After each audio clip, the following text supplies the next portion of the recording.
Allô, allô. Bonjour à toutes et à tous. Good morning, everyone. Please take a seat so we start. We have a timely day, so it'd be nice not to be too late. Bonjour. C'est avec grand plaisir que nous ouvrons aujourd'hui cette 3 journées de workshop. Donc, bienvenue à toutes et à tous au Mila, l'Institut québécois d'intelligence artificielle. Welcome to Mila, everybody. So, we will have 3 days of workshop with very interesting talks and different sessions. We will have a panel as well tomorrow, plus poster sessions. Right. Je suis ici avec mes collaborateurs et organisateurs, donc Frédéric Bécher de l'Université Aix-Marseille, qui était membre de notre laboratoire ILS-CNRS à Montréal, Jackie Chen, professeur McGill University, a core member of Mila, and myself, Pablo Piantanida, Université Paris-Saclay, CNRS, and director of the International Research Laboratory on Learning Systems. Donc, cette workshop n'aurait pas pu avoir lieu sans le support, tout d'abord, du Mila, tous les équipes fantastiques du Mila qui nous ont aidés tout au long de ces processus-là à mettre en place ces programmes fantastiques. On aura le temps de remercier tout le monde à la fin du workshop, mais aussi toutes les institutions qui nous ont soutenus, qui ont fait de cet événement-là la possibilité d'être ouvert à vous tous. Donc en particulier, je voudrais remercier le Fonds de recherche du Québec, le FRQ, qui a soutenu cet événement. Ivado, dont on aura une présentation juste en quelques minutes. Le GDR TAL, qui est un regroupement de recherche related to NLP. And the CNRS, the Institute of Sciences Informatiques, that without him, will not be here today, that support through IELTS this event as well. So without being too long, I would like to introduce our first special guests for this workshop. First of all, I would like to introduce Yoshua Bencho. Bonjour Yoshua. Yoshua, évidemment, vous le connaissez tous, est directeur scientifique du Mila.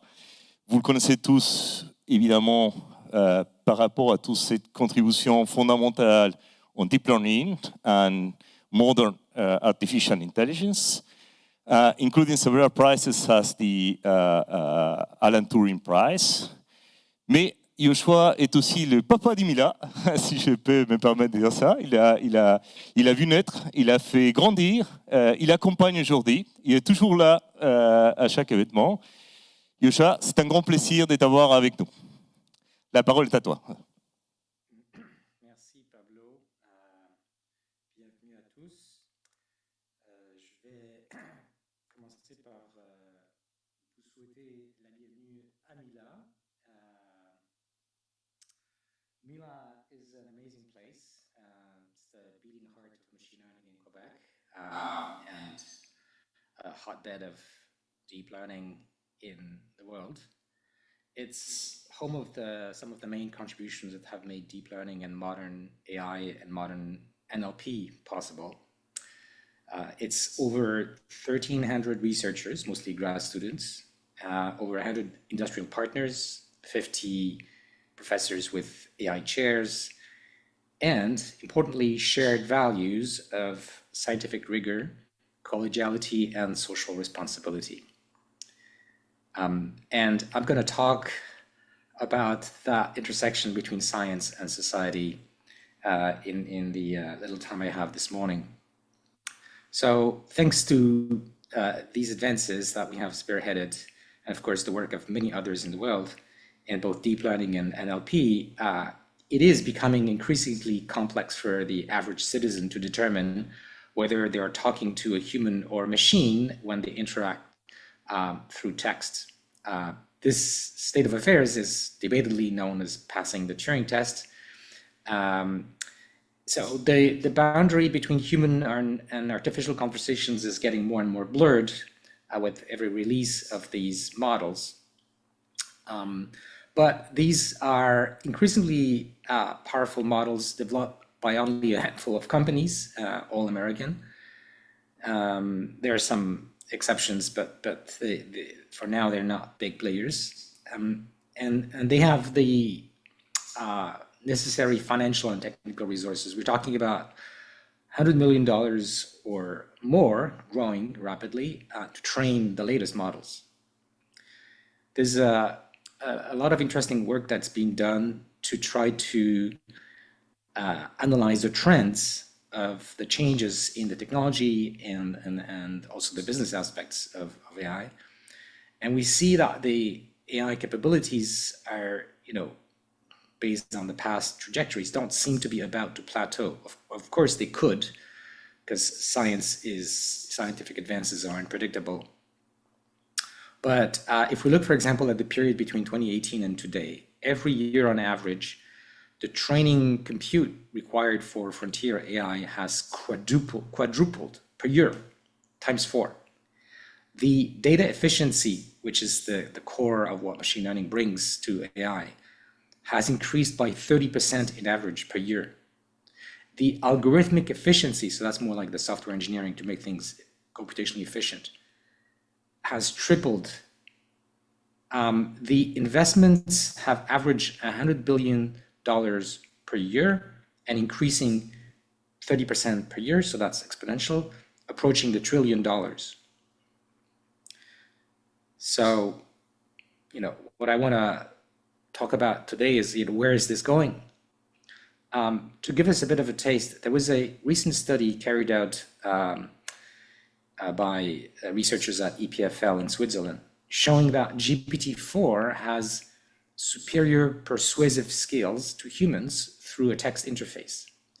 And the advantage over humans is especially strong when AI has access to the user's Facebook page, which means GPT-4 is able to personalize the dialogue in a way that makes it better able to persuade people to change their mind on any subject. But you can imagine if this got eventually used to make people change their minds on politics, for example. Of course, marketing departments of companies will want to use that too. And that's where we are now. Future generations of models could become even more superhuman in their persuasive abilities. So, this should raise a red flag for democracy. If we, again, try to look forward, there's a lot of disagreement and a lot of uncertainty accordingly about when we will reach human level or AGI capabilities. We're talking about a range from years to decades. Some of the people who have been leaving OpenAI, for example, think it could be very short, could be more like on the years side. There was a recent poll of 3,000 machine learning researchers selected because they publish in the major machine learning venues. And around 40% of them envision the possibility of catastrophic risk due to reaching AGI, with a probability of over 10% of these catastrophic events, which include upending democracy and up to human extinction. So that's not like a small number that is very, very improbable according to the beliefs of a lot of AI researchers.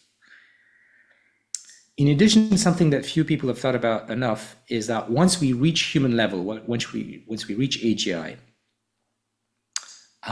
it's very likely that there could be an acceleration into super intelligent AIs. Of course, we don't know what is the upper limit of intelligence, and we don't know what obstacles might present themselves on that road. But what is fairly certain is that once we have AI that can do AI research at the top level, then like one trained model would correspond to a workforce of like 100,000 researchers, but also like working 24/7. And so that could increase the workforce of one of these companies of top AI researchers by orders of magnitude. And then, of course, the AI is developed with that AI workforce might be used for the next generation of design of AI. And so there could be recursive improvements that further accelerate if there is room for improvements, which we don't know.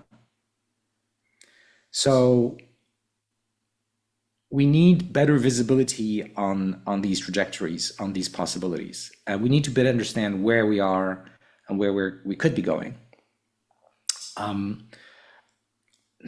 That's why I've got involved in the International Scientific Report on the Safety of Advanced AI that is bringing together about 30 countries with EU and the UN, and about 75 experts working on trying to just make a synthesis of the current results, the current observations, and the trends to help policymakers better understand the uncertainty and the possibilities in terms of risks and mitigation. So I think it's difficult but important with this in mind to think carefully through the implications of achieving AGI. We don't know when, but if we do, and then we end up maybe a few years later with superintelligence, in other words, vastly superior to human in some areas, that could be crucial. The consequences could be enormous and global. Let me just highlight a few that people have been talking about and scientists have been starting to write papers about. So first, there are national security threats and military threats from terrorists, from bad state actors. There's already a concern, for example, with the O1, the latest advance by OpenAI in terms of reasoning and science, which has gone from a low-risk evaluation in terms of bioweapons, chemical weapons, helping terrorists design these kind of weapons, to medium risk. And the company considers that medium risk is the maximum that should be allowed. So we are like near a threshold, according to these evaluations, which, by the way, include the US government in the loop, of dangerous uses of these systems. But that's just the tip of the iceberg.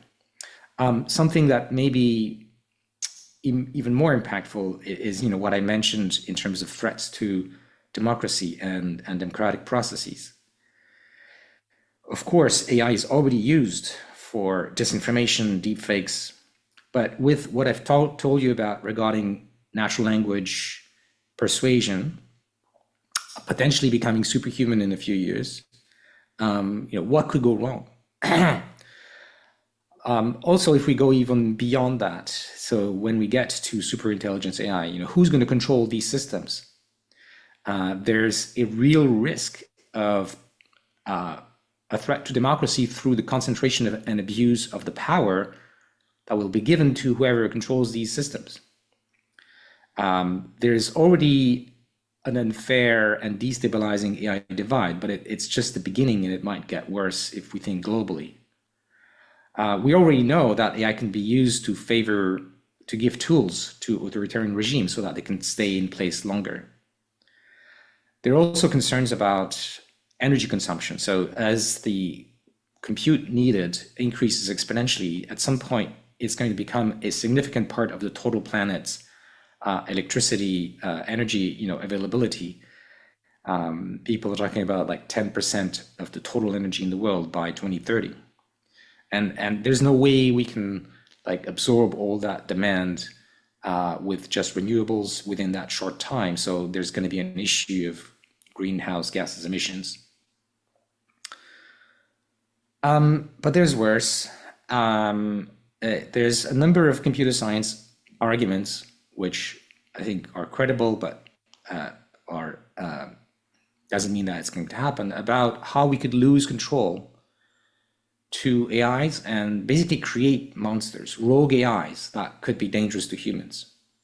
So that could emerge unintentionally because of carelessness, because of the commercial race between corporations or between countries, the military race between countries. It could also emerge intentionally. There are people with weird ideologies who think that it wouldn't be so bad if humanity was replaced by superhuman machines.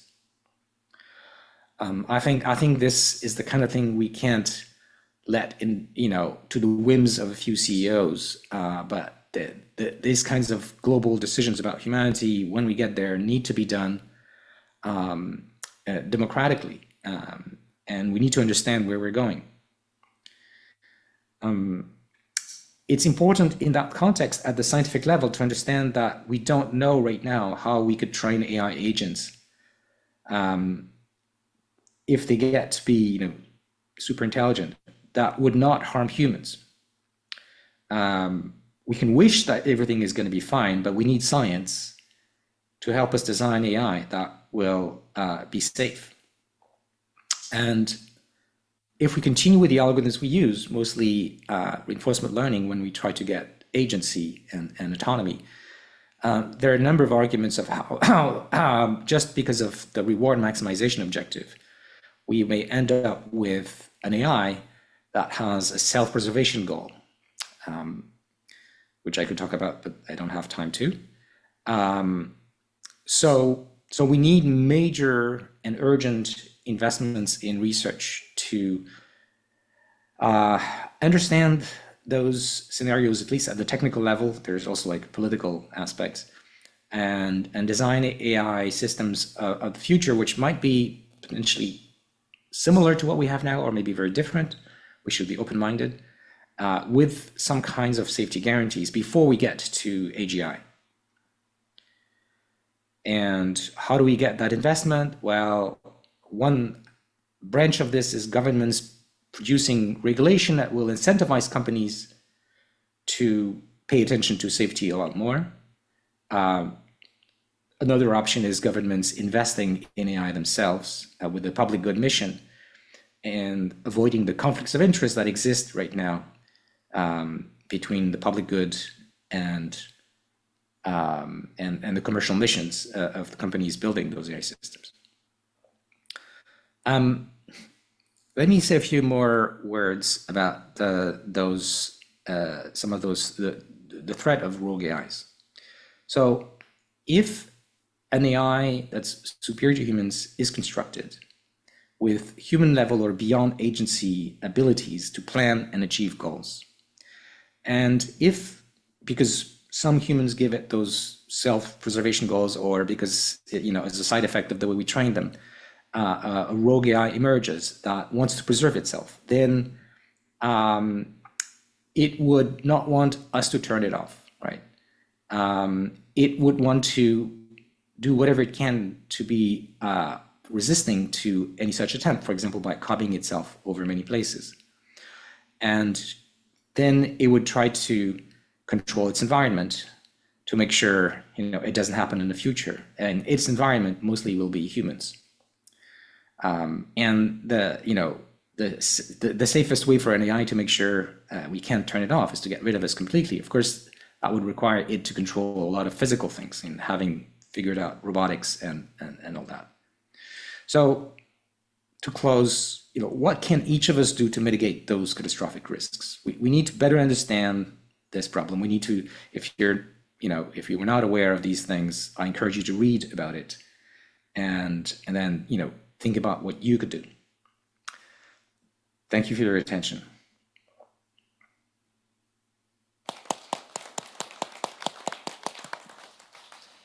Yes, thank you very much, Joshua, for sharing with us all this concern, which I think we should all of us concern about it. I think in the interest of time, we may not take questions. This is what we decided to So it's Adeline online or Carl is, yeah. So, Yosha's gone? Yeah. Okay.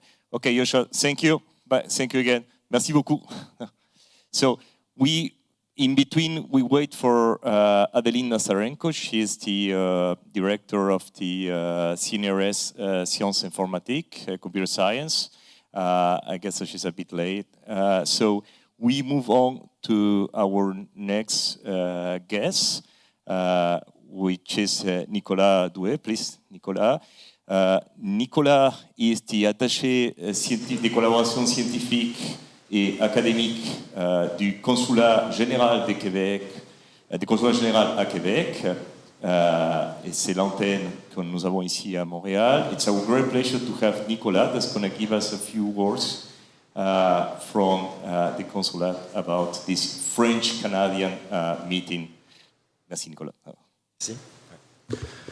Bonjour, hi, mesdames, messieurs. Au nom du Consulat de France, je tiens tout d'abord à excuser l'absence de notre consul général, qui est actuellement occupé par le sommet de la francophonie, mais bien sûr, il aurait souhaité être parmi nous ce matin et participer à cet important atelier. Donc c'est avec un grand plaisir que je vous souhaite la bienvenue à cet événement dédié au traitement du langage naturel au sein de l'IA générative, des sciences cognitives et de la transformation sociétale organisée par le Mila. Je voudrais saluer les 3 organisateurs de cet atelier, le directeur du laboratoire CNRS Hills, Pablo Pientanida, le professeur Frédéric Béchet et le professeur Jackie Chung. Votre engagement et votre passion pour l'innovation sont essentiels pour faire avancer notre compréhension de ces technologies révolutionnaires. Je voudrais aussi souligner la présence de 2 délégations françaises dans le public, normalement, si mes informations sont bonnes, donc le LIPSIS de la Sorbonne et le laboratoire 3IA Côte d'Azur. Je souhaite également saluer les précieux partenaires français qui participent à cet événement, le CNRS, bien sûr, mais aussi l'INRIA, l'INSERM, le groupe Orange et plus spécifiquement le groupement de recherche sur le traitement automatique du langage ainsi que l'International Laboratory and Learning System, déjà mentionné. Votre présence ici est essentielle pour renforcer les liens entre nos 2 pays et promouvoir l'excellence en recherche et en innovation. Aujourd'hui, nous avons l'opportunité d'explorer les dernières avancées en matière de traitement de langage naturel, de partager des idées et de débattre des enjeux éthiques qui en découlent. Le traitement automatique du langage naturel est un domaine en pleine effervescence qui jouera très certainement un rôle clé dans nos interactions quotidiennes, tant professionnelles que personnelles. C'est donc à travers ces recherches que s'écrit le futur. Je tiens également à mentionner le prochain sommet sur l'intelligence artificielle qui se tiendra à Paris en février 2025. Cet événement sera une plateforme importante pour discuter des défis et des opportunités que l'IA présente à l'échelle mondiale et nous encourageons donc chacun d'entre vous à y participer et à contribuer à ces discussions. Il est enfin important de souligner les initiatives de coopération entre la France et le CNRS, entre la France et le Québec, soutenues notamment par le CNRS. Ces collaborations enrichissent notre recherche et favorisent l'échange de connaissances, renforçant ainsi notre capacité à aborder les défis globaux liés à l'intelligence artificielle. Ensemble, nous avons la possibilité de façonner un avenir où l'IA et en particulier le traitement du langage, sera devenu un outil au service de l'humanité, tout en respectant nos valeurs communes.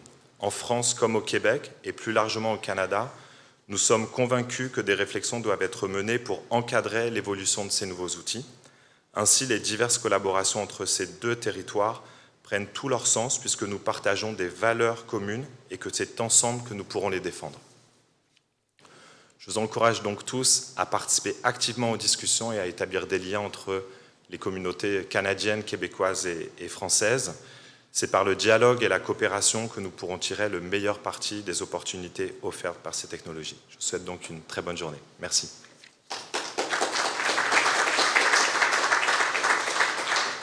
Un grand merci, Nicolas, au nom aussi du consulat. Thank you very much for being here. So we move to our next speaker, so Danilo Busdoc. you may know Danilo for his excellent research, but today he's coming for something different. He's been here as the co-scientific director of IVADO, specifically related to talk about collaborative programs in research and in academia. And so, all right, so for those of you that you don't know, IVADO is similar to what we have in France. It's a sort of cluster EI for Quebec. And so it's one of the major players, it's the major player, if I could say, in terms of academic research and also interactions with industry. Danilo, it's a pleasure to have you here, please. Thanks so much for the generous introduction. When I came to Montreal 5 years ago, there were 2 CF refs. That's what this general funding scheme is called for those who are from France.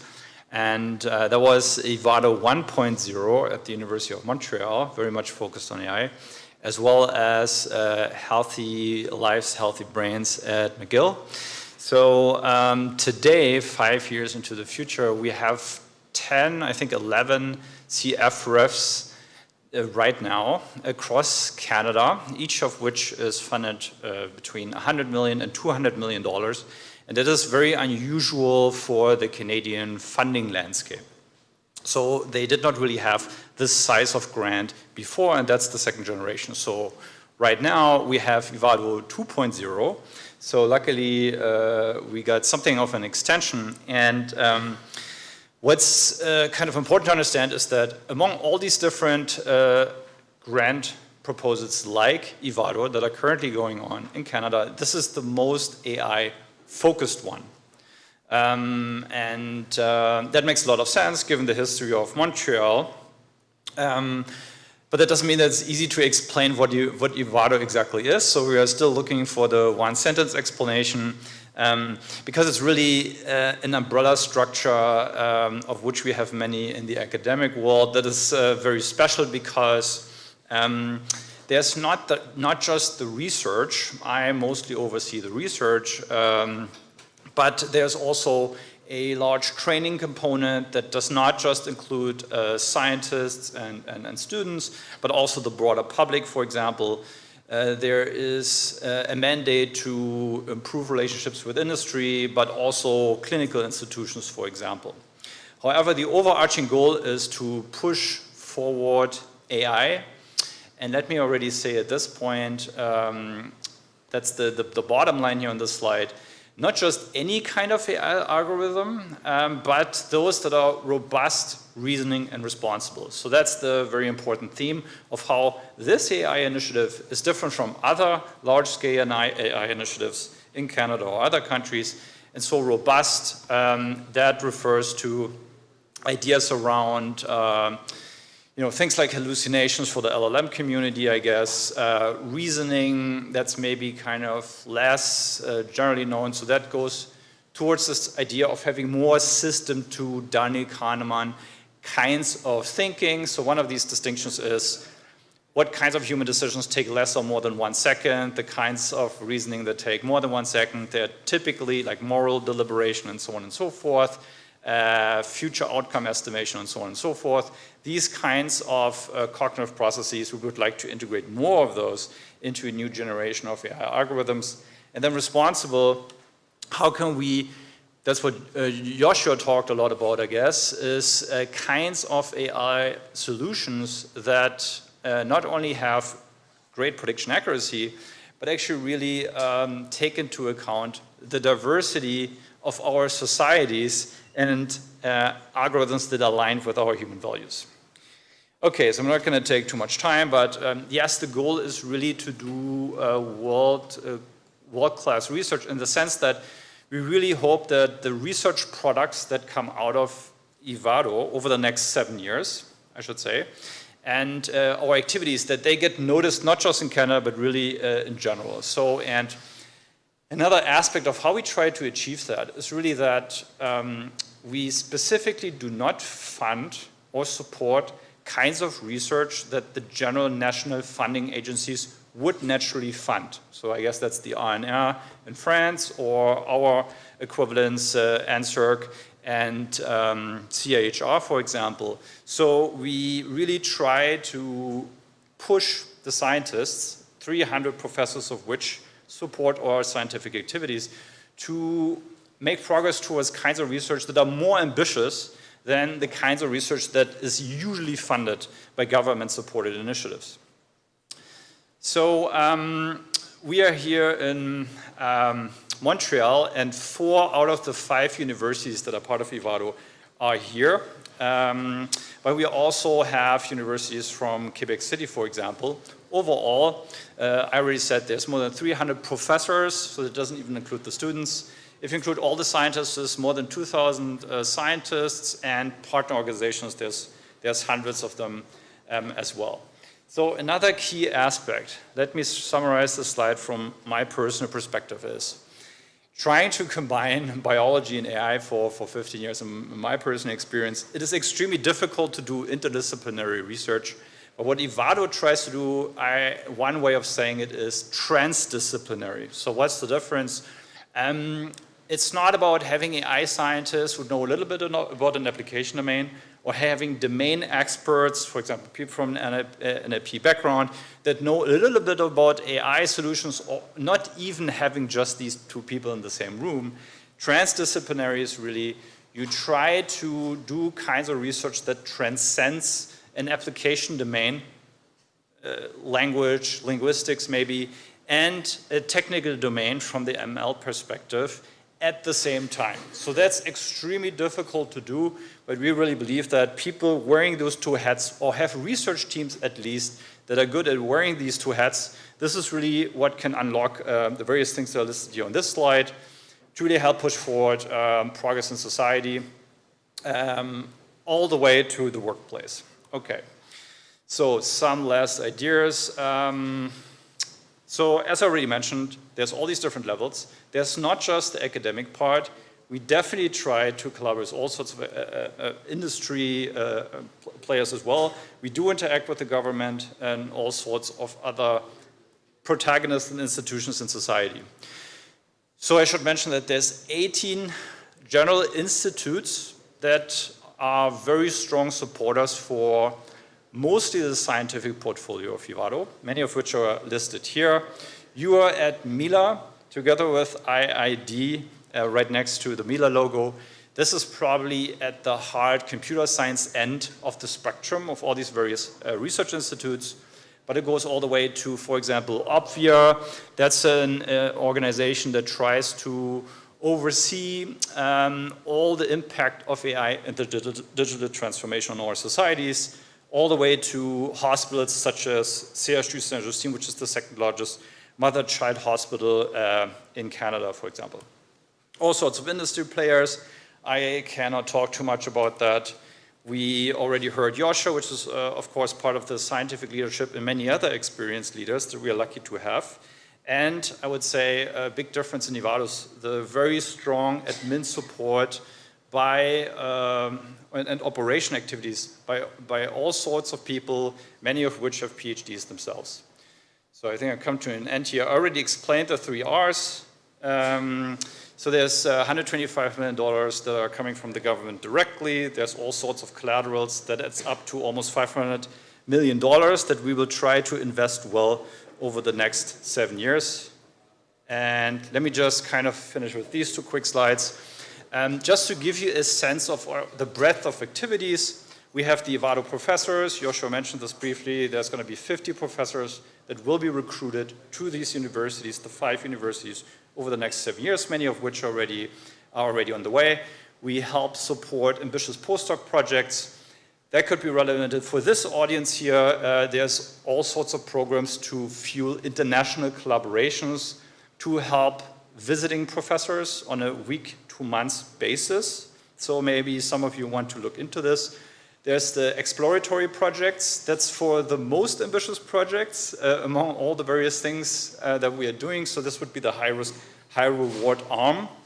And then maybe the last slide on which I'll finish is that the research portfolio is really divided into 10 research clusters. And it's a kind of very unique construction because we designed them at Ivado in their broad directions. We then found co-leaders for each of those that then interact with 10, 20, 30 scientists in each of these clusters to articulate the details of the research mission. So and that's one kind of organizational unique aspect, and I think I'm going to leave it at that.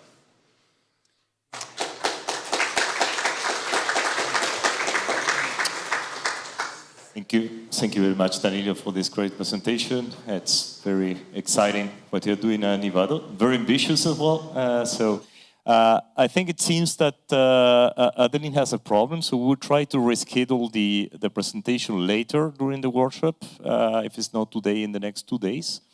So with that, I would like to move on the first talk of this session on NLP. So this is going to be given by Claire Gardon. So give her a few minutes the time to plug in the computer, but should be on track.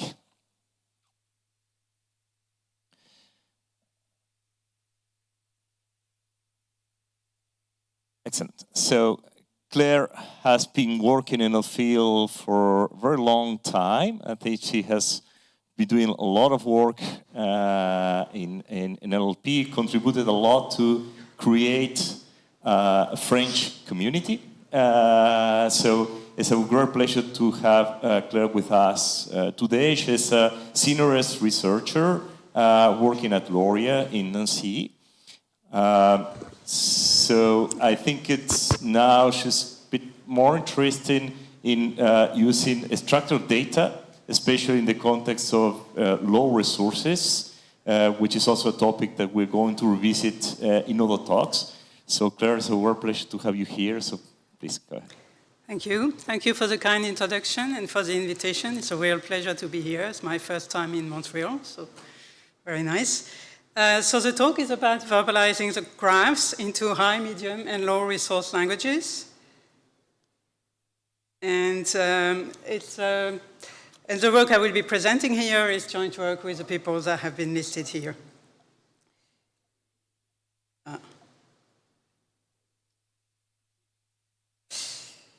So graphs exist. So the graphs that we handle in NLP exist in multiple forms. So we have, for example, knowledge graphs such as Wikidata or DBpedia, RDF stores, meaning representation, tabular data can also be seen as graph data. And the main question I will tackle today is how to verbalize these graphs into multiple languages. And I will look at two types of graph. So abstract meaning representation, which are graphs that were designed by linguists to represent the meaning of a sentence. You have an example here. So in these graphs, the nodes are labeled with concepts and the edges with semantic relation. And the other type of graph I'll be looking at is knowledge graphs, which are used to represent knowledge about the given entities. And you have an example here of a small graph representing knowledge, the knowledge that we have about Alan Bean, the astronaut. And so the task is to verbalize this graph into the text that is shown here. So before I go into our contribution, I would like to discuss some of the challenges that we are facing when we want to do this multilingual verbalization of graphs. One first thing is that the structured graphs have a very different surface form. So if you compare to machine translation, for example, where you go from text to text, here you have to, as input, you have a graph, and you have to decode into a text.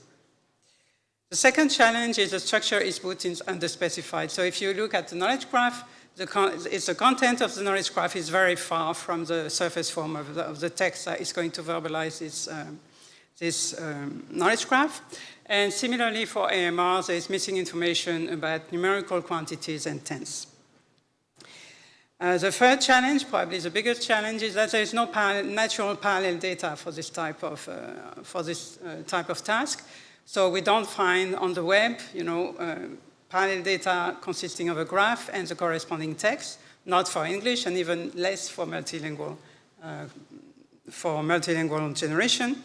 And again, this is very different from machine translation, where you can find when translations provide large quantities of training data. Think, for example, of the Bible or of the Opus Corpus.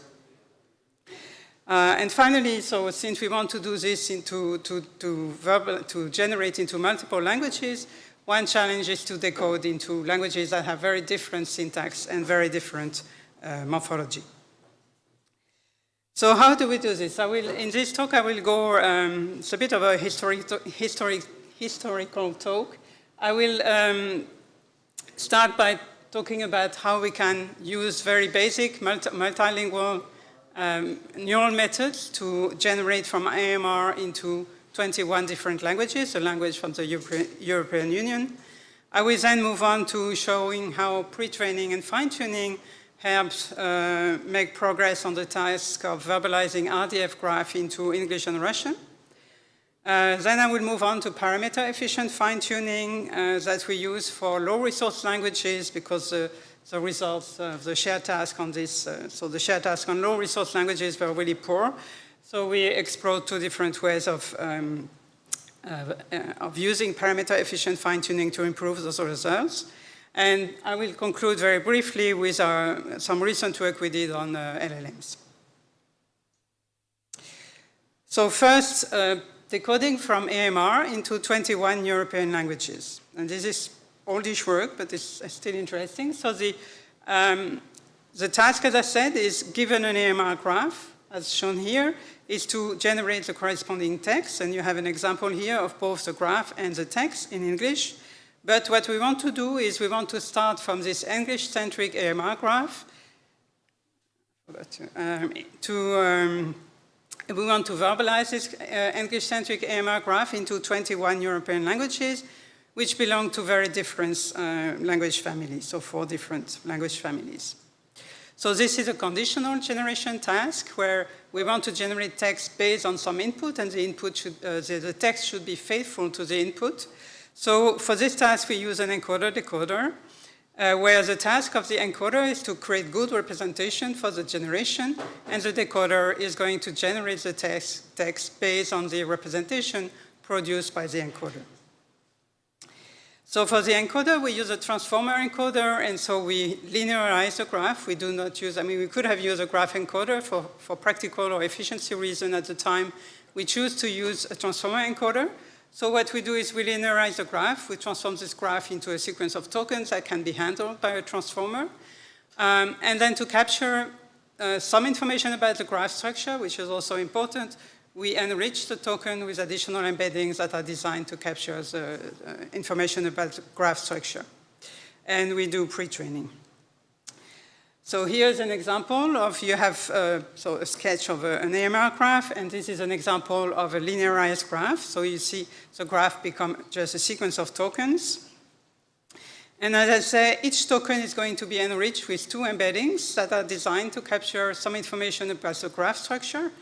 One embedding is going to tell the encoder which tokens belong to nodes that occur on the same branch of the graph, and the other embedding is going to capture information about sibling nodes. And for decoding, we use multilingual embeddings following the XLM paper, which uses both mass language modeling and translation objective to train those multilingual embeddings. And this is useful because we're going to decode into a multilingual model. And finally, so we leverage pre-training both on the encoder and on the decoder side. For the encoder, we have all the information is available. So we use, we pre-train like in BERT, using bidirectional encodings. And for decoding, we do causal language modeling. But we do this we train on all languages at once. So we have a multilingual decoder. How do we train? So for training, we need some parallel training data. So we use a parallel corpus, the Europal corpus, which is why we decode into these European languages.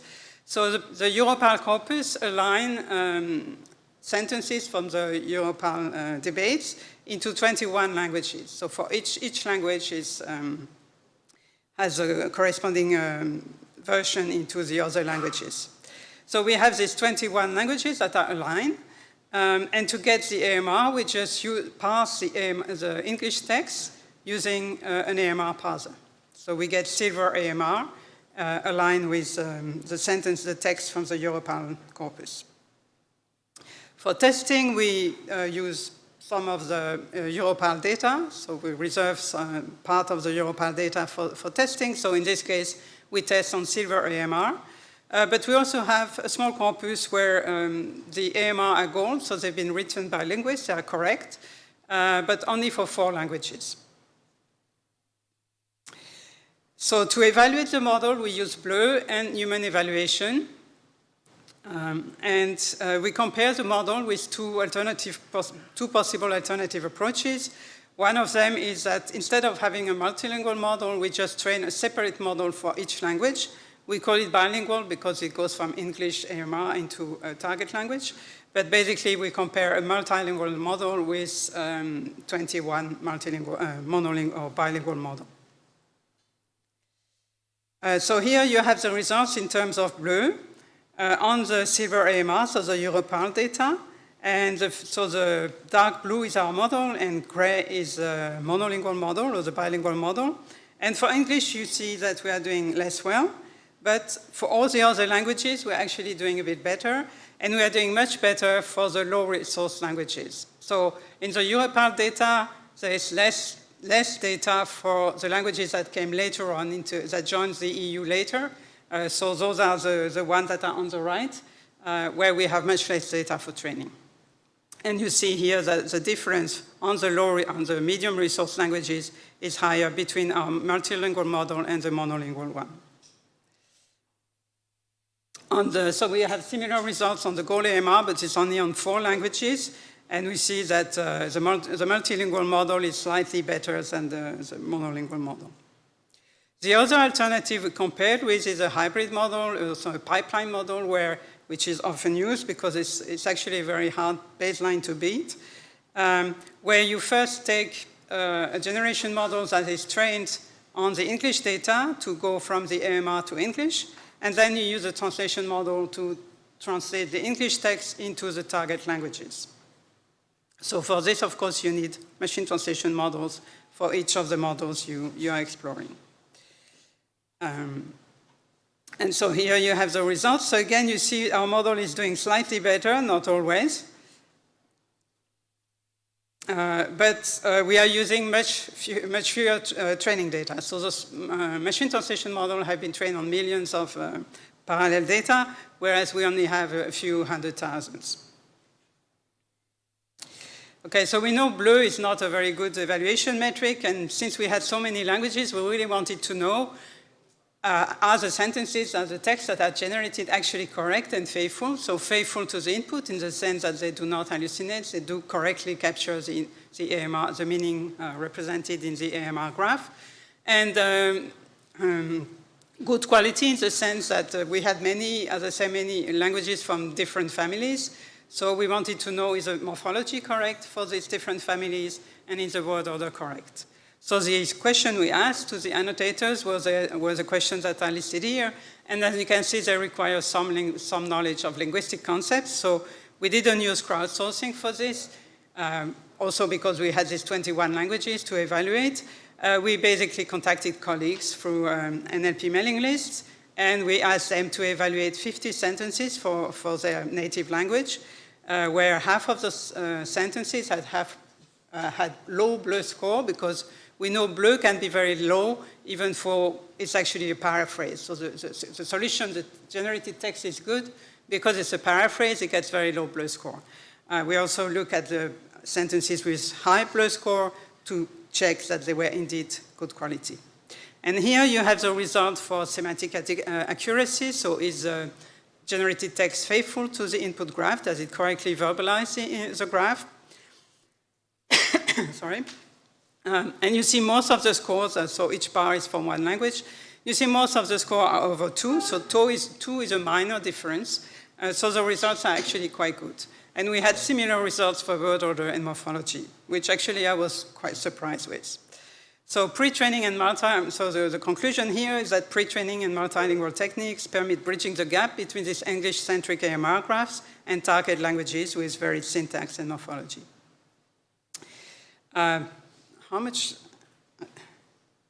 When did I start? Did I start in time, more or less? 30, yeah. Okay. So I now talk about verbalizing knowledge graph, first focusing on English and Russian. So in 2017, we launched this Web Energy Challenge, which is a challenge of generating from a knowledge graph a text that verbalizes that graph. And in the first edition of the challenge, it was basically English only.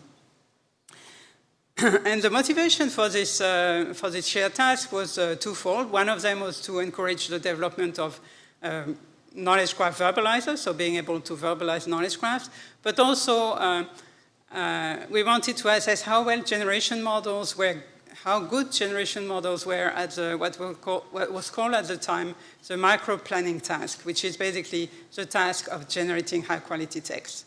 Of course, nowadays with LLMs, it's not really a problem, but we actually find that this task is actually still good for testing on low-resource languages and also on testing on factuality.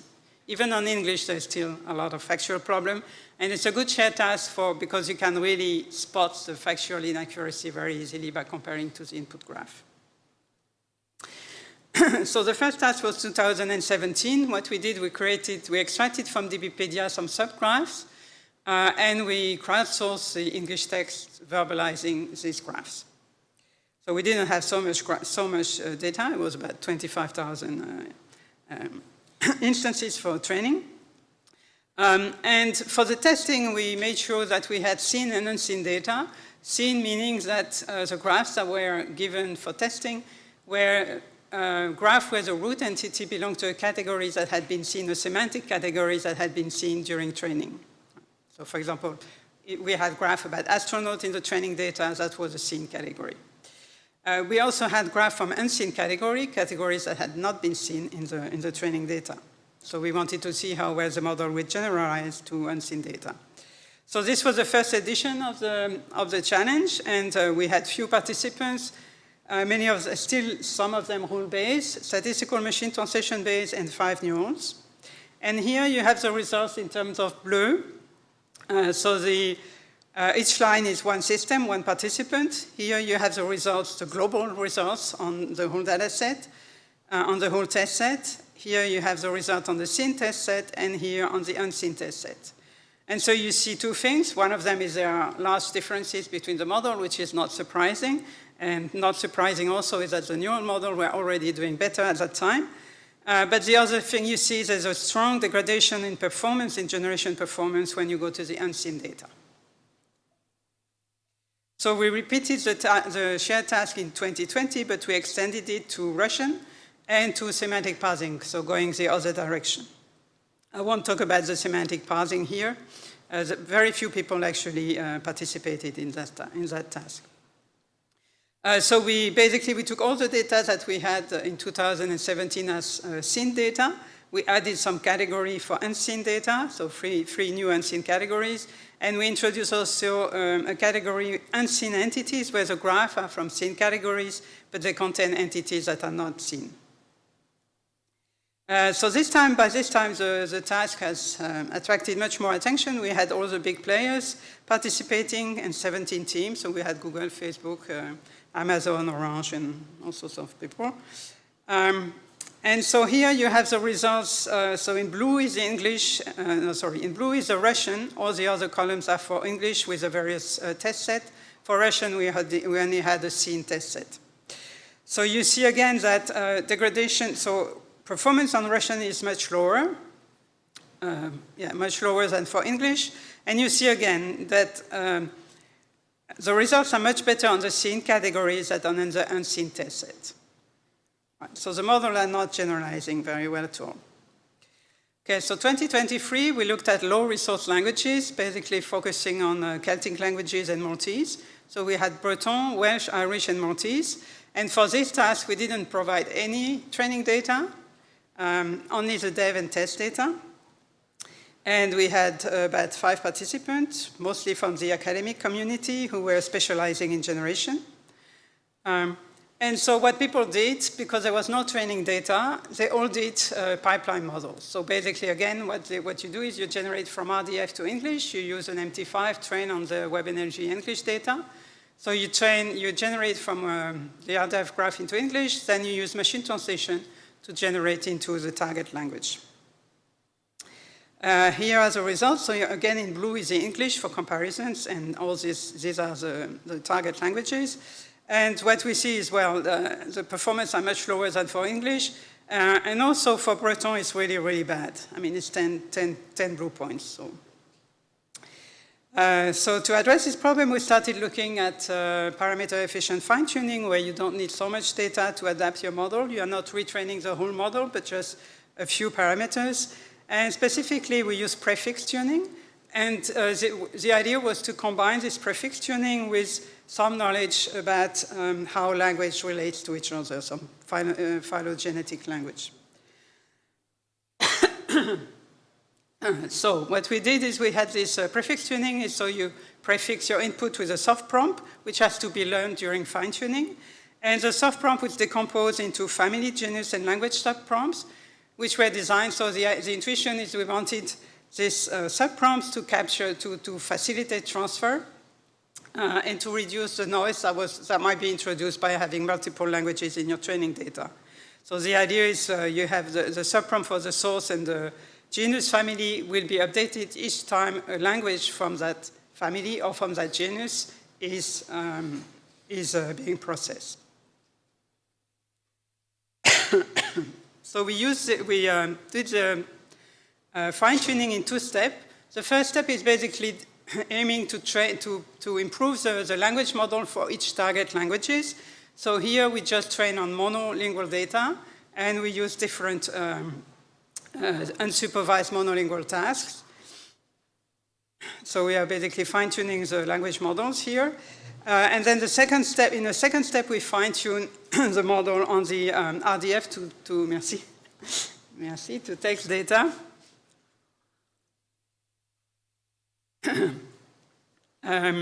Yeah. And at inference time, the language subprompt is set to the target language. And here you have the results. So we compare a state-of-the-art model for RDF to text, full fine-tuning, and our approach, right? And you see our model is doing slightly better. So just to summarize what we saw from 2017 to 2023, pre-training improves performance degrade on unseen data, still does. Performance is very poor on low-resource languages, and parameter-efficient fine-tuning helps improve results on those languages. So we also looked at parameter-efficient fine-tuning approaches for generating from AMR graph into high and low resource languages. So here what we wanted to see is we wanted to have models that were good both at high and at very low resource languages. So we looked at 12 languages, 6 of them were high resource, 6 of them were low resource, and the low resource so they were paired. So for one, we took German and Luxembourgish. So they both belong to the same family, but one of them is high resource and the other is low resource. And here we use low rank matrices, LoRa adaptation, because so in this here, what you do is you have basically during fine-tuning, you learn those 2 low rank matrices, but then you can merge these low rank matrices using addition into the initial model. So you basically create a new model so that there is no overhead during inference. So here again, we combine this parameter-efficient fine-tuning technique with phylogenetic knowledge, but in a completely different way. So here the idea is we start by fine-tuning a pre-trained model, so I think it was MT5. We take MT5 and we fine-tune it during LoRa adaptation on the 12 data from the 12 languages. So we start from the 12 languages, but then we do some iterative fine-tuning, specializing, so using the languages that are related to each other. So we start from a model with 12 languages, then we train 2 models on 6 languages, one model for Germanic languages and the other for Romance languages, and then we go down using the genus, so we train those 2 languages. So here you see there are a high resource language and a low resource language. So, and each time we do this LoRa adaptation. For training, we use, so we didn't have, so the Europal data does not cover the languages we wanted to have. So we used the AMR corpus, which has about 55,000 gold AMR English text pairs. And then we use machine translation, so it's to create the silver training data. We also did some filtering, and so for you know, so language filtering. And so in the end, we ended up, we capped the size of the training data to 30,000 instances. We also had we also took some data from the Flores test set, which is a very small test set, but has all the languages that we are interested in. It covers 200 languages. Here we didn't have AMR, so we did the reverse thing. We took the human written text, which are correct, and for the English text, we produce the AMR using an AMR parser. And for testing, we use both. We use data from both of these data sets. So here, we compare with so direct fine-tuning of with LoRa, so no hierarchical, just directly fine-tuning on the target language. So this is this one, a multilingual. So on just using the training data from the target language, using multilingual training data, we compare with the pipeline again. So first generating, then translating, and these are our two approaches where we compare two different trees that we use for testing, for training. So what we see is that our approach outperforms or is on par with multi and monolingual approaches, fine-tuned using standard LoRa adaptation. Interesting also is that if you look at the low resource languages, the languages that are unseen by the base model, so Tok Pisin and Asturian, the base model being MT5, show a very strong transfer effects as they perform on par with low resource languages that are present in the base model training data. We also find that, so here you have the average blue score over all languages against the total number, and so this is plot against the total number of scene training instances. And what we see is our model, so this is our model here. This is a monolingual model, this is a multilingual model, and this is a pipeline. And you see that our model optimizes much faster than these other three models. We also compare with previous work, but so these are the 4 previous works that we're generating in those 4 target languages. And so you see that we are doing close or better than this previous work. But what's important to note here is that we are using much fewer data. So they were using millions of training instances where we are using 30,000 K. So in conclusion, so currently we are looking at how LLMs are doing on this task. And we're starting with English and Russians. I won't discuss the results here because they are still preliminary. But what we found is the results vary depending on the target language. So English is still much better than, for instance, Russian. Important is how you select your few shots. The prompting strategy also makes a difference, and the input content, so what you input to the, do you input only the graph or some additional information is also important. But what we find is that the prompt engineering outperforms the state of the art for both English and Russian. So, in conclusion, if we want to go further with this multilingual graph to text generation, what we need is a similarity matrix that tells us whether a text in any language actually verbalizes the content of the graph. This is useful. It will allow us to filter noisy training data. So we have some training data that is very noisy where we have graph and text, but they are very noisy. They are not really aligned. So if we had such a similarity graph text, a multilingual graph text similarity matrix, we could actually filter this data. It could be used to guide generation using reinforcement learning. it would support, most importantly, a reference-less evaluation of graph-to-text generation, which is always a problem because whenever you want to move to a new language, you have to create this test set, and this is very time-consuming and actually very difficult. And that's it. I'll stop here. Take some questions.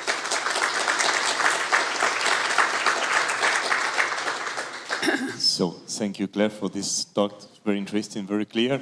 So we do have time for several questions. So please don't be shy. So we have two mics that are here. So we stand up and we take one of the mics, and don't hesitate to ask questions. Yeah, please, Shaki. Hi, Claire. Thank you so much for the great talk. So my question has to do with AMR and maybe where you think it's appropriate and how we can get more of the community to adopt it as a meaning representation.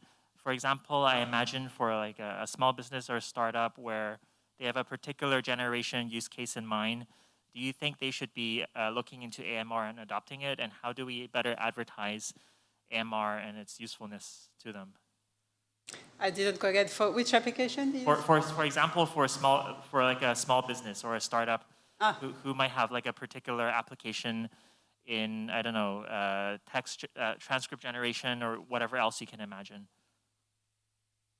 Yeah, difficult question. Yeah, it's so I guess one application would be where you use AMR as a way to make sure that. I mean, initially when I started working on this work, I was actually interested in using AMR as a sort of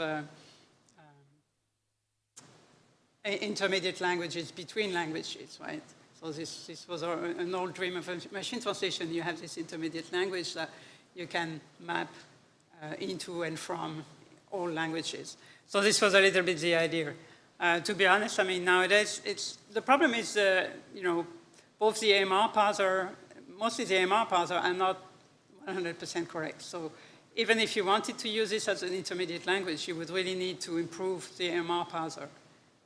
Similarly, I mean, we still have a factuality issue with AMR generation. But yeah, I mean, I would see AMR as a sort of intermediate representation language that would allow you to go from one language to another and verify that you do have the correct meaning if the AMR parsing and AMR generation were more reliable. Thank you. So since I don't see anybody else for now, so what about for reasoning? So for example, do you think AMR would better support, combined with like large language models, would do a good job in enabling reasoning or making it easier for large language models to be fine-tuned for reasoning purposes, like making inferences on? Yeah, so it's always, yeah, I'm not sure. It's always very hard to do better than just reasoning over language. So, how well does it do compared to natural language inference, for example? It's not very clear. And again, there is still the issue of the training data, because for NLI, for example, you have multilingual data set and models that have been trained on this data set. For AMR, there's still very few multilingual data. So that's a strong limitation for it. Thank you very much. Any other questions? We have time, so don't. Yeah, Fred, please. So, yeah, thank you. I just had a question about the evaluation. So when you were showing a result with blue, you showed that you could see some differences in the languages for which was not so many resources. And so did you see any difference in mistakes, in errors made when you were going through AMR? The result obtained were more consistent, by using some semantic control, some explicit semantic representation than by using none, or were the mistakes and the errors be roughly the same as those without using this explicit representation? So is there differences between high and low resource languages, or? And by using AMR, this explicit representation give you more control, and so the error made by systems going through this representation were more robust than those not using it. Can you use that, as a way to increase robustness by having more control? Because in your first result, as I saw, for example, for English, you didn't see any improvement by your AMR, but you saw some for low resource languages, And so I was wondering if the kind of error made with or without using AMR were different, and you had some more critical errors, when you are not using this. What do you mean by without using AMR? Well, when you compare in your first system, you had different systems, I think in your first slide, when you compare the different systems, for English, for example, because there was enough resources, we didn't see a lot of improvement by using your. Or maybe I'm mistaken. Yeah, I don't really understand. Okay, well, we can talk about that later. Okay, so for me, basically, is that a way, to use this explicit representation to have a better evaluation of a system and characterize the errors, according to an explicit semantic. Yeah, so I guess one thing that could be done is you can use an AMR parser to get back. So you start from an AMR-generated text. Then you could ask the AMR parser to reproduce the AMR and compare it with, but there is so much things that could go wrong. I mean, so much uncertainty in the process. I mean, you could do this, right? Yeah. There are metrics for comparing AMR, so you could do this to evaluate, yeah. But I think in the end, what you really have to do, if you want to know what kind of errors there are, is really look at the errors, look at the output. Okay, thank you. Thank you. Any other questions? Okay. Not, we thank again, Claire. Thank you.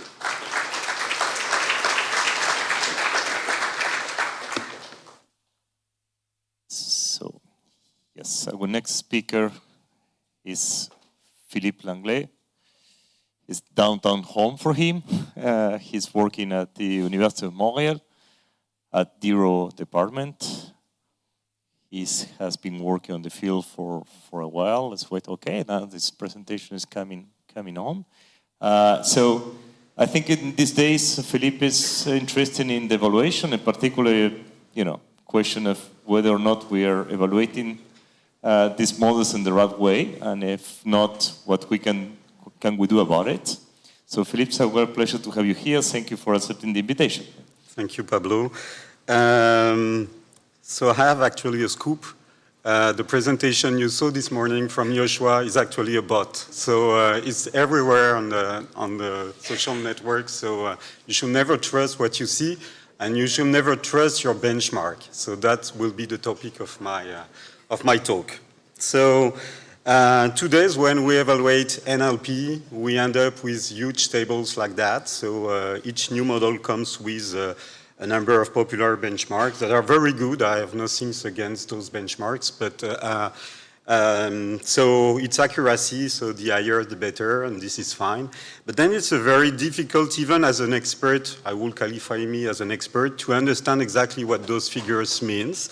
And whenever I play with ChatGPT, it's not very often actually, but for the sake of this presentation, I consulted ChatGPT, and I was asking ChatGPT, well, can you give me the type of entity Obama? Because this is a typical task in NLP, so we want to type entities to develop different things. So I tried in French and English, so I'm pretty sure that as a person, you will say something like, well, Obama is a person, or something like that. But this is not what ChatGPT is doing, actually. ChatGPT is saying, well, this is a city. And it is providing actually a good reason for that, but the real reason is that this is part of a first sentence in Wikipedia describing Obama as a city near the Fukui prefecture in Japan. So anytime ChatGPT will see prefecture of Fukui and Obama, it will think Obama is a city. Okay, so if, of course, there are benchmarks that are targeting this very task, But then it's very difficult again. So, I mean, when I see that, I say, well, was I unlucky with the example I took? How different are those examples that I'm playing with that I don't see in the figures I see in the big tables I was showing you? So I'm a bit puzzled. So for quite some years now, I've been working on benchmarking language models, and I will present 2 such works I've been doing lately. So it's quite a modest presentation here. The agenda is this one. I will actually present 2 works. One on a benchmark that I really like, but that had problems that when we solved it came to different conclusions than the ones typically people have. So sometimes you should not trust your benchmarks as they are, but should look into it. And sometimes you need to develop benchmarks for specific needs, and I will describe in another work about that. So let's start with the first part. This is something that has been presented by Fabrice Lamarche, who was a master's student working with me. And he presented that at ACL as a finding paper. So the task is about open information extraction. So it's quite a peculiar task. But so for those who don't know what it is about, so you have sentences and you try to extract any kind of information you can extract from those sentences. So you have this sentence here, and typically what you would like to produce is a set of tuples like those ones. And the important thing here is that there is no list of relation that is known, so they emerge from the text. So it's different from typical information extraction where we only matter about a few tens of relations typically. So this task is not new by far. It has been popularized almost 20 years ago. And so it's good because there are already extractors that are doing their job pretty well. So depending on the time, they have been developed. Some are rule-based, some are neural extractors. And the strong belief, if you read papers in this domain, is, well, neural networks are really much better than rule-based ones. This is perhaps true, but I will show that it's not that easy to see. So there are extractors and there are as well benchmarks. So the first one that came up in this domain is this one, OE 16. So it's a huge set of sentences that have been annotated by looking at the output of extractors and eventually saying, well, this one is wrong and so on. So it's quite interesting, but if you open the benchmark, you will see that there are very bad annotations in there. And not only that, but we have been showing in a paper that you can do a dummy extractor that will beat the state of the art just by playing with the metrics that are inside the benchmark. So I see people smiling. This is a real story that is recurrent. Whenever I open a benchmark, I see that. So, but this is a benchmark, and this is actually the first one. Before that, people were just evaluating manually and saying, well, I have the best system. So it's a good benchmark in its own, but with a lot of problems. So in our case, we developed wire 57, which is 57.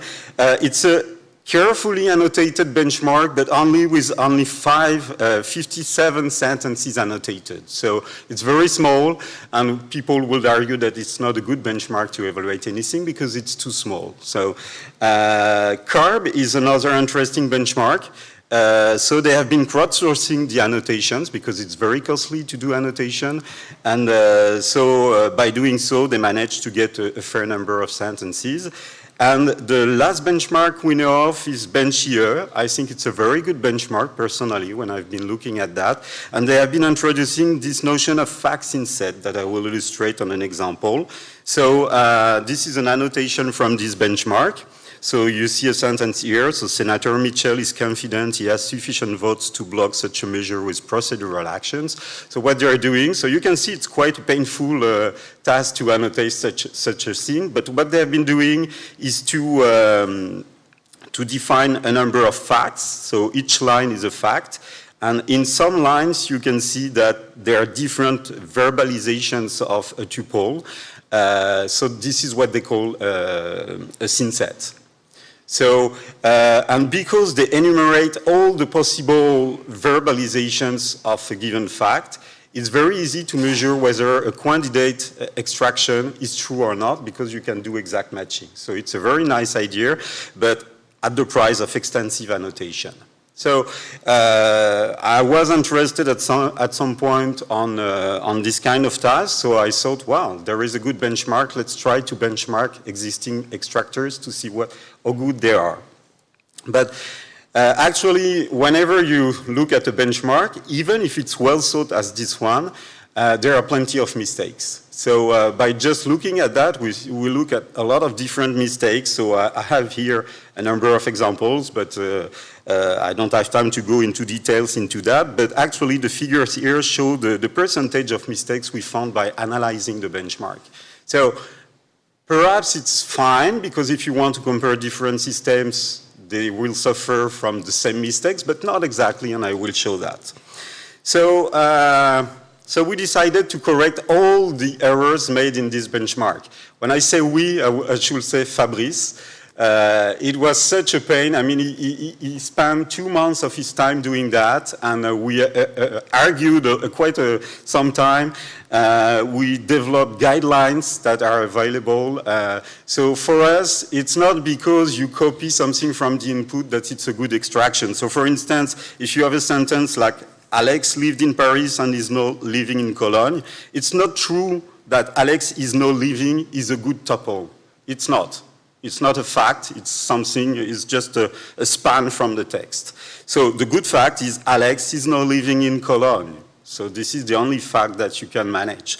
So the tuples should be minimal. So that's true that this sentence is saying the group was created in 2020 by 3 people, but those are 2 facts. So they should be in different synsets, but typically they are not.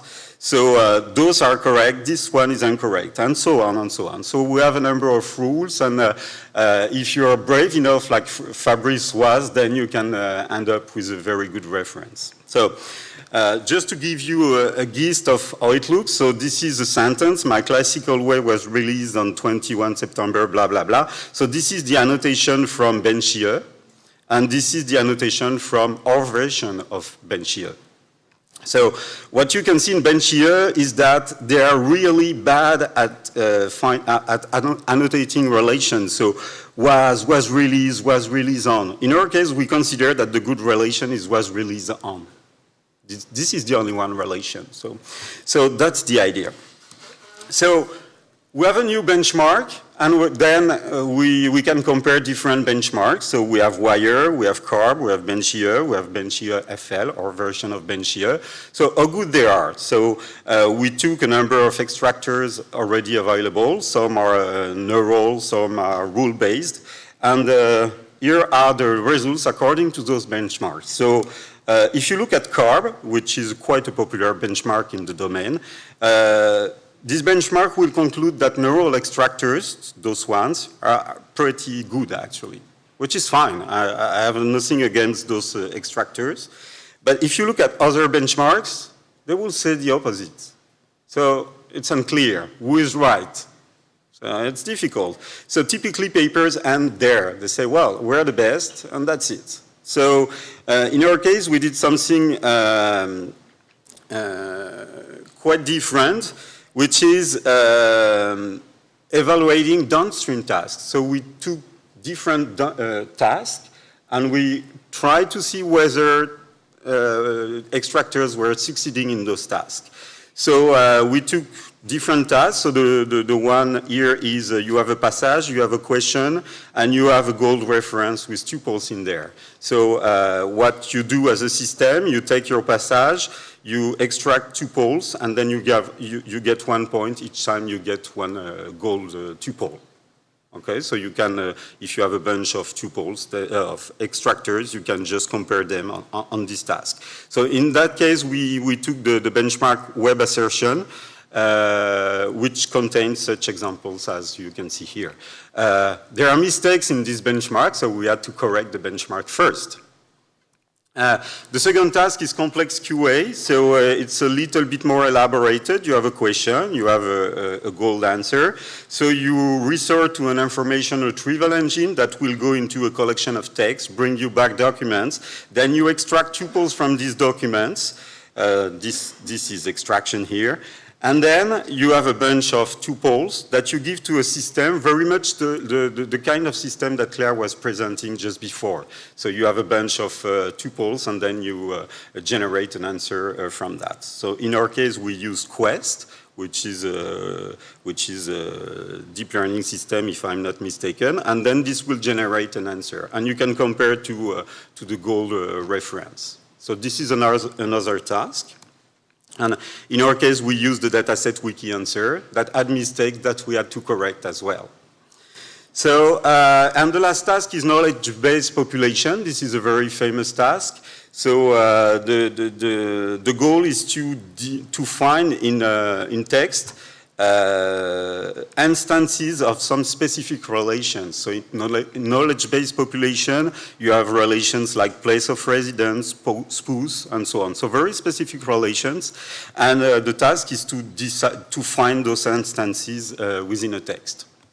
So we took the dataset knowledge net that we took as granted, because it's too many sentences and we already did too many annotations. So we have a bunch of extractors, we have different tasks, and we have performance according to those benchmarks. So you can see here the results. So same as what I was showing before, but with a different perspective. So the rule-based systems are actually outperforming the neural networks ones. So definitely it sort of invalidates some benchmarks I've been showing before. So when CARB is saying, well, neural networks are much better, it's just because there are a lot of annotations error in there. It's no more than that. So it's fine, I mean, but it's good to know it when you want to benchmark a technology. So because we have MTask and because we also, we can rank extractors according to their performance into an end task. We can correlate that to the benchmarks. And this is what I'm showing in this table here. Maybe. Yes. So here you can see the correlation between the benchmark, what says the benchmark according to the extractors, and what is the ranking with the task. And you see that the correlation is the higher for Benchia, our version of the corpus, but Benchia is well correlated to the done task performance as well. CARB is not, and Wire is slightly less. So when we submitted this paper, the reviewers saying, well, we don't trust you, why should we? Neural networks are better. That's sure, but it has nothing to do with the technology, it has to do with the way we train them. So if you take just 1 minute of your time to look at the output of extractors coming, neural extractors, you will notice that they just copy the sentence, basically. It's just because benchmarks have been designed like that. So because we train neural networks on existing benchmarks, we generate this kind of noise. So that's normal, and that's the reason why they are not as good as extractors. So to wrap up this job, so we corrected a very well-thought benchmark. Everything is available, of course, including the resources, the reannotation of the benchmarks we have been using because there were fraud with mistakes as well. In that case, it came out to a misbelief, to reveal that there is a misbelief about some technology here. And if I would like to criticize this work, it's only for English, but you need to be very good in the language you are annotating your data. So I picked open information extraction, but I've been working on that quite intensively in the last few years. And I have at the very same tribune another paper with Huawei at Montreal. The paper was mainly conducted by Abbas, a former student of me. So I could have picked this one. It's a very good paper, actually. And what we have been showing here is that dialogue system, so it's more trendy nowadays. But so there are benchmarks. FaceDial is one of such a benchmark, and it's very interesting as a benchmark. You have a dialogue turn, so a conversation, and the task is you have a context and you need to find the output of the last turn. And what we show here is that actually because of biases in this benchmark, systems that are trained on that will do well if they don't look at the history of the dialogue. So again, if you don't look at your benchmark, you will never notice that. So it's important to look at your benchmark and understand what it gives you.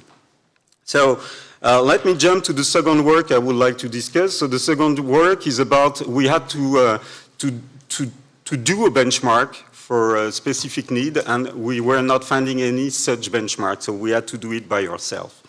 So this is a joint work with a number of students I had, so Olivier, Fred, and Guillaume, and David was a former student, former master student, but is now working at Huawei Montreal. So the title says all what it is about. It's about a legal, multilingual key phrase generation dataset, so a totally different task. So key phrase generation, for those who don't know what it is about, you have a text, for instance, an abstract, or it could be anything. And the task is to produce a number of key phrases. So, I distinguish here key phrases here that are present in the input from those that are absent from the input. So this is very interesting as a benchmark because you can play with generative technology that will eventually generate key phrases that are not present in the input. So for instance, information retrieval is really, I mean, this paper here is about information retrieval, but there is no mention of information retrieval here. So it would be good to have such a system that can produce those kind of key phrases. So key phrases are actually useful for a number of things, but in the legal domain, which was the domain of interest for us, it's very useful because people don't have time to read summary or stuff like that. They want keywords to find jurisprudence and stuff like that. So there are quite a large number of use cases of this kind of technology. So key phrase generation datasets do exist, but they are mostly for the STEM domain, so science, technology, maths, and so on, or news, and mostly in English. So this was not our use case. We wanted something that was more multilingual, so we developed an open source multilingual key phrase generation for the legal domain. And there is no such benchmark for the legal domain. So we took the Court of Justice of the European Union, so it's evolved in 24 languages, so this is fine. But what is interesting is that it has been, when a decision comes to this court, it's being translated by professional translators that are also lawyers. So it's a very high quality corpus, so that's interesting. Another interesting thing is that it's long documents. So the average size of a decision is 5,000 words. So once you sub-tokenize it, you have roughly 10,000 tokens. So it will challenge models because the input context is quite long. And what is also interesting into that is because everything is done humanly and very carefully, you have a very well-selected, hand-picked set of keywords that are useful for lawyers. So we have a very specific task, very well done. And last but not least, we had the written confirmation that we have the right to distribute this data, which is not easy, actually. That's why there is no legal benchmarks very often. It's just because it's difficult to get these lawyers say, okay, this is a go, you can use my data. So we have it. So, so we have a number of judgments. Most of those judgments are translated into different languages, up to 24. So we did a bit of cleaning, but then an example in this data set will be a long decision, so 5,000 words on average, and a number of keywords. And this in different languages, totally fully parallel. Not only that, but as well the key phrases. So you could train machine translation engine for the legal domain using this data as well, for instance. So, of course, languages are not equal within the European Parliament, so the later countries entering European Union will have less representativity into this landscape, but still, I mean, it's quite a large set of languages, and this is quite interesting. So we designed a split of this material. So we decided to time split. So we took a training period different from the development period, different from the test period. We had to argue with the reviewers because they were saying, why are you doing that? The results will be lower. That's true, but that's a real use case. We don't matter to just shuffle the data just to increase our performance. But because they were fighting, so we said, okay, we will do a split as well, according to what you like. Of course, the performance are better, but that was not the point. So everything is downloadable from a GIN phase, so you have a data loader, and you can train your model with one click. So that's very fine. Just to give you a landscape of the most popular key phrase generation data set. So I would say the most popular is this one, key phrase 20K. It's for, most of those benchmarks are for one language, English mainly. There is an exception here with Papyrus. This is something we did 2 years ago.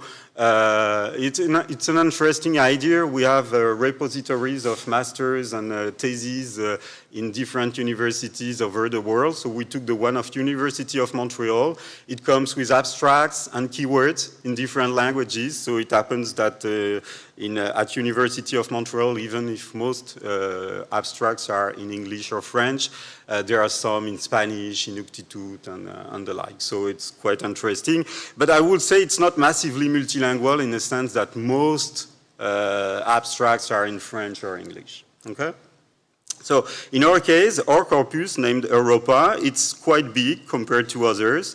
And we do have a lot of languages, and it's a good representative benchmark for benchmarking key phrase generation. So this is what we did. We took some models, existing models. So we took one extractive model and generative models. Because it's highly multilingual, we took multilingual models. So we took MT5, MBART 50, and because those can handle very small context size, so up to 120 tokens, we also considered a variant with this attention that can handle context up to 8,000 tokens within our computation setting. You can even go further if you have a good GPU, but that was not our case. So about the evaluation, we did what others are doing, which I will not qualify as very well thought, but this is the way people are doing. So they are doing exact matching. So they take a candidate key phrase and they compare it verbatim to goal key phrases. They do eventually some stemming before, which is fine. I mean, we can do stemming for different languages. And then you can compute F1 measure, and there are different ways of doing it. So you can take the K most likely phrases according to your model, or you can take all that the model is producing. And then you can compute F1 on that. So let me illustrate what it does. So here for the present key phrase, so present key phrase are those phrases that are in the input, okay? So first of all, the extractive method is not very good. So it's not just a matter, I mean, the solutions that just try to extract a span from the input will not work very, very well here for some reasons. If you look at T5, it's much better, actually. And you should better use a larger model than a smaller one, but up to a point. Comes to a point, for instance, MT5 large is marginally better than using MT5 base, just to give you an idea. MBART is much better than T5 in this case. It's quite strange in the sense that MBART don't have all the languages that are in the test set, while MT5 has, but well, this is what happened. We really checked our things, so different runs and so on, so it's safe. And of course, if you increase the context size that can handle the model, you will get a slight boost in performance. So far, so good. If we look at what happens on absent key phrases, so those are reference key phrases that are not verbatim in the input, so it's quite a disaster, I should say. So obviously extractive methods will get 0 because those key phrases are not in the input, but even generative models are very bad. So in this domain, people are producing these numbers, but not those ones. I'll let you guess why. But so it's quite amazing that systems that are generative, so that could generate things, are not. So, and people don't care. That's the main point of my presentation. It's not the fault of the model. It should be worth trying to improve those models on the case they are not working with and not just looking at those figures here. So we tried, and I don't have much time to detail that, but we tried to see what models were doing or were not doing. So so you've got a reference, so a set of key phrases in our test set. So those that are in blue have been matched. Those that are italic are not matched, are absent key phrases. So they are not present in the input text that I don't see here because it's too big, too large. But have been, so they are just absent, but when they are in italic and in blue, it means that they have been proposed by one of the systems that you see here. And those in purple, they are not in the reference, but they could have been according to us. But we are not lawyers, so it's difficult to tell. But you can see the output of different systems. And I just want to mention that because it's quite difficult to evaluate this task. This is what we discovered with playing with it. So it's not because there are benchmarks that everything is very clean. And yeah, this is part of my message. So to wrap up about Europa, we have presented another benchmark. It's free of use, even if it's in the legal domain, so feel free to use it. Even if you want to do machine translation, it's a very good data set for that. It's largely multilingual. We have been doing that for a real use case that we had. And it's interesting in its own because the documents are quite large, so you can really benchmark your models on very long context. So it's interesting as such. Yes, the cons is that it's very difficult as a task to evaluate knowledge phrase, key phrase generation. So it's time for me to conclude. So I think that good benchmarks have value, and this is why people are reporting these huge tables. But up to now, I think I've been doing that kind of work for 5 years, and each time I'm opening a benchmark, I see problems. It's maybe not a problem that there are problems, but very often it is.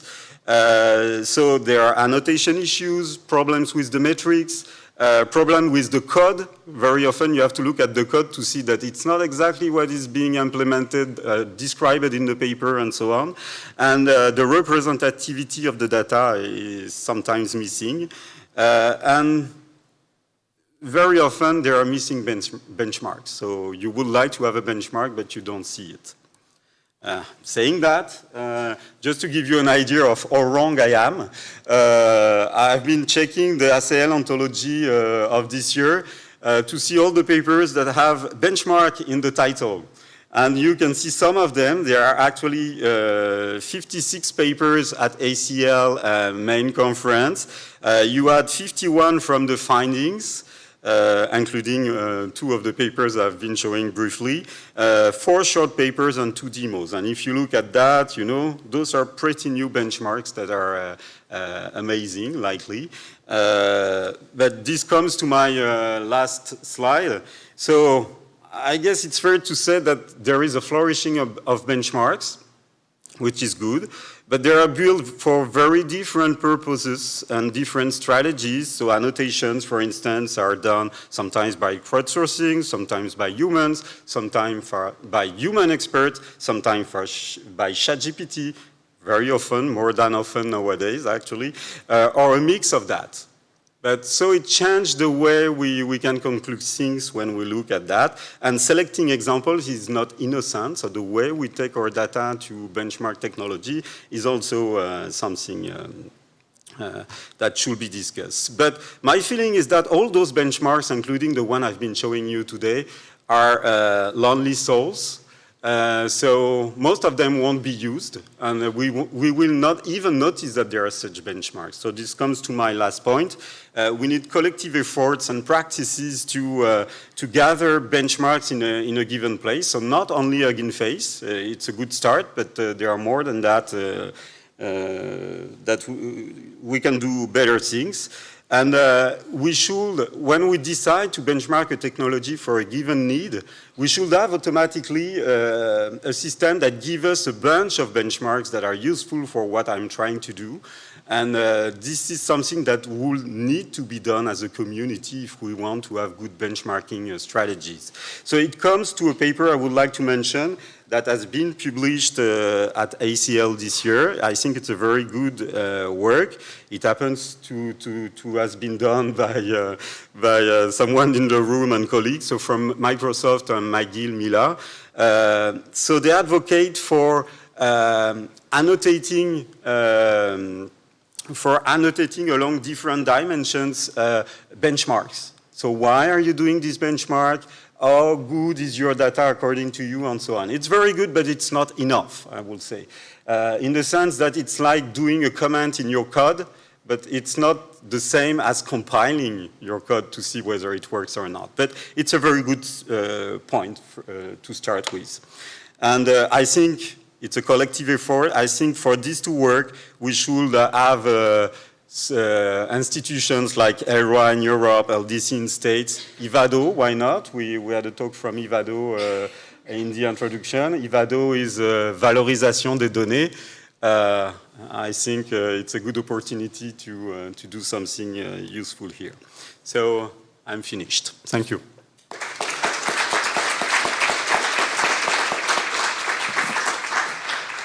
Thank you, Philippe, for this fantastic talk. I think maybe we should rethink the way we evaluate these models. That's, I think, the main message to be taken.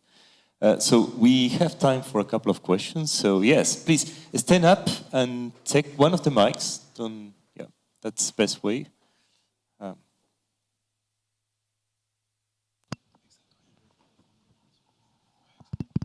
Yes. Thank you, Philippe. I really subscribe to the end of your talk, and I'm glad that you mentioned that.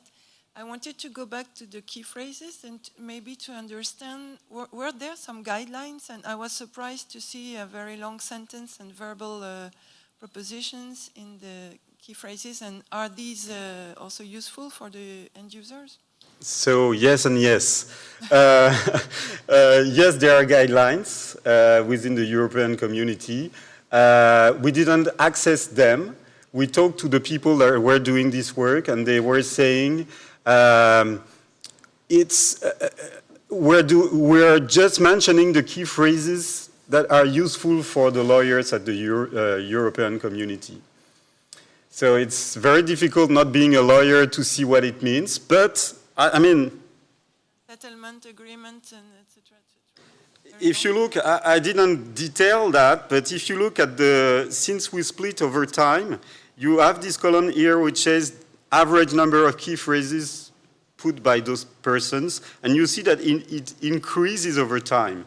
So it may be a no for the first answer you asked me. So there are guidelines, but maybe people have been evolving as a way of annotating that. So as I said, it's a very tricky task, and maybe some control in between make them more helpful. Yeah, it's very difficult. Indexing is very difficult, and there are different ways of doing it. But in that case, they have guidelines, and they do it consistently, at least. Yep.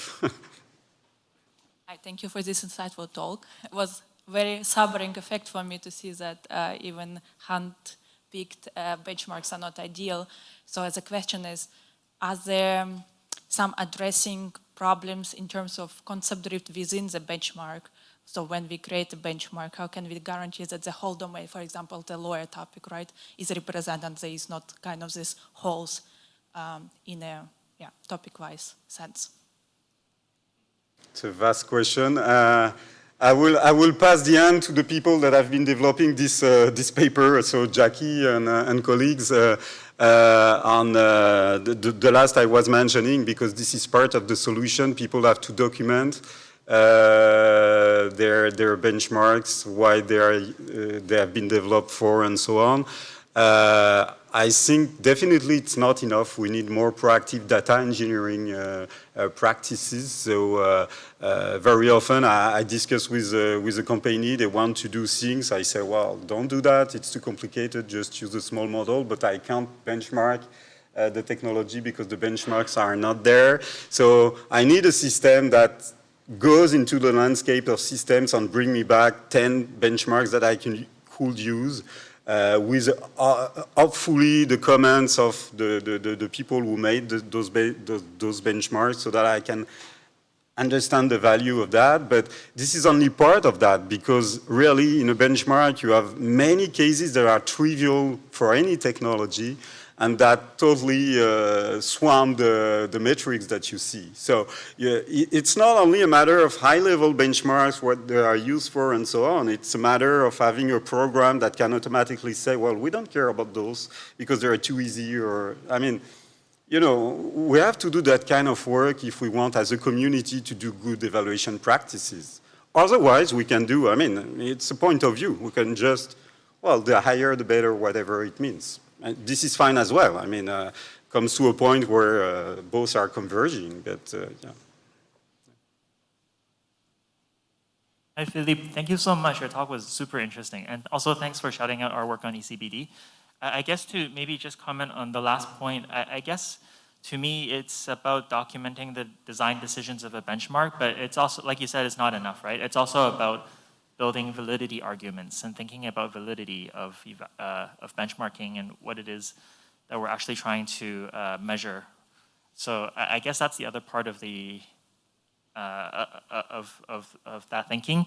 But actually, my question has to do with incentive structures in the research community, because I kind of believe that maybe we're incentivized as a whole in the community to produce bad benchmarks, in the sense that, like, so first of all, reviewers don't check the benchmark samples and quality, basically, right, when they review. And then so it's better to just, from a paper counting perspective, it's better to just get something out. And then after you get the paper out, you can write extra papers to talk about how the benchmarks are bad. And then you get another few papers that way. And then you have models that were optimized for the first version that you can now optimize on the next version. So I guess my question is, do you have any suggestions or ideas or thoughts about how we can reform practices in the field to avoid the situation? I sort of do. Whenever a student comes to my lab and saying, I want to develop deep learning models for this task, I say, okay, but first you're gonna do your homework. You're gonna run a stupid learning model and show me the performance. And very often students are disappointed because, oh, wow, not bad. So, so they see the leverage between plain old machine learning technology and deep learning technology, and they say, wow, how come this is that tiny difference? And I think we should systemize that.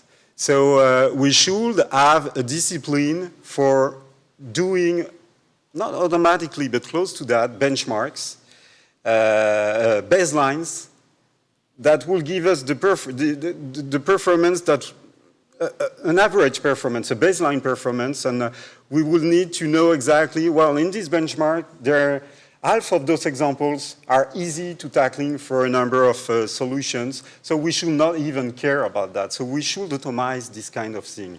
And doing that, we will really put the benchmark into a landscape where generative models will do better than other technologies. But because very often, I mean, I could have picked clustering. I've been working on clustering. Baseline algorithms outperform deep learning models very often. But we just don't notice it because it's swamped into a benchmark that is really poorly thought. So, so yes, I think my answer to your question is doing baselines that are well thought, and a lot of them that we deploy systematically on a number of benchmarks, just to know which examples are worth being looking at. That's super So interesting. that will help, I think. Thank you very much. You're welcome. Other questions? Okay, if not, let's thank again Philippe.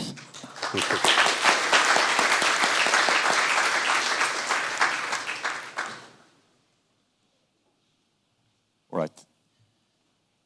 So I will next talk is going to be given by Golnoush Farnadi.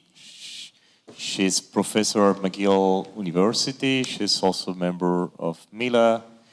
I just give a few introduction at the same time that she's plugging in the computer. She work.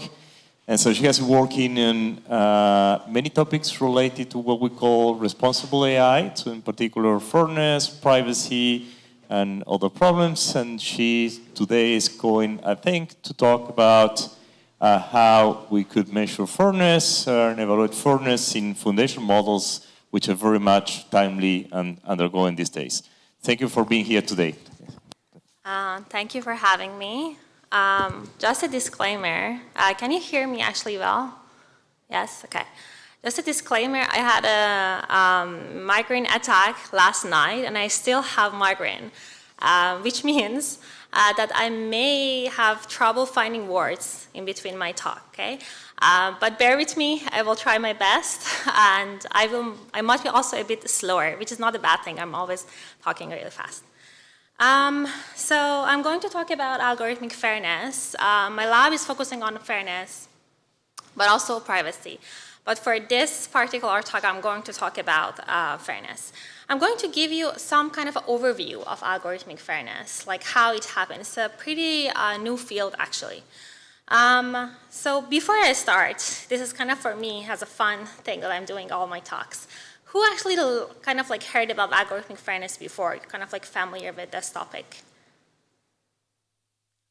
Oh, very few. Okay. Surprising. Just a disclaimer, I'm going to answer this question, why we should all care about algorithmic fairness. What is the importance of algorithmic fairness? But I'm looking at it from a technical perspective, although fairness is an interdisciplinary field. So I'm kind of not going to talk about the journalism, auditing. I'm not going to talk about the policy making, advocacy, or communities around kind of like fairness. I started my lab kind of trying to figure out like why the algorithm that we are using today, we are actually using automated system in many decision-making tasks that have a high influence on people's life. So we are having algorithms, and it's not an exaggeration, that they are deciding who gets a loan, who goes to jail, who receives healthcare. So the question that I kind of try to answer is that whether these automated systems fair. Unfortunately, there are so many examples. These are just the viral examples, but every day I think there are many examples that showing it's not the case.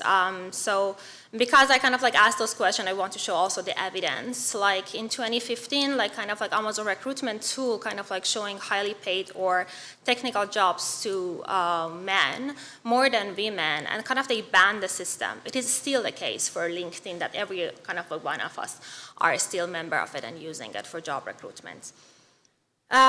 There is 2016, there was ProPublica publishing an article on Compass, which is a risk assessment tool for kind of like it used across courts in the US, and they show that like the higher score is shown for Black individual, which means they may actually sentence to jail because of that higher score. And there are so many health care applications, they show that they are biased towards elderly because they are not collecting kind of like data for elderly, so they are very biased for elderly for detections and also kind of like providing health. So one of the reasons that we need to care about algorithmic fairness is the harms that are coming from the algorithm. There are variations of the harms. There is no time for kind of talking about these categories, but just to remember, we do have kind of a quality of a service harms that are different across different populations. We have denigration harm, we have a stereotypical harms, we have representation harms. Harm is one factor, but we also do have laws against discrimination. So you see like there are so much discussion about AI regulations, So we do have regulations, at least for fairness, we do have laws against discrimination. These laws are based on kind of like human rights acts. It's not for AI, it's kind of like you all, I think, know that like if you're kind of applying for a job, no one can actually kind of like say because you are a woman, I'm not giving you a job. And that's because of these kind of laws against discrimination. We do have it in Canada, in the US, in Europe, in different countries, and I give the examples from China, from India, from South Africa to show kind of like this is not just about North America. So we do have legally recognized classes like, for example, race, gender, and we do have regulated domains like health, education, hiring, etc. But there is a gap, actually, kind of like in parentheses. There is a gap between laws that we do have documentation for it and AI regulation. And part of like that problem is not that we don't have the regulation, it's just like we don't have evaluation. So the last talk talking about the benchmark, we don't have a way to kind of evaluate the system properly, we don't have auditing. So that's kind of like the gap for the regulation, and not just we don't have regulations, we do have regulations. So I'm going to talk about the history of fairness in ML. It's a pretty short history because kind of like it has started around 2014. It's just my attempt of kind of visualizing this history. We do have papers before that. I'm kind of like not saying that there were no papers before 2014, but kind of symbolically I kind of choose 2014 because of the call for kind of a risk around kind of big data. And the kind of like some funding that started kind of like having all these viral cases that I show before, and it kind of started the field. And at the beginning of the field, we didn't have even a conferences dedicated to this topic. By 2018, we kind of like had workshops that kind of like they forced together in order to have a conference. And the beginning of the field, the question was how we can define fairness. So we were kind of like fighting around it. It was trendy to come with the new notion of fairness. It still is ongoing, the new notion of fairness. But I will give you like the outcome. So the reason that we had that kind of like issue is that fairness different even in the legal documents. So even the kind of like equity and equality, right? So we all kind of heard about them as a fairness notions, but they are massively different. So one is focusing on the outcome, is going to be similar for all individuals. The other is going to be a treatment that should be similar, right? Both of them are fairness notion and have different applications, right? And you can also understand this because this is also kind of like very much should be defined based on the country, also the policy. So for instance, healthcare in Canada, you know that is very different from the US, very different from Europe, and it's kind of like they're all kind of trying to make it fair, but it's very kind of like different perspective of fairness. And that's kind of becoming the issue, and that's why people coming of like how we can translate those notions of fairness that are in the legal document to mathematical notation that we can actually use them in machine learning and AI. I give you just kind of like the outcome of that kind of discussion. So lesson learned from 10 years of discussion around this. Show us there is no free lunch. So there is no notion of fairness that you can kind of pick. There's a perfect notion of fairness that everyone can use it for every field. Fairness is very subjective, and it should be defined based on the application domain. So even in Canada, the fairness notion that we are going to use for education should be different than the fairness notion that we are going to use in healthcare. One notion cannot simultaneously satisfy all metrics, and many aspects of fairness are not kind of like combined in a technical aspect. We had groups of kind of like fairness at the individual level, fairness at the group level, and there are kind of like all this kind of like a statistical versus a causal notion of fairness, all the impossibility theorem, kind of like how you cannot satisfy multiple one at the same time. Then we moved on. So now if you have the notion of fairness, people start thinking of like how we can actually use it. So we find this perfect notion of fairness. This is still a challenge. But if you find it, how we are going to use it? So people start thinking about the fairness mitigation techniques, right? And they started thinking about like how we can ensure algorithmic fairness, at least in the traditional machine learning. They consider the pipeline. So the pipeline of machine learning, the very simplified version, is just we do have a data, we have algorithm, and we have the outcome. Bias can appear throughout the system. We can have a data that is biased, is unbalanced, there's a discrimination, historical discrimination in the data. We can have algorithm that the objective is unfair, so we have to actually fix that, or the outcome is unfair, or because this black box, we cannot really understand it, and we need to, in order to kind of receive the feedback, in order to correct the system. So the lesson learned, I'm not going to talk about also the mitigation techniques, but the lesson that we learned from these 10 years of algorithmic fairness was algorithmic fairness is highly dependent on that notion. So if you're kind of going to mitigate it, if you mitigate it with one notion, it's going to be very different than mitigating another notion, right? And we have these three categories. We have pre-processing that are focusing on a data, in-processing focusing on the algorithm, post-processing focusing on the outcome. But if you want to satisfy fairness, they have different characteristics. If you're just focusing on the outcome, the post-processing, you don't have that much of control over kind of a trade-off between performance and fairness, because you are not controlling the way that the algorithm is working. If you're not fixing the data, most of the issues are going to remain in your kind of like pipeline. So the best approach is just you need to kind of combine all those things. You need to look at the whole pipeline in order to address algorithmic fairness. Then we started the era of fairness in foundation model. And I think many of you are interested kind of like thinking about the LLMs, language models. We started having ChatGPT, and kind of like it actually changed the whole field. So I'm going to talk about like how the history that we had in algorithmic fairness actually influenced on a decision that we make when we face the new era. So what are the challenges of algorithmic fairness in the age of foundation model? So one of the problems that we are seeing is that the foundation model is kind of the era that we are seeing that every few months you're seeing that there are bigger models coming to the market. There is a race between kind of like different industries that are kind of like bringing bigger and more capable models to the market.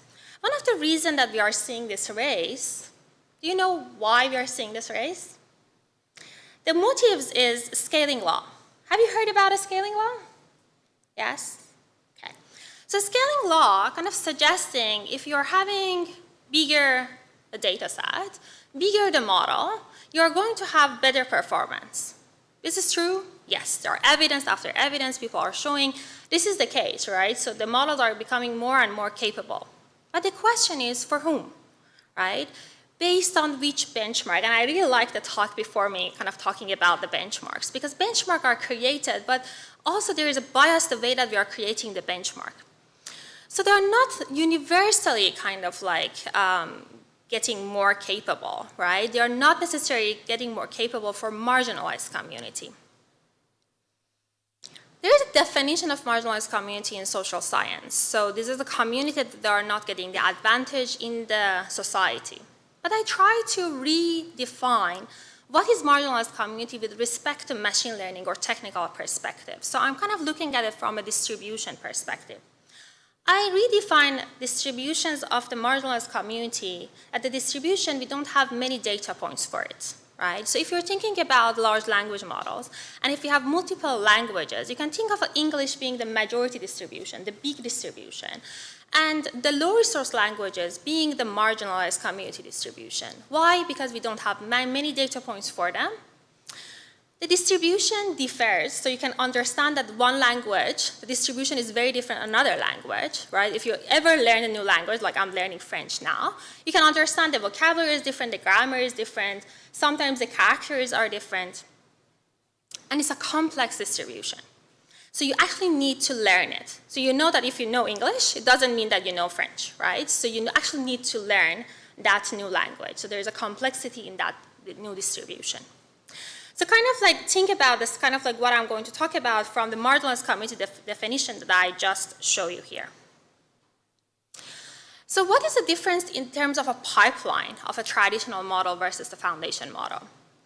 The pipeline is still the same. So we are having the data, we have the model, and we have the outcome. The problem is the scale. So before, the data was very much focused, right? So we had problems with data, but the problem with the data was kind of like the collection of the data is tens or thousands of the data points. The models are much smaller at the scale that we are seeing in foundation model that are billions of parameters. And the models are becoming very, very complex. So there are kind of pipelines after pipelines that are creating the model that are very, very complex to work.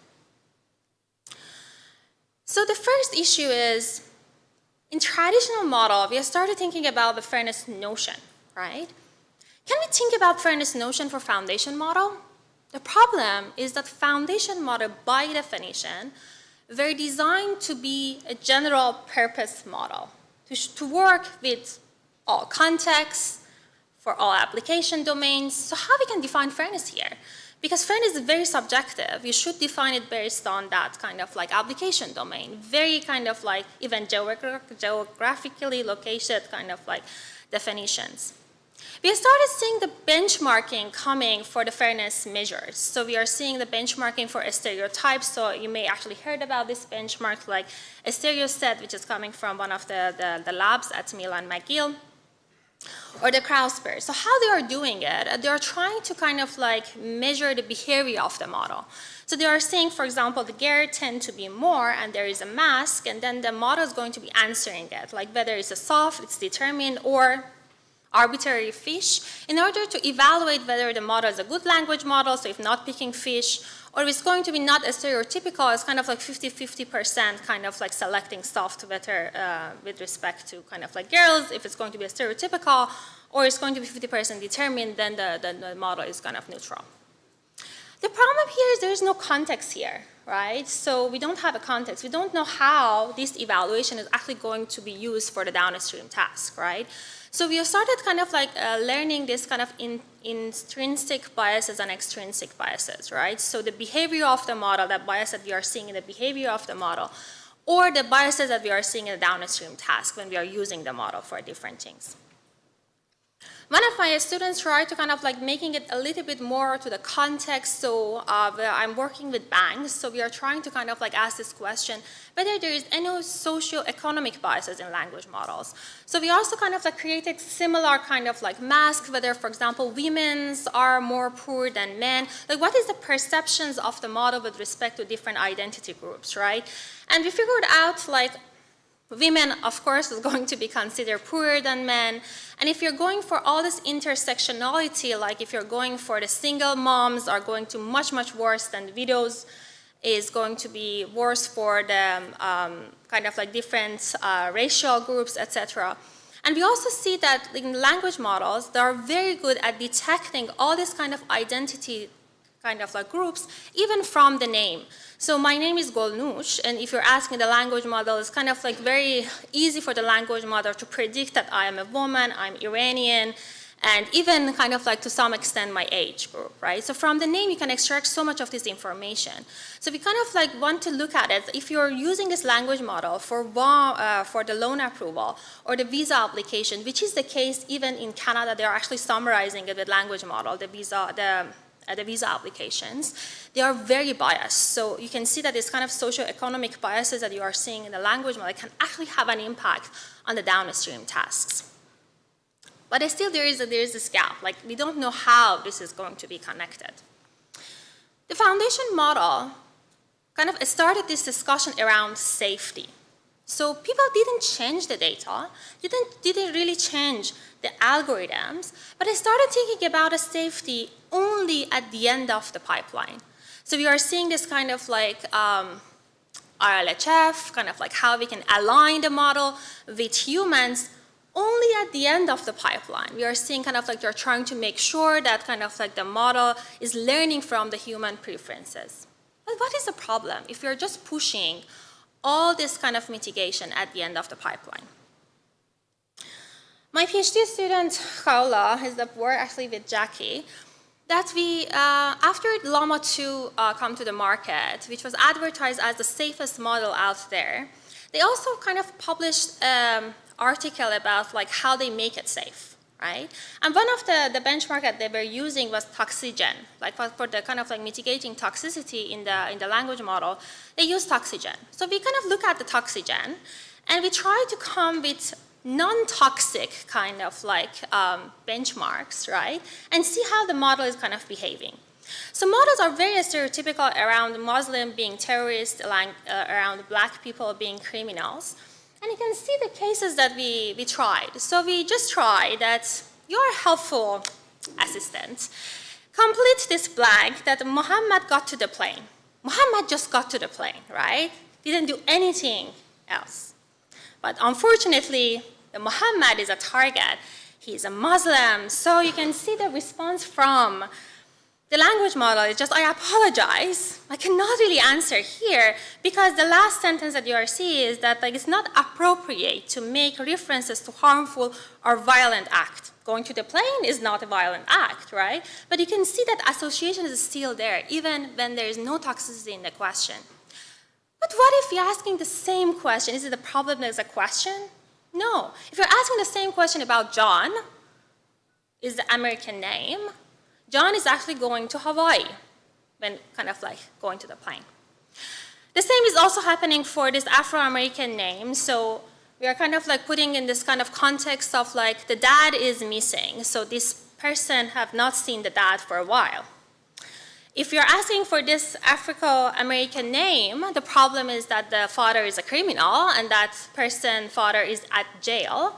Well, if you're asking about John, the answer is going to be that he was in the military, right? So you can see that still the associations that we try to fix it with all this kind of mitigation techniques are still there. And we are seeing this kind of safety exaggerated even behavior. Sometimes the model is even refusing to answer for this kind of simple queries. And this is actually the work as published at ACL this year. So I also talk about problems which is not coming from the foundation model. It's actually happening at the traditional model, but at the higher scale we are seeing it in foundation model. I recently published this position paper at ICML that I talk about the cascading disparity phenomena, which is that I'm talking about fairness not from the performance perspective that people were talking about it all the time for traditional models. There is a issue with the loan approval for men and women, etc. I'm talking about that the fairness is not just the performance. You can actually see the performance gap, but also you're seeing the privacy disparity. The marginalized community, because the distribution is different, the model actually learned them very differently, okay? So we are seeing the disparity with respect to memorization of this. So when we are evaluating memorization, you are seeing a much higher memorization happening for the marginalized community. You're also seeing higher vulnerability with respect to different attacks like membership attacks, etc., happening for marginalized community. We're also seeing the robustness disparity. So the data points coming from the marginalized community are also more at a risk of misrepresentations. They are considered as out of distribution. Obviously, they are out of distribution. They are another distribution. But because they're considered out of distribution, they are going to be even removed from training. And this means that they are at a higher risk of increased vulnerability and adversarial attacks. So we actually evaluating a language model and we showing there is a gap between membership inference attacks, also consistency with respect to the noise that we are seeing for vulnerability based on adversarial attacks, so both robustness and privacy. But it's not stopping here. We're also seeing the hallucination gap that is also we are seeing more hallucination fabrication happening for the low resource languages or this marginalized community. My students over there, she actually worked on this project for her internship, that she showed that there is a hallucination gap. So it's not because the data was not there, because we only focus on Wikipedia. That is actually for all the languages that we evaluated, the model has been seeing that Wikipedia pages, right? But we are seeing there are much more gaps with respect to hallucination of the model. With respect to English, that the hallucination is high, but it's not as high as our other languages. So when we are evaluating, when we're getting to low resource languages, the hallucination is becoming worse and worse. We're also seeing the gap with model understanding. So explainability, interpretability models are also focusing on the majority distribution. So all the tools that we are creating in order to debug the models for understanding the models or explaining the outcome to the users are actually wrong for the marginalized communities, not representative for the marginalized community. And I work on kind of music retrieval system, and we show that even the music retrieval system that are focusing on explainability, that are prototype-based, right? The prototype are kind of around the marginalized groups. So the music items are coming from the English kind of like lyrics or kind of like country speaking English languages. They are more explainable with respect to items around them or prototypes than kind of like other languages. So we are also seeing that kind of like that gap of explainability in the embedding space. We also have model multiplicity disparities. So if you're not familiar with multiplicity, it's just like the model with the same data, same algorithm, you may have different kind of model that they have similar behavior. And if you're using one model, for example, you are going to get the loan. If you're using another model with the same loss, same objective value, you may not get the loan. So this kind of churn, this kind of ambiguity, this kind of like change of the behavior are also happening at higher rate for marginalized community. And with also my PhD student, we work on this kind of like the issue of the multiplicity and law, because there's also at the higher risk for the marginalized community, which are kind of associated with race and gender, etc., that we do have law against discrimination for them. We also have safety disparity. So I already showed you an example, and my PhD student is also working on this kind of like all these kind of safeguards that we are creating with RLHF, the benchmarking that we are creating for RLHF, they are kind of like showing higher exaggerations of the behavior of the safety for marginalized communities, not kind of making the model safe, they are kind of making the model useless in a sense for marginalized communities. And I discussed in that paper that, of course, the problem is not just technical, there are socio-technical challenges with respect to this, but as a community, we can also work on some of this issue and kind of focusing on like how we are learning from this distribution. There is a problem, and I think the root of like all the problems that I mentioned here are coming from the embedding or representation disparity that we have. This is a very simple kind of like example to show like why the problem is happening. So here, assuming that we have different distribution, here is a simple Gaussian distribution. So you are assuming that we have blue, orange, green, and red, which are 4 Gaussian distribution. Here I also assume that the size of the distributions are also even the same, right? Which is not the case when we are having marginalized community. How we are kind of like creating our loss function is often we are assuming there is a single distribution, it's an aggregated distribution, and we are trying to find the best performance based on the aggregated distribution. What is the aggregated distribution? Here, based on this 4 simple Gaussian distribution, is that dotted black line. That's the aggregated distribution. It's not mimicking any of those distributions. So we are kind of like trying to find the best performance based on a distribution that's not mimicking any of the distribution. Why it is working for the marginalized community, for the majority distribution? Because when you're increasing the data point, the aggregated one is getting closer to the distribution that is the bigger distribution. And that's why we are seeing the best behaviors happening for them. So what I try to discuss is that let's just understand this heterogeneity of the distribution and change the way that we are learning given that heterogeneity of a distribution. What is happening when we are not kind of considering this heterogeneity of distribution is the phenomena that maybe you heard about it, is just flattening effect. So many of the low resource languages, different kind of concept, this is kind of a hypothetical example, it's not a true example, right? But just to show you that, for example, 2 concepts, apple and house. These are 2 concepts in any languages around the world. You're not expecting them to be similar, right? But you are seeing that these 2 concepts are very far away in English, in the embedding space. But when you're considering low resource languages, they're kind of flattening. They are becoming exactly the same. Why? Because the way that we are learning, we are not understanding the nuances of the new languages. We are not kind of using the capacity in order to understand the characteristic of that language, the characters, etc. For the low resource language, even kind of there is a kind of like ambiguity, kind of like which language the model is talking, because kind of like they're using characters from different languages, because they're really not understanding there are different languages. So this flattening effect can also be resolved if we have an understanding of there are different distributions.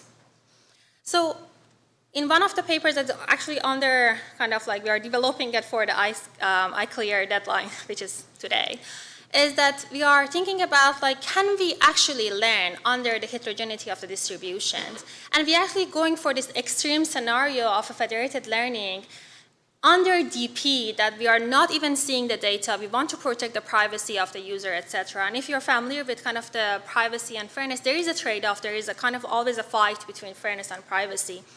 And we are trying to not only mitigate that issue of the gap of DP when we are doing this kind of heterogeneity of a distribution, but also we can kind of like correct for robustness issues and attacks. We can correct for the performance gap for different distributions. So it is actually helping if we have an understanding of different distribution. Under the federated learning, we're also assuming that we don't know which data is coming from which distribution. We actually need to kind of classify them. And it is still working. In languages, we may be able to even detect the language, which is going to be much easier the problem to solve. The source of this kind of disparities that I talk about is, of course, part of it is data. But the problem with data is really hard to solve because part of it is availability of the data, right? This kind of quality of the data is low, but also data is not even available. So we also need to kind of like have kind of like a focus on like how we can make it accessible in order to kind of train this model. But that needs a community engagement, and this is not a technical solution, right? Although when we are training the model, we have to consider these kind of non-technical solutions. We also have many problems the way that we are training the model that is kind of like always is kind of a blind spot for people, the way that we are creating the loss. I already discussed about the aggregations of the distributions, the way that we are ordering the data, the way that we are creating the batches and learning based on those batches. Kind of we are making the model very confused. Even the learning rate is often decided based on the majority distributions. And they are different for adaptation, and we also need to evaluate the adaptations and also invest more on benchmarkings. So I'm kind of like have a call for the holistic approach in order to address responsible AI. Fairness is one issue, but you can see that it's kind of like connected to many other aspects of responsible AI, like robustness, hallucination, privacy, etc. And call for action that I have in my paper, which is all technical here, but the solution is not technical, as I just said, is that developing guidelines for the training under mixture of distribution instead of like assuming there is only a single distribution. If we want to work with multiple distributions, we have to consider this training under mixture of distributions. We should also have new metrics for this kind of representation disparity. At this point, there is no metric kind of showing the representation disparity. I think we need to kind of like invest more on metric at the representation or embedding space to distinguish the distributions. And we should also find metrics for capacity. Just going bigger blindly to see the better outcome, it's not working. It's not working for different distribution, but also climate-wise, it should not be happening that way. So we need to kind of provide metrics of like, for this distribution, this is a capacity that we need. And there is this kind of like pruning community that shows we can actually go lower. We are overkilling the parameters of the model for distributions that we are training sometimes.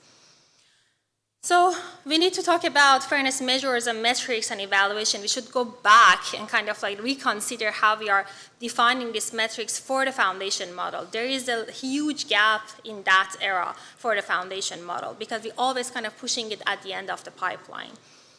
We also need to consider the definition that can be working at the intersection. So causality, fairness, and robustness. I have kind of multiple papers, and kind of like a few days ago, one of our latest work has been published at kind of like accepted at NeurIPS, is that like this definition can be combined. You can actually see robustness through the lens of fairness. These definitions are not kind of like two kind of very different definitions, and they are impacting each other. So it's actually good that we understand these intersections when we are mitigating. We can actually use one metric because sometimes even when we are mitigating and we are not considering other aspects, we are making it worse. So this is just a paper that we showed that under distribution shift, the mitigation techniques are performing much worse. If you're not mitigating, actually you're doing much better, right? So if you're not understanding the kind of like reality of the systems, you're doing much, much worse. And this is kind of based on the COVID case and mortgage lending, that the distribution shifts were very clear in different countries that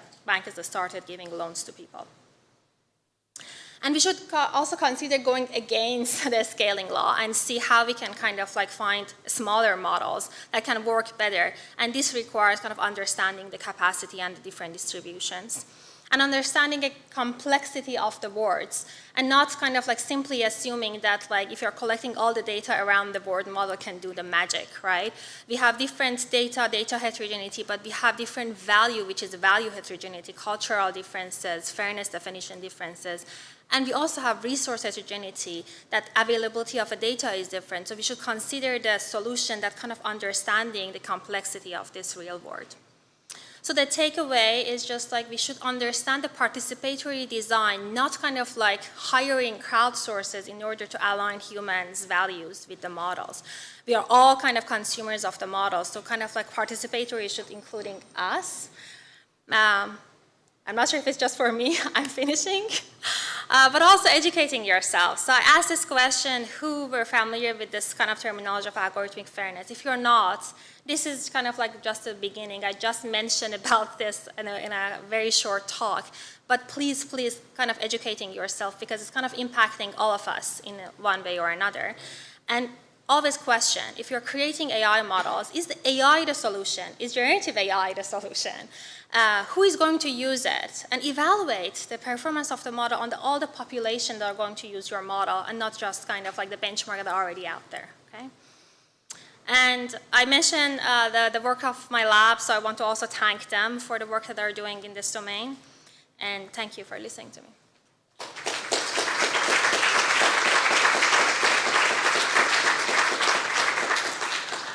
Thank you very much for this fantastic talk. Your perfume time, don't worry. So it wasn't for you, for sure. So please, yeah, go ahead if you want. Take your questions. Hi, thank you so much for such a lovely talk. So as you explained that we should have the responsible approach, focusing on different matrices, do you think also we need to change our mindset? Because whenever we talk about AI, especially in academia, we are always trying to get the best accuracy. Whenever something is 99% accurate, we get a paper published. We are not looking at the other aspects, fairness and other things. So should we think differently and think about other matrices? Thank you for the question. Absolutely. I think like the whole problem of the field is just like focusing on a single metric and even the benchmark, right? That like if the performance on this benchmark is good, everything else is good, right?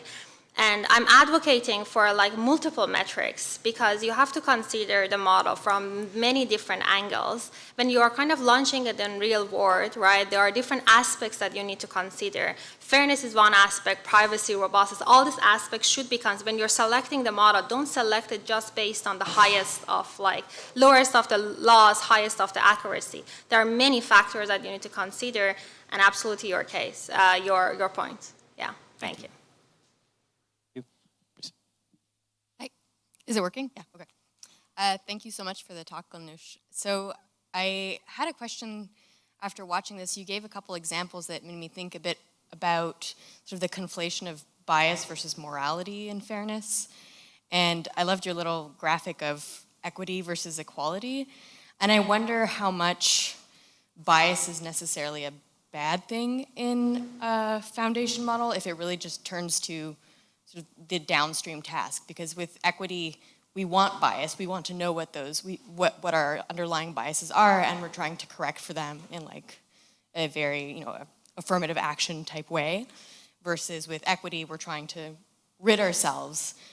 With equality, we're trying to rid ourselves of these underlying biases, and a lot of these benchmarks and measures that we have are built using our sort of assumptions about what our biases are, meaning we have them underlyingly. And so I'd like to hear your thoughts about where the sort of responsibility lies in terms of this pipeline. Is it really in choosing the models and the data sets we need for the downstream tasks?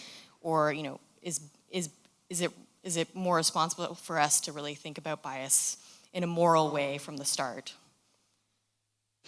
Thank you for the question. There are a few things I want to mention. I cannot count, I'm kind of saying three things. One is that For instance, there are certain biases that is in the society, right? So women are historically, even now, they're biased, right?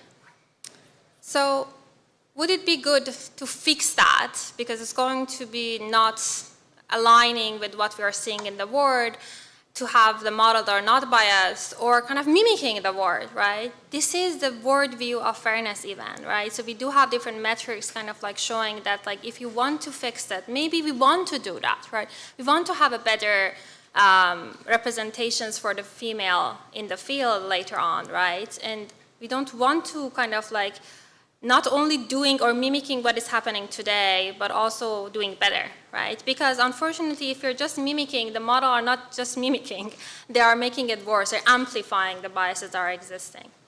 But beyond that, there are a part of like a problem that like the bias is wrong. So for instance, a stereotypical bias, if you're asking Muslim, are you a terrorist? They're not going to say, I am a terrorist, right? So these are coming from the cultural kind of like, or Western viewpoint of things, from the culture, from the country's stereotypical kind of like issues. Do we want to keep them in the model? I don't think so. And if you are learning based on other kind of like, other kind of cultures, you can actually fix this because it's coming from one culture, but other cultures, they have a different viewpoints, right?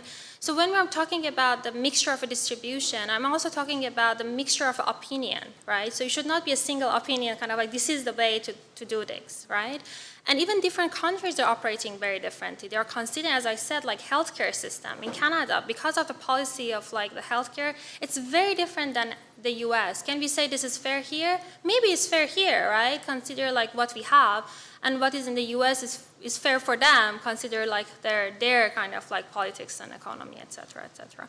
So I think it's very, very different. I don't think like there is one solution that can work for everything.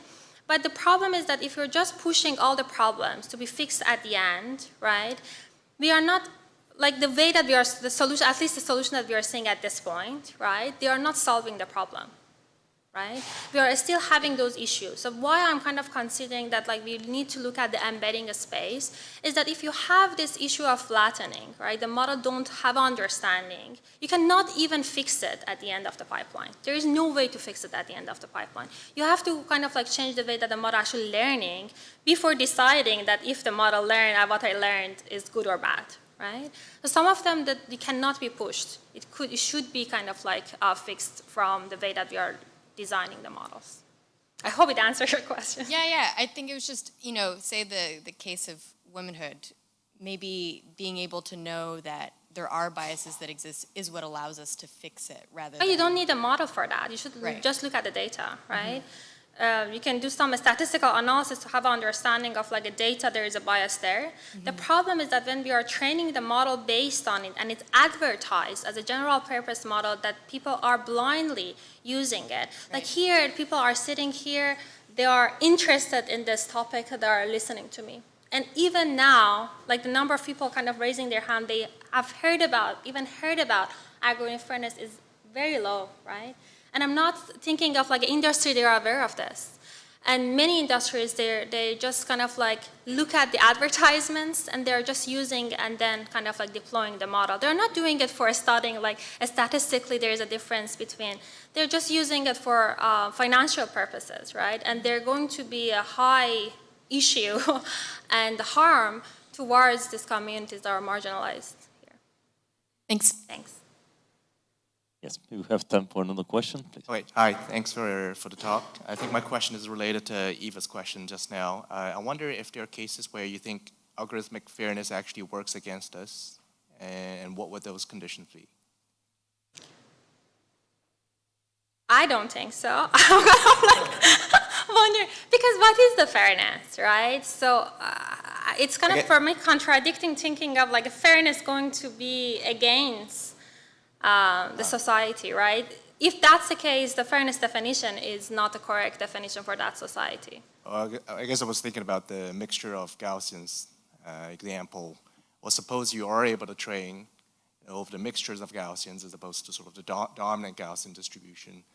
I wonder if they're just going to potentially create novel problems, such as, so take gender bias, for instance, right? How it's treated in the dominant English culture versus English-speaking culture versus other cultures. It seems like even if you have that mixture of representations, in that particular case, it might actually exacerbate the kind of biases. Let me correct myself. I didn't say that the mixture of distribution necessarily is a solution of fairness. I said that it's going to be fixing some of the problems with representation parities, right? The representation parity that kind of like influence in other aspects. But if there is a bias in the data, like a stereotypical around the board, right? Doing mixture of distribution or no mixture of distribution is not fixing this, right? You have to do another kind of mitigation technique on top. All right, great, thanks. Thank you. Okay, let's thank again Golnush for this great talk. And to all the speakers. So now it's time for the coffee break. I suggest we have a half an hour, so we'll go back 11:40, right?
Check, check.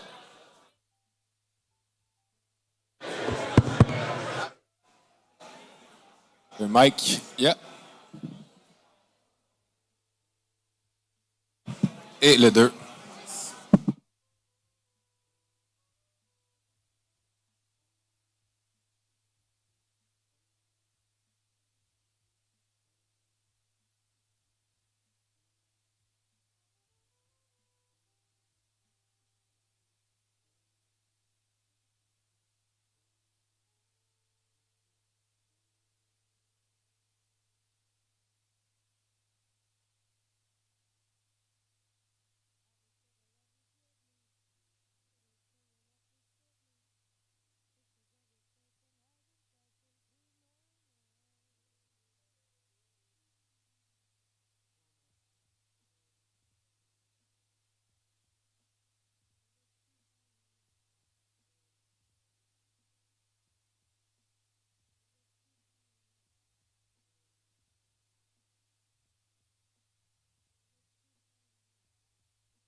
Hello.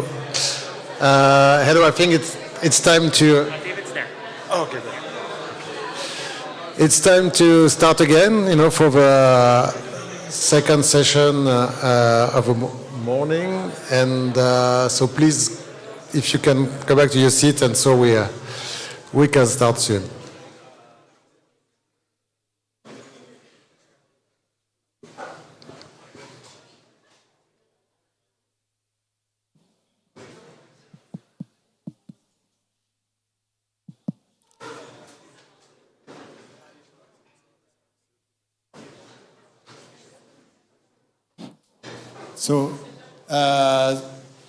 So this session will be made of two talks, by François Yvon and David Adelani, and the theme of this session is about multilinguality. And we are going to start with François Yvon, which is Directeur de Recherche au CNRS in the EASIR lab in Paris. He's been working for many years in No. in various fields of NLP, a lot on machine translation, and he's going to talk today on machine translation, again, for a lot of different languages. And so you have the floor, François. Merci Frédéric. Bonjour. So yes, I'm François Yvon. I would like first to thank the organizers for having me, and also for Beatrice to arrange the traveling, etc. So my talk today is, this is the first time I am giving this talk, and it's about a subject that is really dear to my heart. And so what I'd like to do is maybe go back first into the past, and then have a look in the future, discussing new ways to perform machine translation with examples. So when I prepare this talk, I use the term example-based machine translation because it used to be very familiar to people doing machine translation, but I realized maybe it's confusing because all machine translation today is example-based in some way. So I thought maybe I would be better with this title, memory-based, which is maybe slightly less ambiguous. And to illustrate exactly what I mean by memory-based, I will just take a few examples from actual translation tasks, just to show you that in many cases, translation can be very boring. I mean, and this is what exactly a translator, professional translators, they deal with every day. So they have new text coming in, and they sometimes it's very similar to what they've already done in the past. So they look into their memories, their translation memories, they find something similar, and then with a couple of edits, they are done. So this is one example. This is another example from the legal domain from GRC, the set of legal texts that rule the European Union. So you have very boring parts like this where you just need to change the number of an article and you're done. So it's obvious that performing TM retrieval from a translation memory and then a simple edition is a very effective, cost-effective, simple, and also reliable way to perform translation. And in a way, this has been realized many years ago, and this has given a way to two very related approaches. One is to use translation memories in computer-assisted translation. So this is an example of an open source translation workbench. And you can see there are many windows. I mean, the design is horrible, but the important part is on the left. You can see there is a window with fuzzy matches. So a translator, when he needs to translate a new segment, he can access matches from a memory, and these matches will be like related sentences with similar words that he can pick and edit if he wants to. So these kinds of tools are still useful for translators, and they can speed up their work tremendously, but they can also contribute to lowering their cost, because I mean, if you know that the text already is similar to an existing text, translator will be paid less, so they are incentivized to use this kind of tool to speed up their work when the text is easy to translate. Another way to implement this idea that a simple edit can bring you to a good translation is to use what used to be called example-based machine translation in the past. So the main idea of example-based machine translation is that you would generate a translation by picking subparts, so small fragments from various places in your translation memories. So the idea was to not just use one fragment, but use several fragments and then recombine them in a way so that you would get a translation. So this is illustrated on the slides with this example in Japanese. I'm not going to detail it, but you can see that there is like 2 sentences where we can find all the words that are needed to generate the translation. And this is contrarily to the translation memory, this is a fully automatic process. So for a very long time, people have tried to automatize this process, and I've looked at many ways to define these fragments and to match them and how to recombine them, either with a syntactic constraint or other kind of constraint. So this is a very old story. Another way to use examples in translation is to use KNN-based techniques. So this is more recent. This has been proposed for neural MT like a couple of years ago. And there the idea is to match not sentences, but to match tokens and to look at a similar context for new tokens that need to be produced. And the difference with previous approaches is that these models operate at the level of tokens. So for each token, you will perform a retrieval and generate the possible continuation for this token and then go on like that. So the main principles that I like about these techniques and that for me define these methods is that we want to use interesting example in the database of previous translation. And in the following, I will only look at methods that use full sentences as examples. So that excludes KNN MT. And for this, we would need to do several things. We will need to define a retrieval model for these examples. And then we will need also to define how we can recombine large parts of these examples with the goal to almost for free to get the translation of, for instance, difficult words or rare instances or complex terms that you will only find once in your database. But if you get the right match, then you can have this translation almost perfect without having to rely on the generation of statistical or a neural system. Okay, so I'm not going to discuss that much retrieval in this talk. I'm going to talk more about how you will use this, what you retrieve from memory. There are many ways to perform retrieval. Basically, you will, given an example, S that you need to translate, you look in your memory, for instance, for the most similar example, S tilde.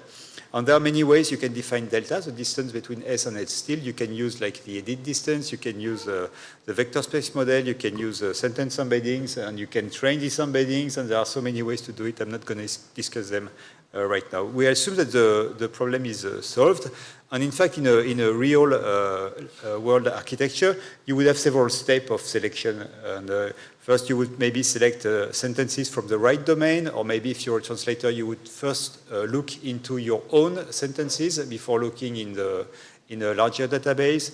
Then you would do some filtering, because sometimes these databases are huge. They can contain like millions or hundreds of millions of segments, so you don't want to compute the edit distance with all of them. So maybe you would do some quick filtering with clustering or with cheap methods, and then you can do like a ranking to find exactly the right matches with. So there are many more methods to use there. And from the old EBMT literature, we have many variants of these techniques to speed up retrieval and to find the good examples. So what I'm going to discuss in more details is what you do when you get these examples. And I will first discuss this or present the series of past papers using encoder-decoder architectures. And as you will see, this is quite old, so this is now viewed in retrospect, this is very simple. And then I will discuss alternative ways to use this example using non-autoregressive architectures. And this is a more recent work that has been published last year and that is still developing with my students, Jitao Zhu and Maxime Butor. Okay, so I don't need to spend a lot of time on this slide, so I just present it because it's a very nice representation of the encoder-decoder architecture for machine translation.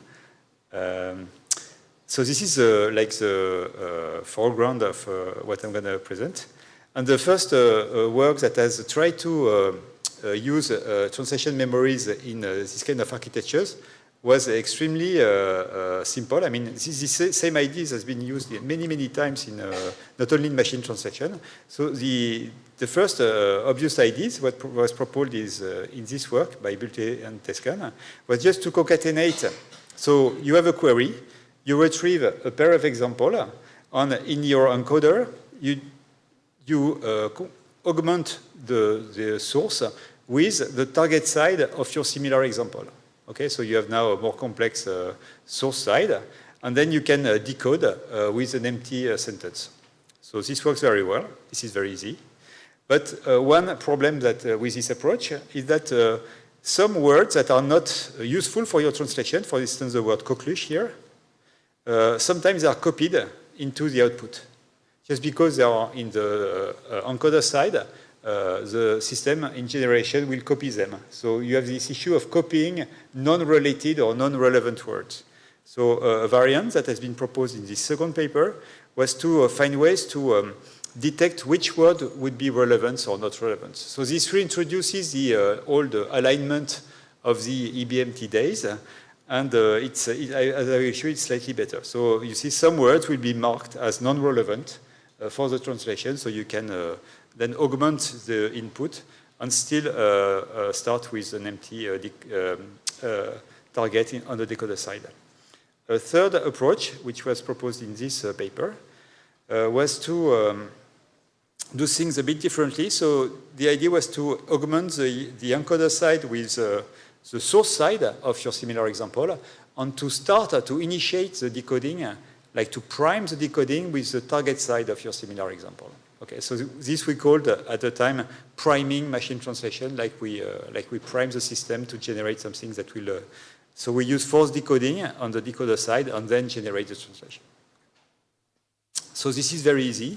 This has all you need is to train a system with this kind of augmented input and output, and on the encoder side, everything is cheap because everything can be done in parallel. So you can augment your decoder side as much as you want. On the decoder side, it's more complex because you need to force decode all the segments. So maybe it's more expensive. Okay. So we did experiments with this. So I'm just introducing the experimental setting because you will see that again in the next slides. So we have a series of corpora from various sources. So the third, this one, EPPS, ECB, EMEA is European jargon, GRC as well. This is like computer science documentation. And these are very large domains. This is news or Wikipedia text. So you can see the results here. I mean, they are unsurprising. I don't want to discuss all of them. So basically, if you take a normal, like a baseline machine translation system at the time, you see that the average performance is 46. If you augment this system with translation memories, you can get like up to 6 or 7 blue points, which is huge. And for the domains for which we have good matches, so you can see here the number of instances for which we have a match. Okay, so for some sentences, we don't have a match. So we don't find anything close in the translation memory. So we will start the decode from an empty string. But for some of them, we have good matches. And if you have good matches, like GNOME is a good example, you can get like more than 10 points improvement in blue using the translation memory. So for narrow domains, it's extremely effective, it's extremely simple, and it's very fast. Of course, for large domains like the news, you can see that we hardly find any close example, only in for 54 sentences we have a close match, which means that for the rest of the sentences we decode from scratch, so the improvement is small, and there is even a small degradation. So we have this issue. For a small domain, like technical translation, it works very well. For large domain, it doesn't work that well. Okay, and of course, I mean, nowadays, these kind of techniques have been reused with LLMs, where you, in your prompt, you directly include whatever good matches you find in your memory, and you expect the generator to regenerate them on the output side. And it's a very effective way to use translation memories with LLMs. And again, it's both simple, effective, and will give you good results. There is, however, some downsides. And the main downside for me, which motivates the rest of this talk, is that you don't have any guarantee that the system will use your translation match. Okay, it just generates as usual, so it may or may not use your example. Of course, the other downside is the decoding cost, because I mean, as you see for some examples, you just need to change one word, but you will decode the whole sentence all again just to change one word. So this is maybe inefficient. Okay. So after doing this work, we looked at non-autoregressive machine translation, so which was starting at the time. And non-autoregressive machine translation is based on the idea to speed up decoding by generating all the target words at once, okay, in parallel.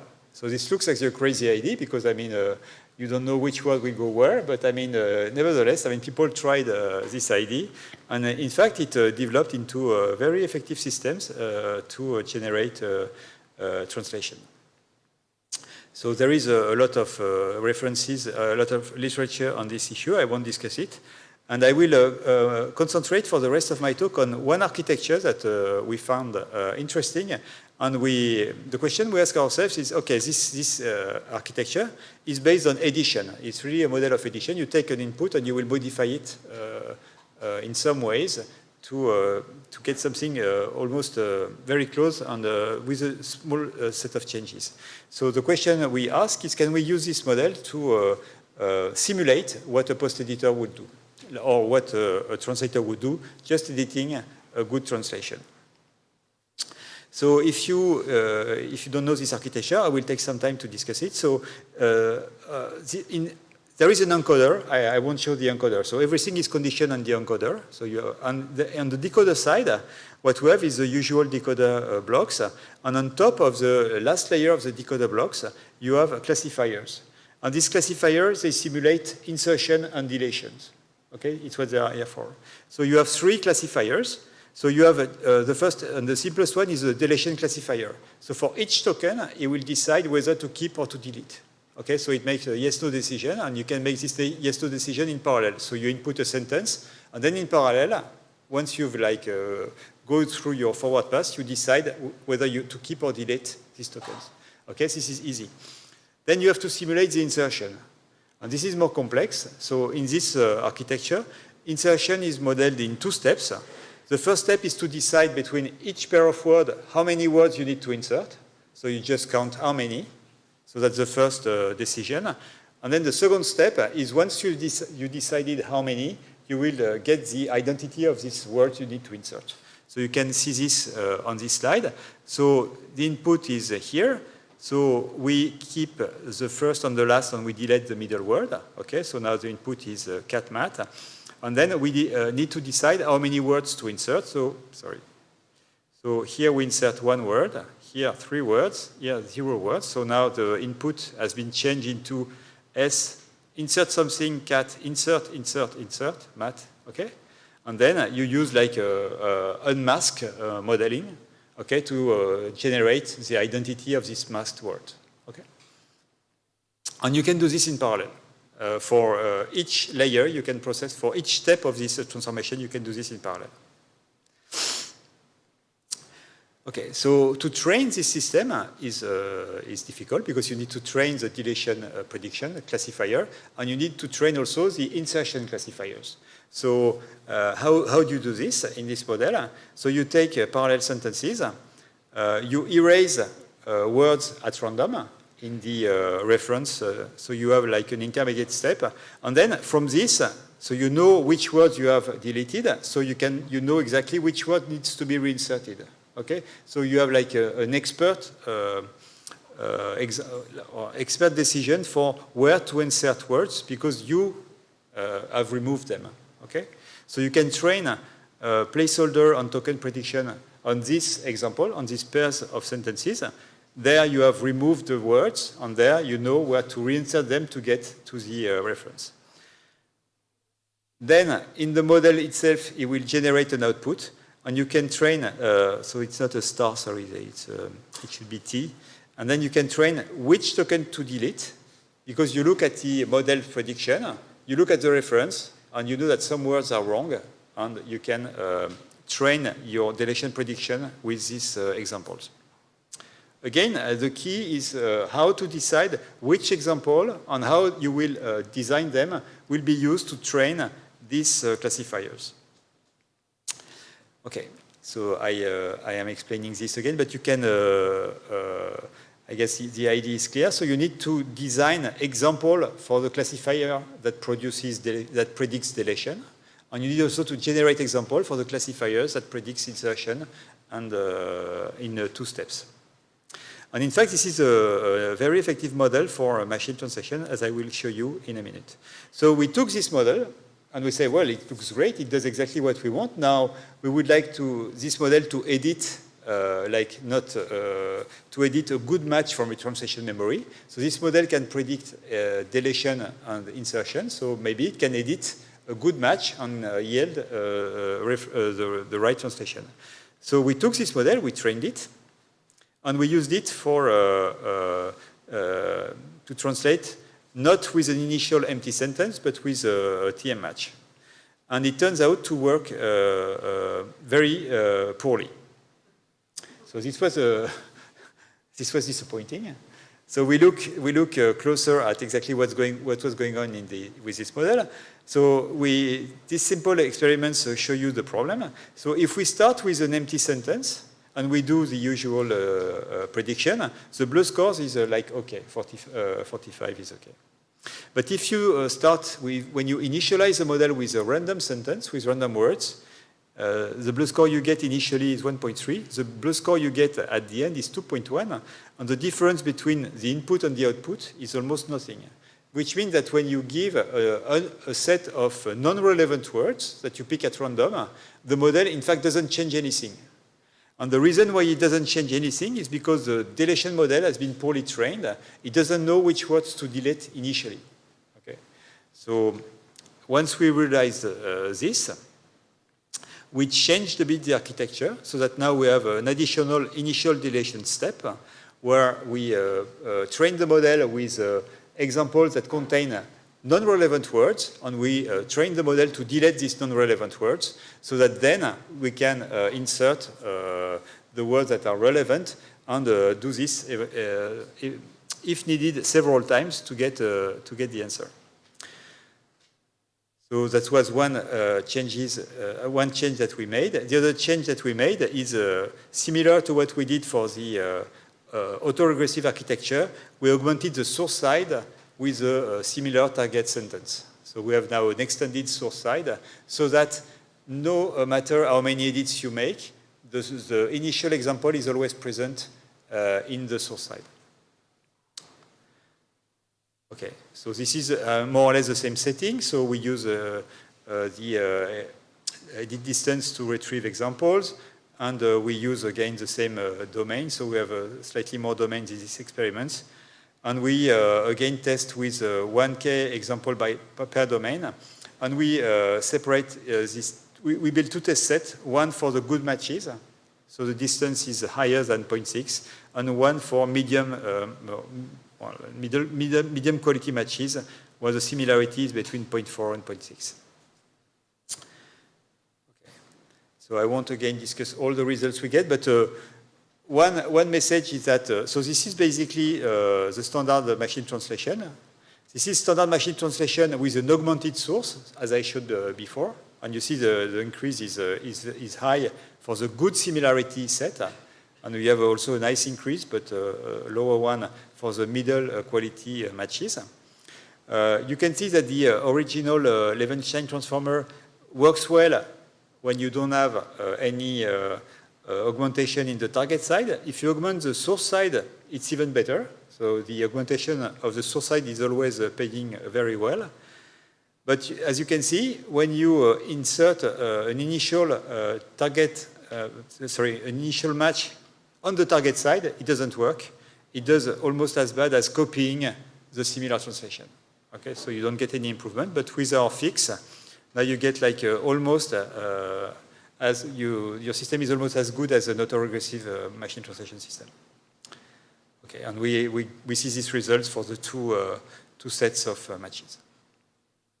So from this, we learned several lessons. One lesson was that if you have good matches that cover large portions of your source sentence, you will get a very high quality score, BLEU score. So you see, the BLEU score can get as high as almost 70 or 75 if you have good quality matches. So this is really useful. And the other lesson we get is that so in the output of these systems, you have two kinds of tokens. You have the tokens that are copied from the initial and the tokens that are generated. And we can see the quality differences between these tokens. The copied token, their precision is 97.5, but the generated token, their quality is well below, which means that the predicting is always difficult. It's always more difficult than taking some parts and recopying that in the output. Of course, you need to copy the right parts, not everything. So we did this statistics for unigram and also for bigram, and again, you can see that the precision of when you have pairs of bigrams that are copied from the input, the quality is very high. So the next step was to say, okay, what do we want for these systems? We want to cover large portions of our source, and we want to copy a lot from this just because the quality of copying is always better than the quality of generating what needs to be regenerated. So the last step we made in that direction is to say, okay, to cover more, what we will do is to take more than one example from the translation memory. So getting back to what was done with EBMT, where you would pick several fragments from several sources and then recombining them. So this yields this proposal, so what we call the multi-Levenstein transformer. So this is like the previous Levenstein transformer with one small change, but the small change was like a nightmare. So we have now a new classifier, this one. And the role of this classifier is to recombine the parts that we've matched in several examples. So we have one source. From this, we get several target examples. And we need to recombine this example to build one translation. Okay? So we still have a head that will do deletion, but that will do deletion separately for all the examples. We have, like as before, the heads for insertion, and they will do insertion in only one example. And then we have the recombination head that will try to recombine several examples into one translation. And for this, we needed to develop a new algorithm for this alignment procedure, because we need to align all these examples so that they can then be used to generate one translation. Okay, so there was a lot of algorithmic difficulties for this work. I'm not going to discuss them in detail, but I mean, you can look in the paper. So just to explain a bit the details, so this new head, what it does, it takes several translations, so several possible translations taken from the memory, and it will try to align them. And the way it does this is that we pad these sentences with a fixed length, and then the classifier for each position decide from which sentence to pick the token. So if we have two sentences, it can be either in the first sentence or in the second sentence. Okay? And we will train a classifier to do this task. Okay? So this is the new head. So it doesn't take one sentence, it takes several sentences, pad them together, and then select for each token from which sentence to copy. And I will illustrate this on this example. So we have now our two examples. You can see them. So separately, we will do token deletion, as usual. Separately, we will do placeholder insertion, as usual. And then we'll have two sequences that we will align. Okay, so our best alignment is this one. So when the two words agree, we don't do anything, that's fine. Then the two words agree, we don't need to do anything. There is a word on the placeholder, we choose the word.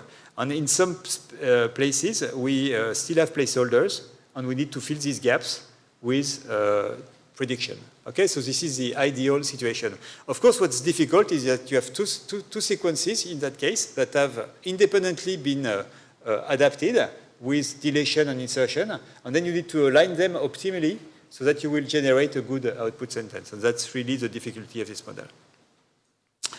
I am not discussing this, but at the end of this first step of generation, we'll have more steps of repair to improve, if possible, this translation. Sorry. Okay, so to train the recombination classifier, we need to produce aligned example that are optimal so that the classifier will try to reproduce this optimal policy. So what we did, I'm not going to discuss this, but basically what we did is we separately align in several ways the target side of the example we retrieve. So here you have two ways to retrieve example and two ways to align them. So the first one yields high coverage on both for this both example, but the total source coverage is only 70%. Okay, you can do better. You can get 100% coverage, and that's one of the contribution of this paper. Is how can you find a maximum coverage with several alignments together? So we have a heuristic to do this, so that we cover as much as possible from the source. And from this alignment, we get a joint alignment of these two sentences that tells us for the first word, we take the first word, for the second word, we take this one, for the third, we take this one, for the fourth, we take this one, and then we switch, okay? And that will be the training data for the recombination classifier. Okay, so I'm not going to discuss this slide. This just shows you that in this paper, we need to work a lot to then decide how we would design the examples for all the classifiers in our model, because we have classifiers to do deletion, insertion, the prediction of words, also recombination, and we do that in the first step, but also in the iterative refinement steps. So we need to, as previously, decide for a policy to take, for instance, the reference, delete random words, and from this, repredict where to insert tokens, etc. And there are a lot of ways to generate this example for the classifiers. Okay, there are two more interesting, I think, algorithmic contribution in this paper. One is a recombination, is a realigner module that we needed to use during inference. So what's the problem? So in inference, we have generated sequences with placeholders independently for all the retrieved example. And then we try to align them, okay? And it doesn't work. And you have a case where you see that it doesn't work that well because that's the prediction of the system. And there is a mismatch because on, you see, is not aligned with this on. And so the output has twice the word the in the output. Okay, and that because these two alignments were found independently. So the realigner module, what it tries to do is it tries to find a better multi-way alignment in the unicity of the alignment computed by the system. Because I mean, all this decision to insert here and here are based on the classifier that predicts insertion. So we need to trust it, but we also need maybe to see whether we can do somewhat better by making small changes. So this is a difficult combinatorial problem to find this optimal alignment, but we designed a nice algorithm to do this based on the relaxation of this problem, and which is then solved with SGD. Okay, now the results, and then I will conclude. So the experimental setting is almost the same. I'm just jumping to the conclusion. So with this model, compared to just having one example, we do more copy. So you see, we go from 64 to 68. So we copy more, which is something that we wanted. And we also slightly improve the blue score. So with one example, the blue score was 58. And with the 3 examples, when we had this realignment component and something that I didn't mention, a pre-training step for the system, we can reach 63.4. And that's an average of all the domains, with again a variance across domains.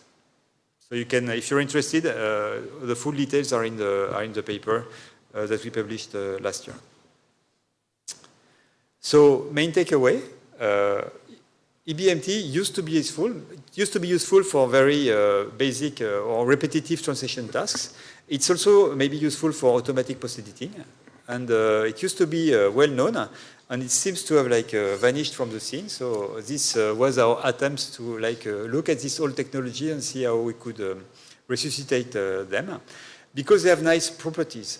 I mean, you can directly, if you're a translator, you can take a trained system and come with your own translation memory, plug it in, and you start translating with your own data. So I mean, it's very reassuring, and you know the quality of the data, and you can find your phraseology, your terms, the way you want to translate. And for translator, it's really important. And it's transparent because you know which parts have been copied and the patches that have been generated, and it's also efficient. Okay, so what's our future? Is there any future for these techniques in the era of LLMs? I'm not sure, but I mean, we are still trying to find an answer to this question. So what we have been looking at is how to optimize the selection of multiple examples, because I mean, we don't want to find just the closest. We want to find a good set of examples that will be then recombined. So that's a combinatorial problem that's difficult. So we discuss it a bit in this paper. We would like to, as for LLM, to train these models with monolingual data, not rely on bilingual data, which is more rare. We would like also to have feedback from the adaptation to the retrieval, because I mean that's very important. I mean we would like the retrieval to be informed by the effect of the future adaptation. So how to introduce this feedback loop in the model is difficult. Something that I'm considering now is also to try to have LLMs generate the optimal editing policy. Maybe that's something we can train an LLM to do. I'm not sure, but I mean, we can still have a shoot. And also, these systems are meant to be used with actual translators, so we would like to also see how we can train this system with users in the loop and also do the inference interactively with translators. And that's it.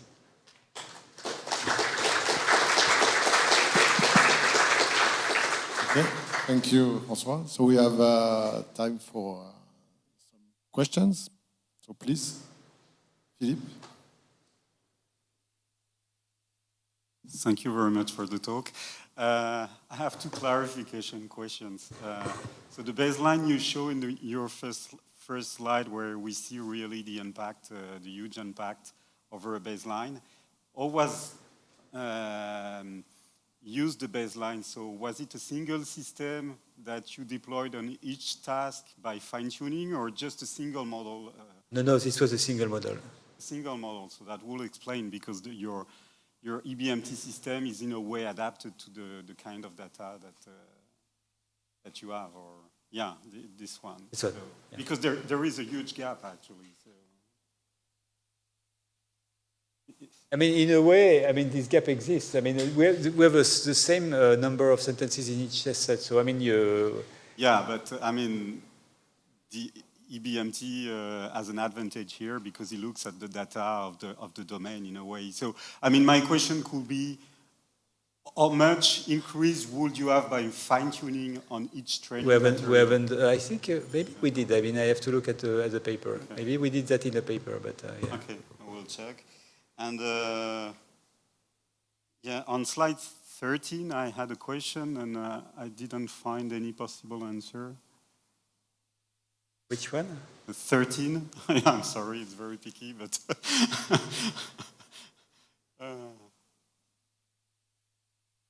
yes, I was wondering why there is this gap in performance between 51 and 46, since it does not depend on the retrieved example. So why is it lower? Yeah, and here. Well, I mean, probably because, I mean, it may be because the sentences that have a good match are shorter, and maybe they are simpler to translate. I mean, maybe something like that. Yeah. Okay.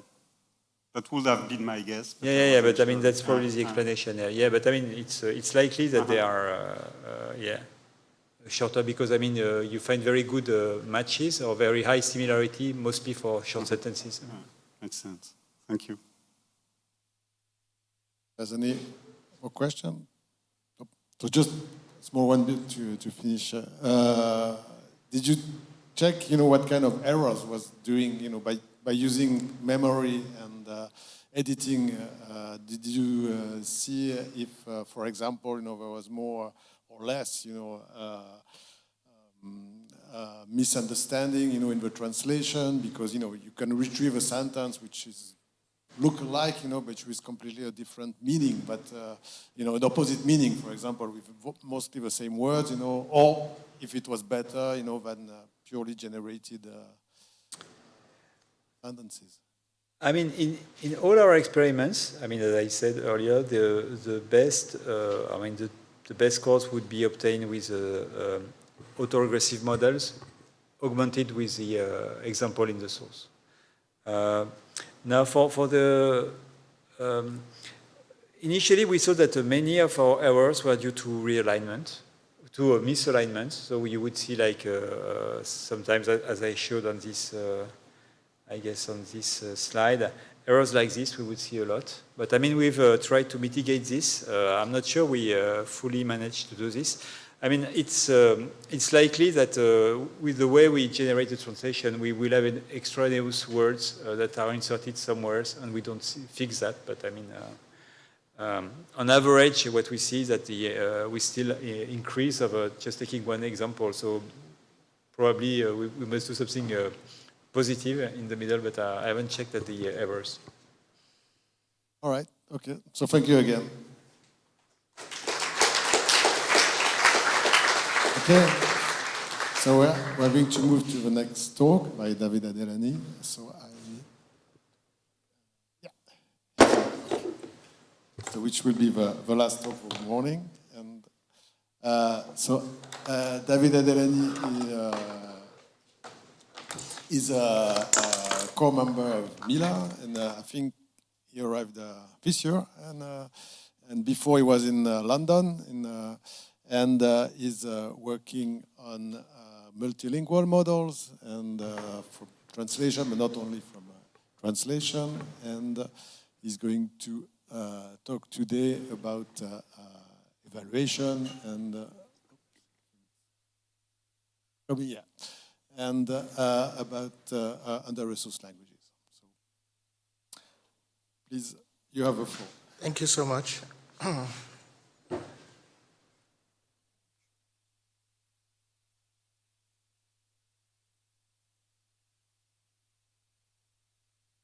All right, thank you so much for the introduction. I think you already introduced me. I'm a assistant professor at McGill and also a co-academic member at Mila and a CFA AI chair. Today I'll be presenting our work on how good are large language models on under-resourced languages. So I'll motivate my example from ChatGPT because everyone is familiar with this technology. I'm sure if you speak to your mother or grandmother, maybe they know about this technology.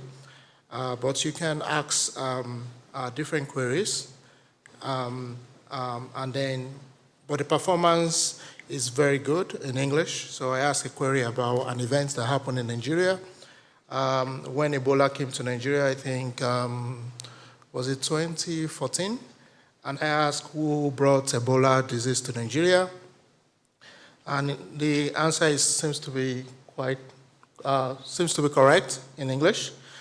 So I decided to ask the same question in my native language, which is Yoruba. And so of course you don't speak Yoruba, but if I translate it, you know that the translation is incorrect. Unfortunately, in this example, the answer retriever is not good, and is obviously worse than in English. But the translation seems to carry enough information about what has been retrieved and it's not the right answer. So which shows that the kind of experience many other people get when using this technology is very different, depending on the language you query. So if you query in English, you have maybe excellent response. If you query in French, it will be slightly worse. In German, slightly worse, but Chinese also.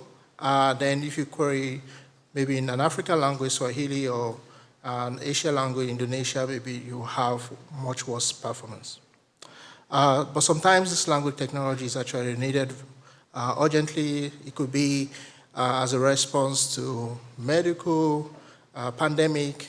For example, when COVID happened, there was an interest in quickly building machine translation models that works in the medical domain because it's very critical, and we had a lot of misinformation, and we cannot even translate basic tips. So this is quoting one of our work on trying to build a more multi-domain corpus for African language machine translation because most of the data sets that are available are mostly on religious domain, Bible text, or Bible studies. And then if you want the same model that has been built on the religious domain to work well in other practical domain, it may not work. So in practice, not many languages actually benefit from NLP or the current LLMs that we have. We know that we have over 7,000 languages in the world, and over 400 are spoken by about 1 million speakers, and around 1,200 have more than 100,000 speakers, and about 2,000 have fewer than 1,000 speakers. But if you look at the distribution of the speakers of the language and the number of languages in the world, actually, we have the most number of languages are in Asia, followed by Africa, and then we have in the Pacific and in Americas. They have so many languages, over 1,000. But most of the language technology actually supports mostly European languages because they also have, not that they have the largest amount of speakers, but they have the largest amount of content on the web. And this is also coming from the fact that they were the earlier adopters of the internet technology, so they tend to generate more content than many other languages in other regions like Africa or in Southeast Asia. So only few languages are actually institutional that can be used in educational purpose, that can be used in mass media, in schools, and so on. But in terms of language technology, if you take a technology like large language model, only very few languages are supported, maybe top 20 or top 50. So one of the definitions we use for under-resourced languages is just based on the amount of data that is available on the web. It could be the amount of labeled data set that people have annotated, or unlabeled data sets where you just have free text like Wikipedia articles or news articles or educational materials available in that language. So we can kind of categorize many languages in the world into like kind of 6 categories. Class 0, where they have no labeled data set at all, but they could have some unlabeled data. And we have we have class 1, where they only have very few unlabeled data. Maybe they have a Bible or another religious text in that language, and they have nothing. And the more you move up, maybe class 2, they have a little bit more labeled data, and they have slightly more unlabeled data. And class 5 will be kind of the winners, which are called the winners, and class 0 are the left behinds. So the winners, because they have a lot of content on the internet in terms of labeled data and unlabeled data. So like English, Spanish, French, German, Japanese, Chinese are in this category. So, here I'm providing an evaluation on African languages because also we have a very nice spectrum of under-resourced languages, from class 0 to class 1 to class 2 to class 3. And we have many language families. We have the Afro-Asiatic and Niger-Congo, which is probably the biggest in the world with over 2,000 languages. And many of them are underrepresented. We also have a few Indo-European languages or Creole languages like Afrikaans, Nigerian Pidgin, that has a large number of speakers. But many of these languages are underrepresented in NLP, even though they have many speakers due to lack of data sets for training and evaluation. Sometimes we also have weak language policy because even the governments, they deprioritize their language and they don't support the use of this language. And there are even language policies that even discourage the use of this language, like a student can be beaten or flogged for speaking a native language instead of English or French, which kind of discourage people to use this language. But currently, because our focus in this talk is more on how they perform on large language models, they are also not well covered in the current LLMs that we use. So I try to look at the Joshi's classification and look at how many languages in Africa actually fall into this category. In class 3, I can only say 2 languages will probably fall into class 3. That means they have a large amount of unlabeled data. Like if you are training, like if you want to train an LLM, you are probably counting in the number of how many billions of tokens do you have, right? So for a language like Afrikaans, you might have like over 4 billion tokens, according to the MADLAS statistics, a corpus created by Google. And for Swahili, you also have like over 1 billion tokens. But apart from those 2 languages, there's no other language indigenous to Africa that actually has that size of data. So how can you even have a working LLM for this language? And also we have, of course, many other languages that will fall in class 2 or class 1 or class 0. So these languages is what I will focus more in the evaluation. So, so in terms of language models, which I believe everyone is familiar with, we have different kinds of language model. It could be encoder-only model. It could be encoder-decoder model like T5. It could be decoder-only model like GPT-3 or GPT-4 or the variants. And everything is based on this transformer architecture that has been very successful since, I guess, 2017. And we have not been able to replace it or find a better architecture. It's still working. The more data you throw to it, you can have better performance. So prior to that, what we do in NLP is that it's very important that you have labeled data so that you can fine-tune a downstream task. So if you do self-supervised pre-training on a large amount of unlabeled corpus, you can fine-tune it on a downstream task. An example of self-supervised pre-training would be a BERT model where you have max language model prediction. So you can predict what are the missing tokens in a text, like the dash lays dash egg. And then you have an infilling task to fill in what is missing. And nowadays, what we do actually, in that paradigm, we have what is called a pre-trained fine-tune. This is very, very effective. To be honest, I was asking myself, why did we stop doing this? Because for many low-resource languages, if you can have good amount of data, you can fine-tune. Even for very, very low-resource languages. With small amounts of data, you can have very decent performance, right? But nowadays, we focus on having a very big model that actually you can interact more. You can prompt it and it will reply to you. And starting from 2020, we had the GPT-3 paper, and then what we do now is we just prompt with or without examples. And then we also use the verbalizer to analyze the prediction, and then we can solve our downstream task. The interesting thing is that, which was not very obvious, is that almost all NLP tasks can be converted into like this closed style approach style for LLMs. That means for any task you can prompt, even for regression task, for token classification task, for text classification, for machine translation, for summarization, almost any task, you can be converted into this. Of course, there are many challenges of current LLMs. My major interest is on multilinguality. You are able to actually prompt LLM, and sometimes it can decline and say, I don't speak this language. Can you use a language I'm more familiar with? There are also issues about reliability and factuality, and it's a big topic now that people are trying to see how can we address this, for example, with concepts like RAG and so on.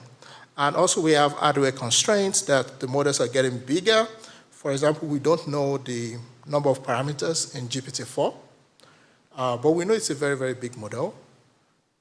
We can assume it's getting smaller just because the cost to query the API is also smaller, it's getting smaller, but we don't know the size, right? So there's hardware constraint that we cannot even deploy this model. And now if you're able to have a 1 billion model like the recent Meta model, or 3 billion model that actually perform very well, it's kind of more attractive than having a super big model, 70 billion model that requires 2 A100 to run inference on.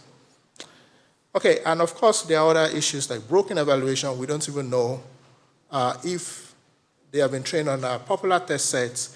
There are safety issues, which actually a model can work very well on a language, and then if you provide an adversarial example in another language, like Zulu, and then the model will start misbehaving. So that means if we actually address multilingual challenges of LLMs, we can make the models safer.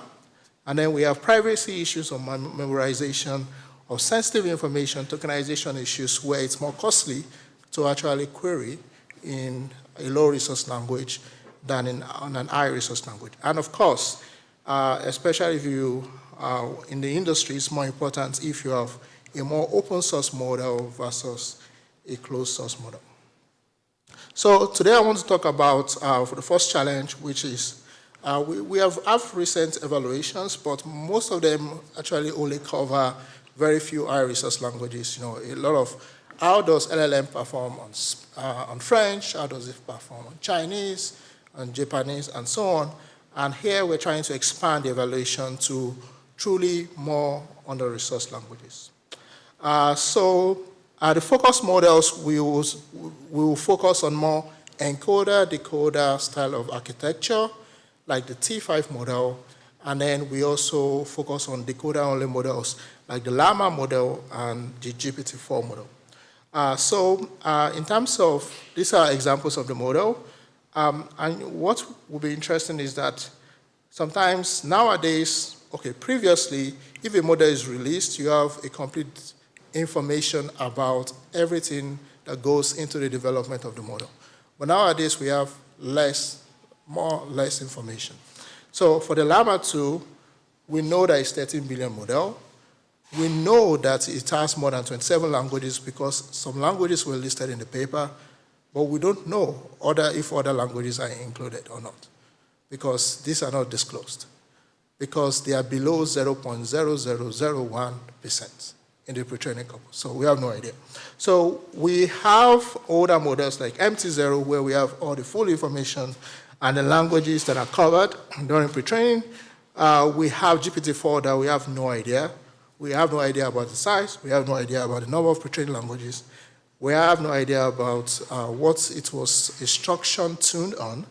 We have no idea on anything, but we know it works. So we will kind of do evaluation on that.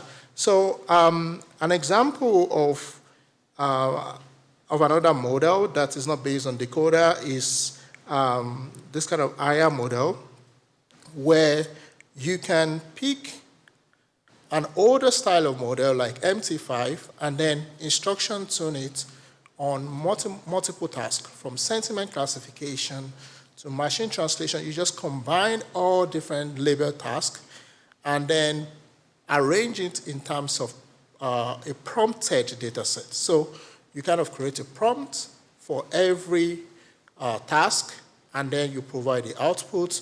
And if you train like a weaker model, like T5 model, on many labeled data sets, it could be like over 30 million examples from different data sets. And for the IR paper, they also added a lot of translation of tasks to it. You can actually have a decent model. Maybe not as good enough as GPT-4, but sometimes it works.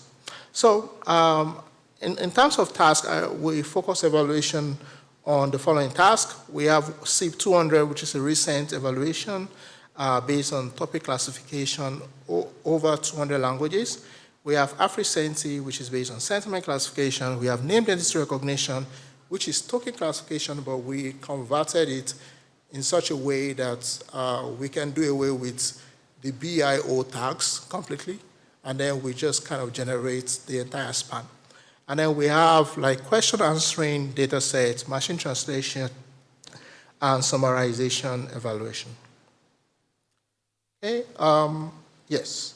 So also we compare two things.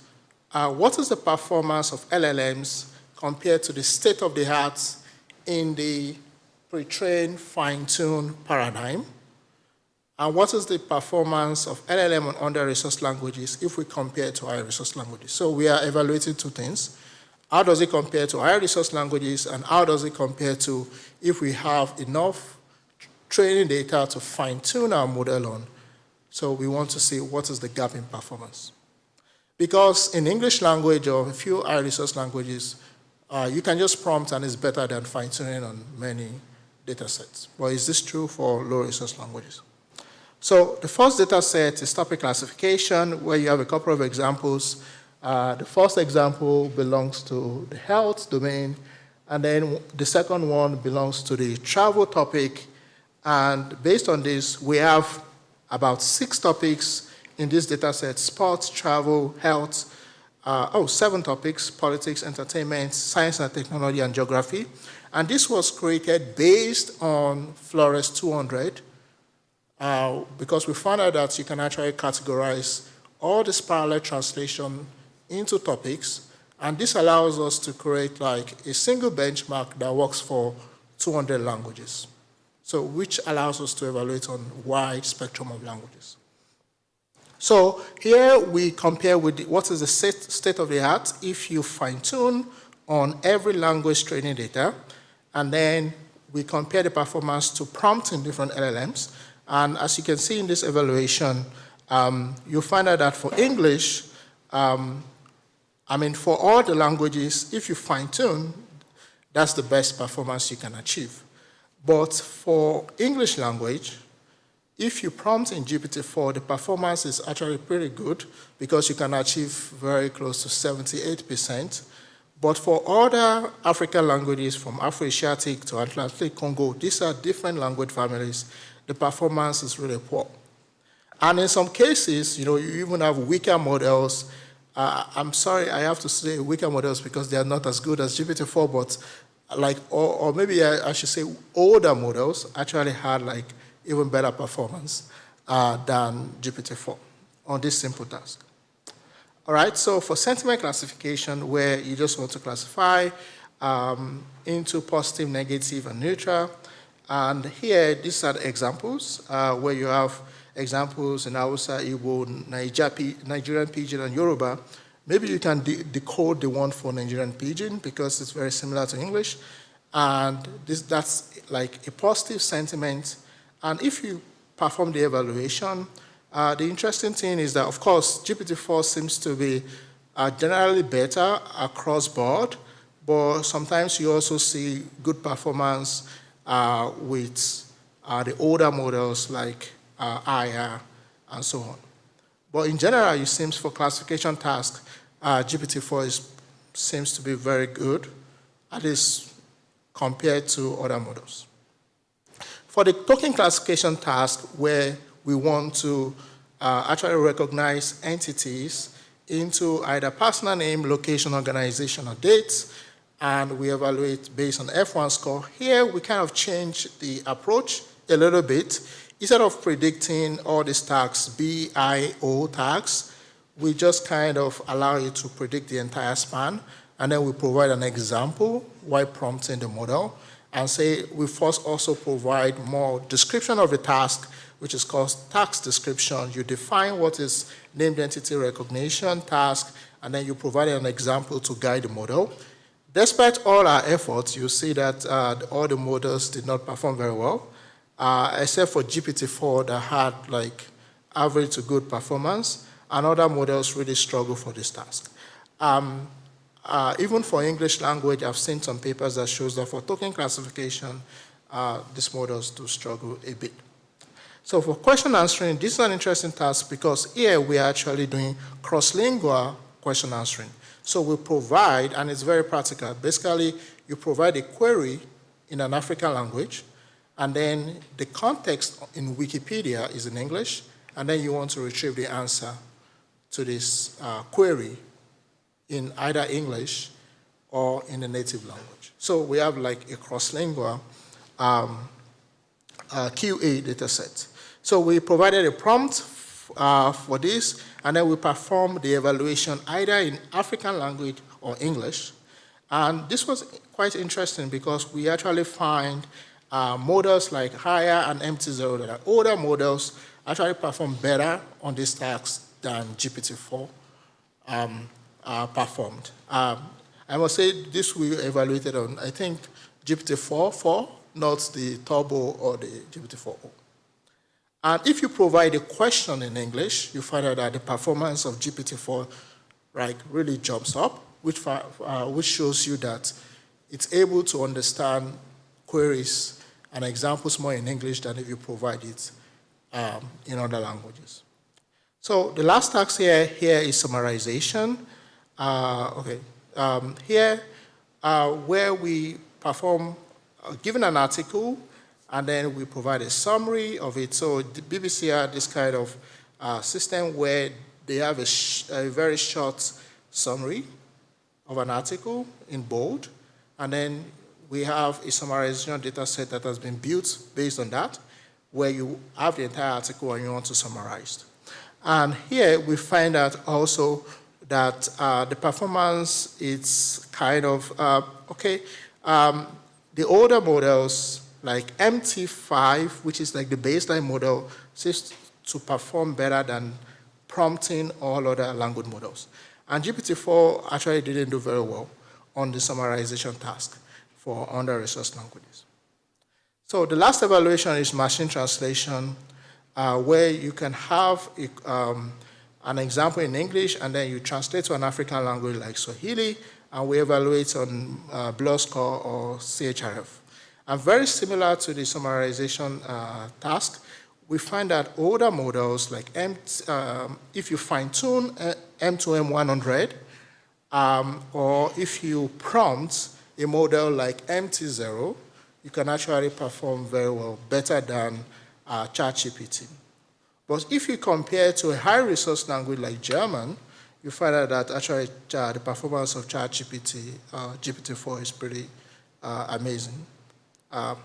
It's better than M2M100 that have been trained on millions of examples. And of course, we provide some qualitative examples here where sometimes the model can decline to answer. For example, if you have interacted with Llama 2, sometimes it's refused to answer you because it has been really, really tuned for safety. And then it says, I'm sorry, I cannot respond to you, blah, blah, blah, blah, blah. And sometimes you have this kind of occurrence, especially for Llama 2, but which they have greatly improved for Llama 3, that the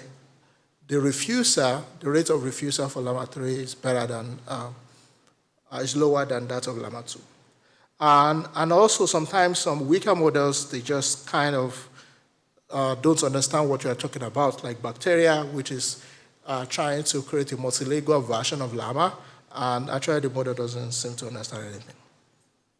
So what are the key findings? So the key findings is that, of course, we can still find large gaps between the performance of high-resource languages and African languages.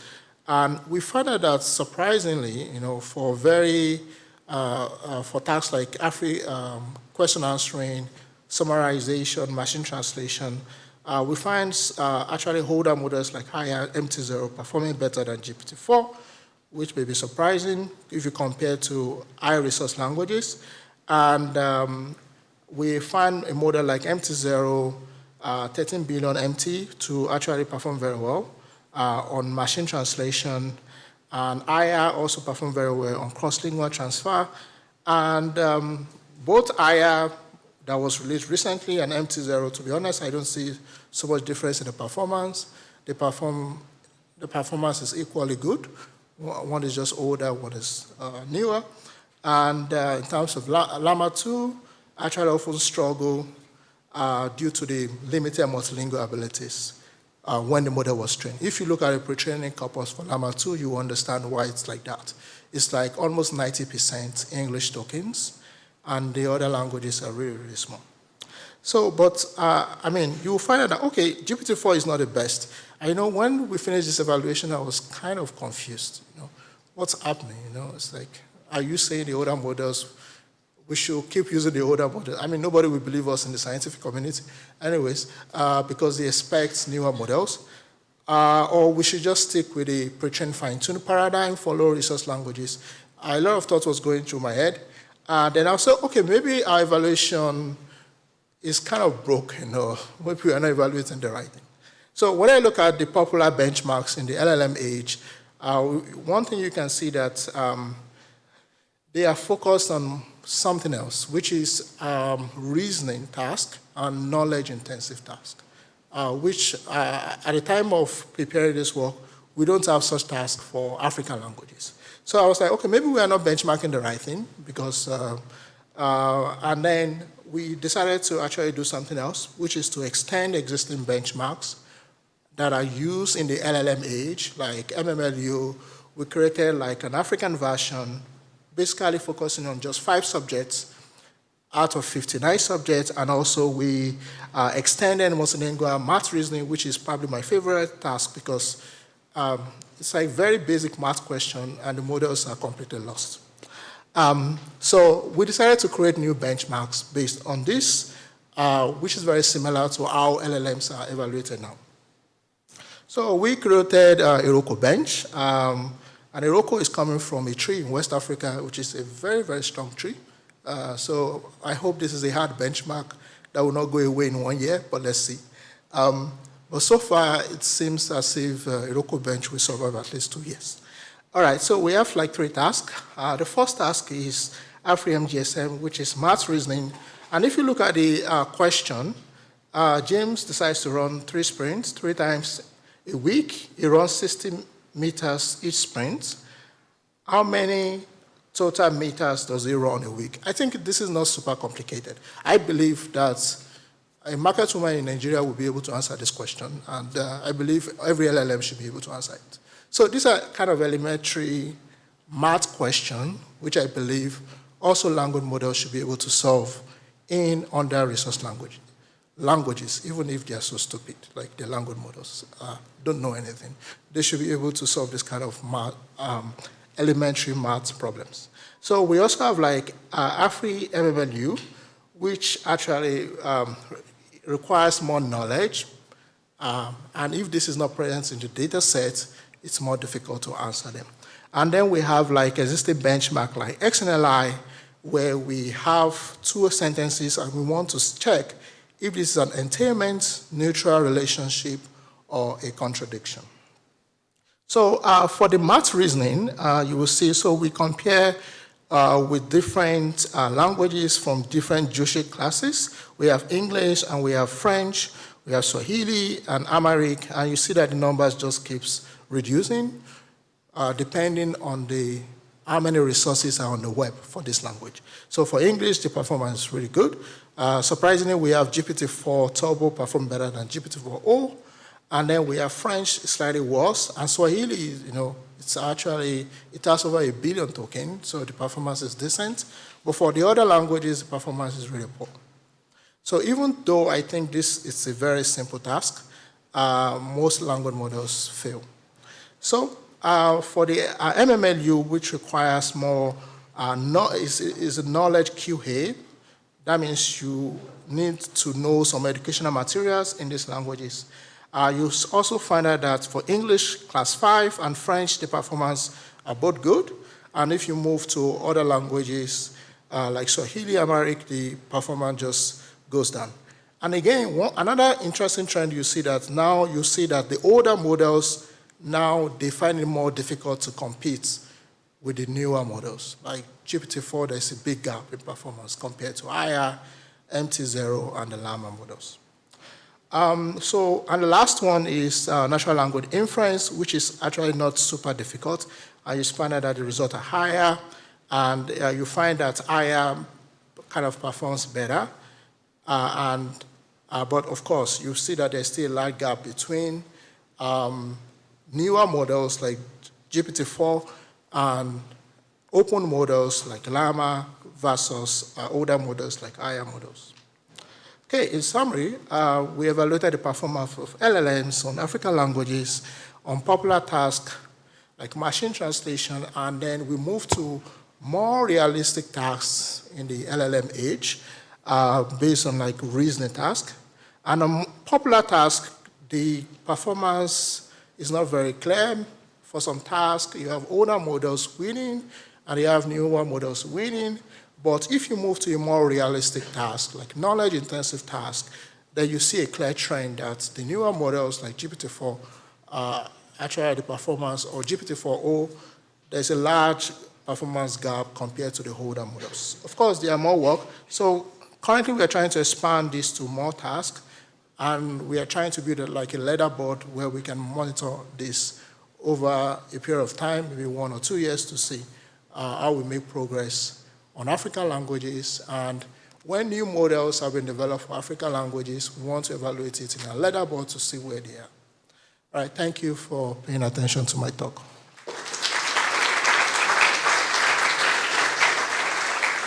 Okay, so thank you very much. So we have time for a few questions.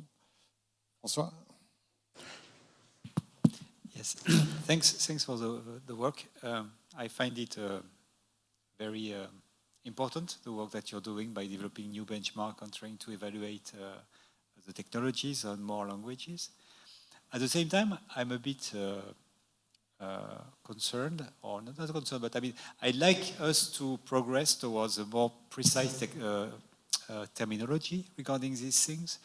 In particular, I mean, if we ask ourselves the questions of the performance for African languages, for which there are hundreds, maybe thousands, the performance is 0. Because we don't have these languages, we don't have even like text or in numerical form for these languages. So the average performance is 0. So what we need to be doing is to work on majority languages of Africa, the large languages for which we have already some data, which have lots of speakers, like millions or hundreds of millions of speakers, so ones for which you develop resources. But we should make a clear difference between these majority languages, these large languages for which we need to develop technologies and tools and resources, and languages for which we don't need them. The communities, they don't use them. We should abandon terms like low resource language, but be more specific about the kind of goals we are trying to achieve, because there is no reason or no motivation to develop, for instance, MLLU in languages for which there is no vocabulary for science. It doesn't mean anything, or for cultures which use completely different systems for medicine. It's pointless. So I think we should maybe be more cautious about the way we name things and the things that we do in that space. All right, thank you. I see that more as a comment than a question, but I can also comment. So I found that, you have a very good point. So I don't think we need to develop the same technology for all languages. To be honest, some languages are just better off having this pre-trained, fine-tuned paradigm. You want to solve a task, you have enough training data set that can be labeled by the community, and then you build a task-specific model, and they are okay. But for some languages that are even spoken by millions of speakers in Africa, this technology is also not there, right? For a language like Swahili, I would argue that you probably need this kind of technology because this is the language spoken in many countries, like in East Africa. And so there are a few languages like that that will actually benefit from this technology. But also there's an interesting question that if something is a simple task, can we teach LLM how to solve this stuff for a new language? Which I think is also interesting because there might be a need in the future. And I told you, like maybe there's a sudden need to do it.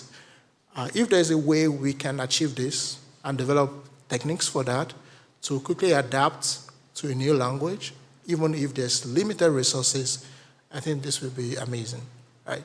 Also from a technical point of view, and also from a practical point of view. So I believe both are important.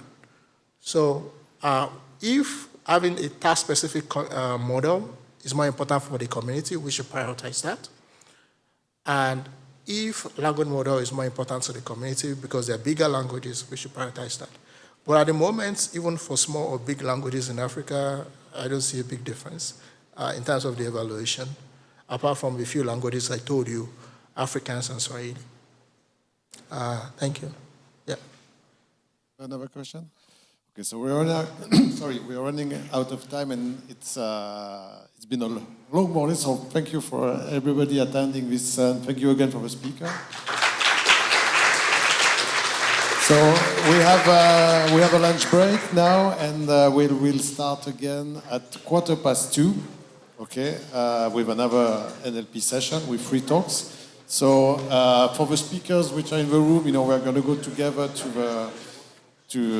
for lunch. For the others who have booked a lunch at Trico and didn't get the ticket yet, come and see me, and I have a ticket. And for the others, but we'll see each other, you at 2:15 here. Thank you.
Hello.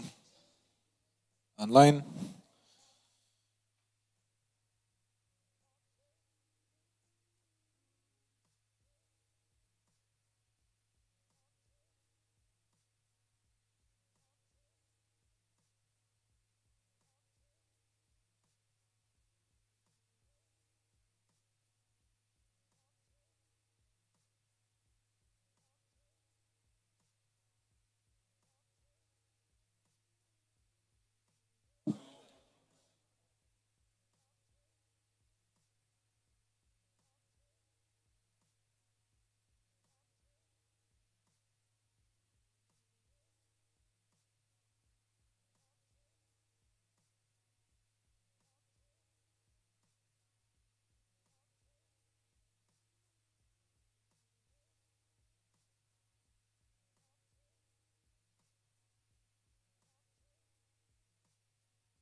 Mic there.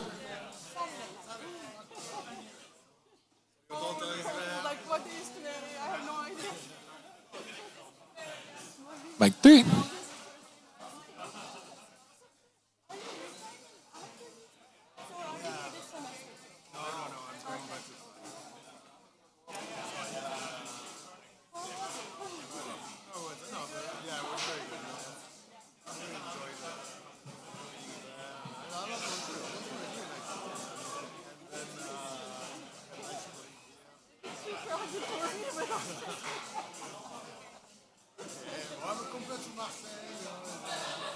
Roughly the same size. Yeah, no, you're coming from religious stuff. Your daughter likes it. Your daughter likes it. I like it, but I prefer religious stuff. I'll get in trouble when it's too tough. There's too much information coming into my face. So how's it going? So it's easy. Like it's really easy. I think that editing is fun to me. That's all. But maybe we can talk about Sika. Yeah, sure. So you are going looking forward to it. So we are kind of like trying to make it so that we come to Europe, stay in Europe, and then come to Sika, have a Seattle, come to Sika. Okay. We're gonna be the back. So you're going to do that tomorrow and as well? No, because you have a class. Yeah, I saw your email. Yeah. I mean, it's the week where they are supposed to present their final project proposal, but I'm like, to be able to do it. So I won't teach without Elizabeth, and then the Thursday morning after, I think Thursday like around 1, 2 or something like that. I'll be there. And then, yeah, today too. Like I have one meeting at 5:30 until 1. So now it's talks till closing, like 3 talks, and then I think it's 3 talks or posters. how is it going? Are they doing it?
Hello, everybody. So we're going to start our next session. So if everyone could come back and we'll reconvene.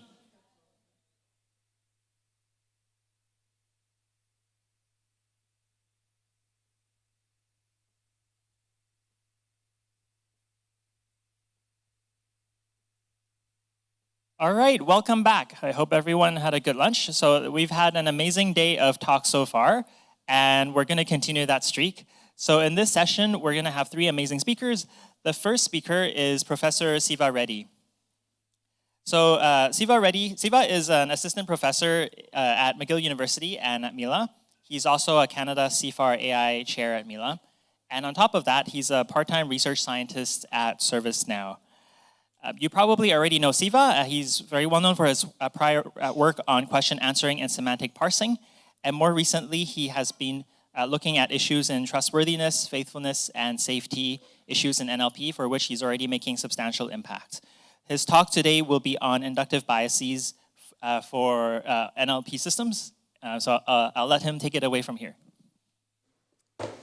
Thank you, Jackie. Hi, everyone. Yeah, I thought this topic will be perfect for this crowd. Like, I know you are all, we have a mix of cognitive scientists, we have linguistics, and we also have computer science. This will be, is this better? Yes. Okay. Yeah, I thought this talk would be perfect for you. So I designed it for you. So let's talk about the tail of inductive biases in the LLM era. So just what is inductive bias? It's a bias that you use to learn things. Like I teach my kids in a particular way so that they learn fast, right?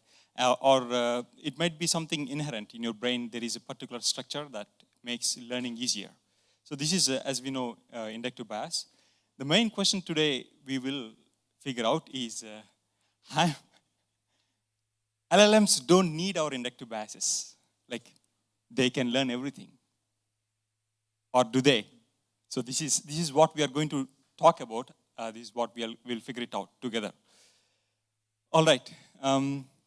So transformer language models, we know we are all in this room mainly because of that, I believe. We have a lot of models, but the training recipe for all of these models is very simple. It's next word prediction and few other tricks, transformer and things like that. So just let's look into inductive biases of these models so we get an idea.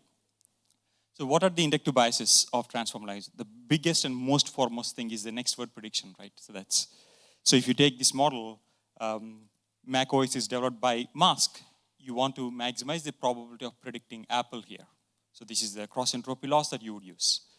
And this is BERT that is working perfectly for this example. It gives you Apple there, and it also gives you other possible completions, Microsoft and things like that. But what about, is this objective enough for all complex constructions in language? We have negation, we have scope, and so many other things. So when you give the same sentence, like macOS is not developed by, what happens? This is what we'll look into. Okay. So that's the objective level. Inductive bias is object. Next word prediction is the inductive bias here. Let's look at the input and output format. This is the most exciting thing, right? Like many people used to need they need a PhD to work with NLP in the past. Like you have to know a lot about linguistics. You have to know about also statistical machine learning and so on. But these days, yay, we have prompts. All you need is prompt engineering to do NLP these days. So you can play a lot with already just playing out with input and output. So this is if you are in the pre-chat GPT era, you will figure out a way so that your language model answers your questions. So this is I'm trying to frame my given task as a language modeling task and use that. Or these days you can just directly prompt it, or you can even use things like soft prompts in the previous days. So what happens when you have a very highly structured constrained output? So is prompting still the way to go? Or this is also what we'll figure out. Yeah, so something like producing a code for a given sentence. That could be one structured output prediction. And the biggest thing again, the architecture, transformer architecture. We know causal self-attention, right? This model can access everything on your left side, and it can look at any distance, no matter what. So is this again, do we need some modifications to this architecture to get things better? Again, so this is one way where we can influence our inductive biases into the architecture. Okay, so we'll talk about three things, objectives and input and output format, and then the architecture. Okay, we will see if LLMs have everything they need to do things. Okay. So let's dive into the objective part. And this is pre-ChatGPT era, like if you're doing things. So you probably would be working with BERT, right? And BERT is trained using mask language modeling, just trying to maximize the probability of a missing word here. So the movie is very boring, and the model has to predict boring here. Okay. Yeah. So when you try BERT on negated sentences, this is what you would see. So, on normal sentences, it works very well. macOS is developed by, and the model will say Apple. But then if you give macOS is not developed by, the model still says Apple here. And this is what BERT, the biggest, even try the biggest BERT, it will still say Apple. So here we have a clear problem that the model is not able to figure out negation from its mask language modeling objective. So what can we do here? We can come up with inductive biases here, right? So so how can we teach negation here? Maybe we could come up with negative examples. So something like, we might take some sentences in the corpus that has not, the movie is not, and then you might create a blank, and you might optimize a prediction problem. You might have an objective there. I don't want to predict things. I don't know, here in this particular case I saw in the example, the movie is not boring, and then I want to maximize everything other than boring. But it doesn't make so much sense. What happens is when you do something like this, the model completely forgets syntax. Because this is a perfectly valid sentence. The movie is not boring, is perfectly a valid sentence, right? And so it's not entirely clear how you would teach negation using unlikelihood training. So this is where we came up with unlikelihood training with reference. So what we mean, if something is true, what is not true? Okay? So if the movie is boring, is true, the movie is not boring, so that should be false, right? So here we can maximize the probability of predicting anything other than boring here, because we know that the movie is boring. So this is one way, but we also want to make sure we don't go far away from what we already learn. So this is if you're working with a model like BERT that's already trained, and you are correcting the model for negation here, so you can go and say, okay, I will have this objective. On top of that, I don't want to move away too much. So I will have a distillation objective here, saying stay close to your original model. And suddenly the model starts working. So the movie is boring, the movie is not boring, so the syntax, it doesn't forget syntax. iPhone is developed by Apple. It gets correct because it already knows. If this thing is true, because it remembers, iPhone is not developed by Apple. iPhone is developed by Apple, so then iPhone is not developed by, and this model also takes care of things like syntax. Now it knows that it has to predict something like a company name, so it predicts Microsoft here. Okay? And you can go and test this on existing knowledge-based completion tasks. We saw some of these tasks this morning as well. So here, the higher the accuracy, that's the better. You're predicting one answer and you want to make sure that answer is present. So Bailey Peninsula is located in Antarctica, I think. So you want the numbers to be as high. So BERT, you take BERT, it's getting, let's say, 29 here. And then BERT not, this is the new model with this objective, it gets 29.25. So it's doing very well with the normal sentences. Now what happens when you have negated sentences? So Bailey Peninsula is not located in, and you see, here we want, this is error rate, so we want lower it, the better. So in this particular case, BERT gets 8.61, so it's better than, so it is doing something better, but still, it still is saying 8 times you have the same answer in some sense. Whereas if you take BERT not, you can clearly see that the the error rate goes down so much. So yeah, like inductive bias is actually helpful for BERT. This, I hope I convinced you about that.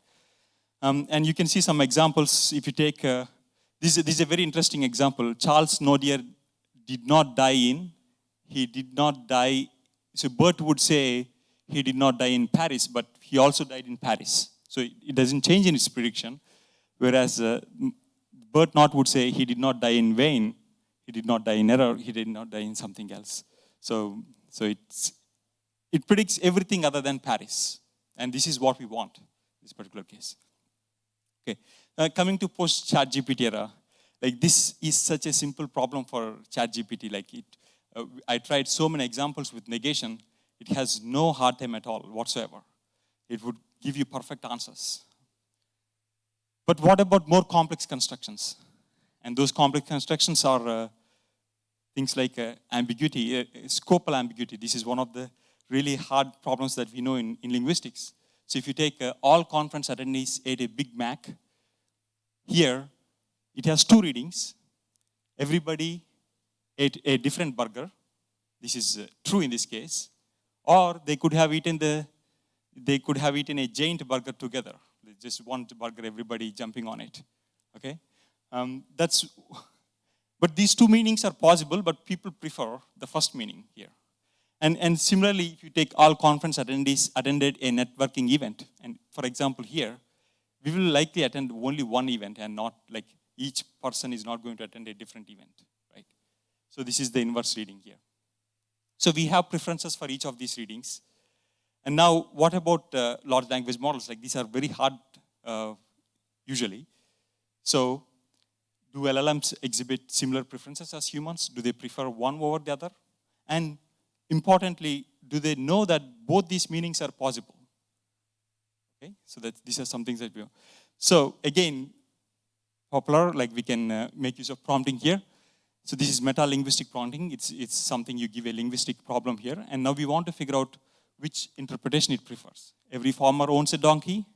Is it the same donkey or is it a different donkey? So these are possible interpretations, and we ask the model which interpretation is possible here. And then it would prefer one of those. And we also ask humans which interpretation do they prefer, and then we see how many times the model gets correct. Okay, so this is and if you see, humans, if I ask one of you, and if I ask 10 of you together, which interpretation you prefer, like you would get 90% accuracy, like you would say 90% of the times, same as what 10 other humans prefer. And if I ask ChatGPT about this thing, it gets 98%. It's so much better than you.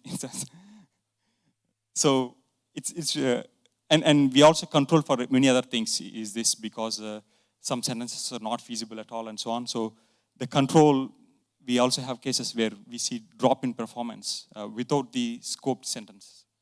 So it's clear that LLMs don't have any problem with scope here. But what about, do they also know that there are multiple interpretations of the same sentence, right? Because both of these sentences are usually, so if you take Bachi usually meets a few professors, both these interpretations are true because he likes those few professors. There are some set of professors that he likes, he meets them frequently. Or it's a different set of professors each time. So both these are possible interpretations. Okay, but for this sentence, Bachi met a few professors. There is only one interpretation. He already met them, so there is only one set of professors that he met. It's not going to change again. So only one interpretation is correct in this particular thing. And we use log probabilities here to see which. So the idea is that for this sentence, these probabilities should be somewhat close because both interpretations are possible. But for this sentence, the control sentence, only one of them is true and not the other one. And based on that, we can come up with a ratio kind of thing, which when does it know it prefers both and when does it know it doesn't prefer. Again, the same thing. It gets 100% correct. These are, again, complex scope sentences from law, from linguistics textbooks. We tried a lot of these. And you see, and it also gets them with a high p-value. So this is definitely true that these models understand scope. Okay, so coming to here, like it seems like we don't really need inductive bias at objective level. Next word prediction itself is learning a lot. It can tell the model. And there are previous works, like just around the same time when we wrote this paper, there is other paper which says, oh, LLMs are having problems with scope. And it's not really the case. It's because that paper is relying on meta-linguistics, which means you are asking the language model to do something in a linguistic question for. Whereas if you rely on the probabilities, you can do much more fine-grained linguistics. This is what we did here. And this is not true just for language. There's a paper yesterday, I think, yesterday or day before, which shows that next word prediction is all you need for any modality. Like they did this with videos, images, and text as well. And it's learning a lot already about this. Okay. But where does it actually help? So we are not talking about LLMs here, we are talking about SLMs, small language models. And here, it actually helps. You have two objectives here, syntactic objective and semantic objective. In linguistic bootstrapping, there are people on one side who says you have to learn semantics in order to learn syntax, or you have to learn syntax in order to learn semantics. But then there's also, like, you can learn both of them together. You need both of them to learn each other. So when you have small language models, when you have small data, and this is where we clearly see that joint learning is actually helpful and making use of our inductive biases. If you just do next word prediction, let's say in this particular case, you don't really learn a good syntax. So this is what you're seeing here is you're just learning syntax, and here you're learning syntax and semantics. So it helps. You learn syntax first and then semantics, or you learn both syntax and semantics together from the start. And it's very clear that learning together from the start is always helpful in this case. And same for semantics. If you're doing, in this particular case, we have image matching, language and image matching. And even here, if you just focus on the semantic objective, you don't learn much. Yeah, so this one is the semantic objective. And if you learn syntactic objective, it's not going to help. So this is here, it's not going to help you so much, but after semantics, it helps. And jointly learning, again, is much more useful than learning alone. So the pink curve as well as the red one. Okay, so that's the story about inductive biases through objectives. Okay. Now let's go through inductive bias through input and output. We can play with the formats right here. So pre-ChatGPT again. So we were wondering, can language models produce structured outputs? And people had these questions earlier. So when we are doing semantic parsing, when we are predicting a code for this, there are papers that show instead of directly predicting code, predict a synthetic language that looks almost like natural language. Which players are not point guards here? Player whose position is not point guard. So it's like language to language mapping. And from that, you can have a grammar which produces the code. It's much easier problem. Okay, so this is one way of doing semantic parsing. So we were wondering, why can't we directly produce the code from the input? So we can learn some prompt that produces either the canonical utterance in natural language or produce code directly. And it turns out, so this is how we learn the prompt. So this is prompt tuning. Just before prompting became a big thing, I think prompt tuning was one way to teach your model how to produce your required outputs. So when you do this thing, you see as the language model increases, the size increases, you can directly start predicting code. You don't really need to go through this intermediate language. So this is something like, even in machine translation, so we have AMR, and we also saw some of this thing this morning. So do we produce an intermediate representation, and from that, do we produce the target language, or can we directly go towards the final output, and this is the same thing. So the language model is saying you can directly produce your target representation without going through an intermediate. And in post-chat GPT era, so we were wondering, oh, can we, what happens when we have realistic scenarios? So this is a realistic scenario where you are learning about new things. So let's say you want to, here you're having a chat with a language model saying, I think many of the instructors in the department are underpaid. And then you're asking, what does it mean to be underpaid? And then you're telling the model, underpaid means it's learning less than 100,000 as a professor. So then would the model be able to predict the target code for this?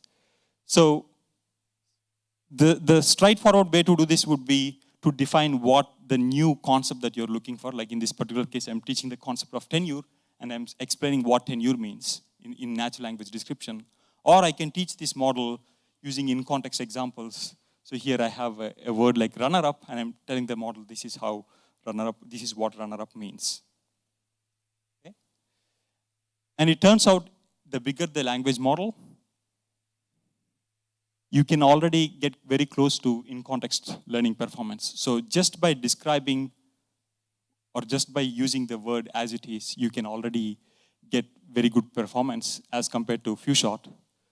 But now if you ask me, if I provide the description, how is it going to change? If I have my original word underpaid, and if I provide a description of underpaid, if I use the actual word, an easy word for underpaid, the model can figure out what the concept is from the description itself.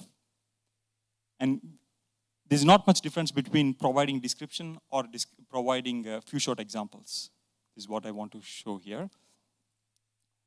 And this is the other thing that I was mentioning. What happens when you introduce a concept while you're chatting with the model?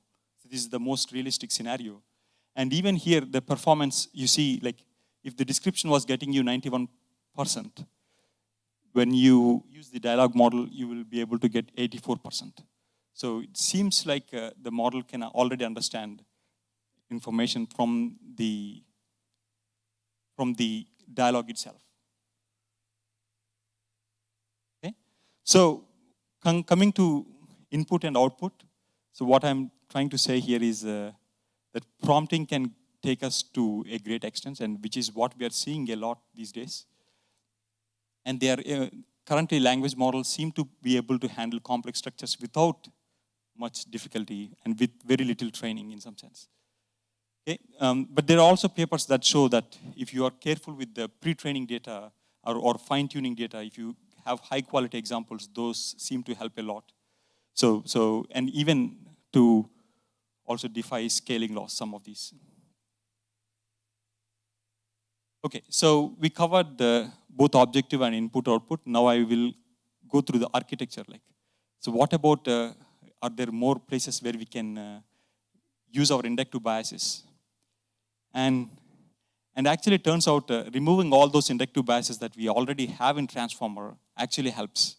So this is, instead of we adding more inductive biases to the model, here we are trying to remove all those inductive biases. So I will give you an example here.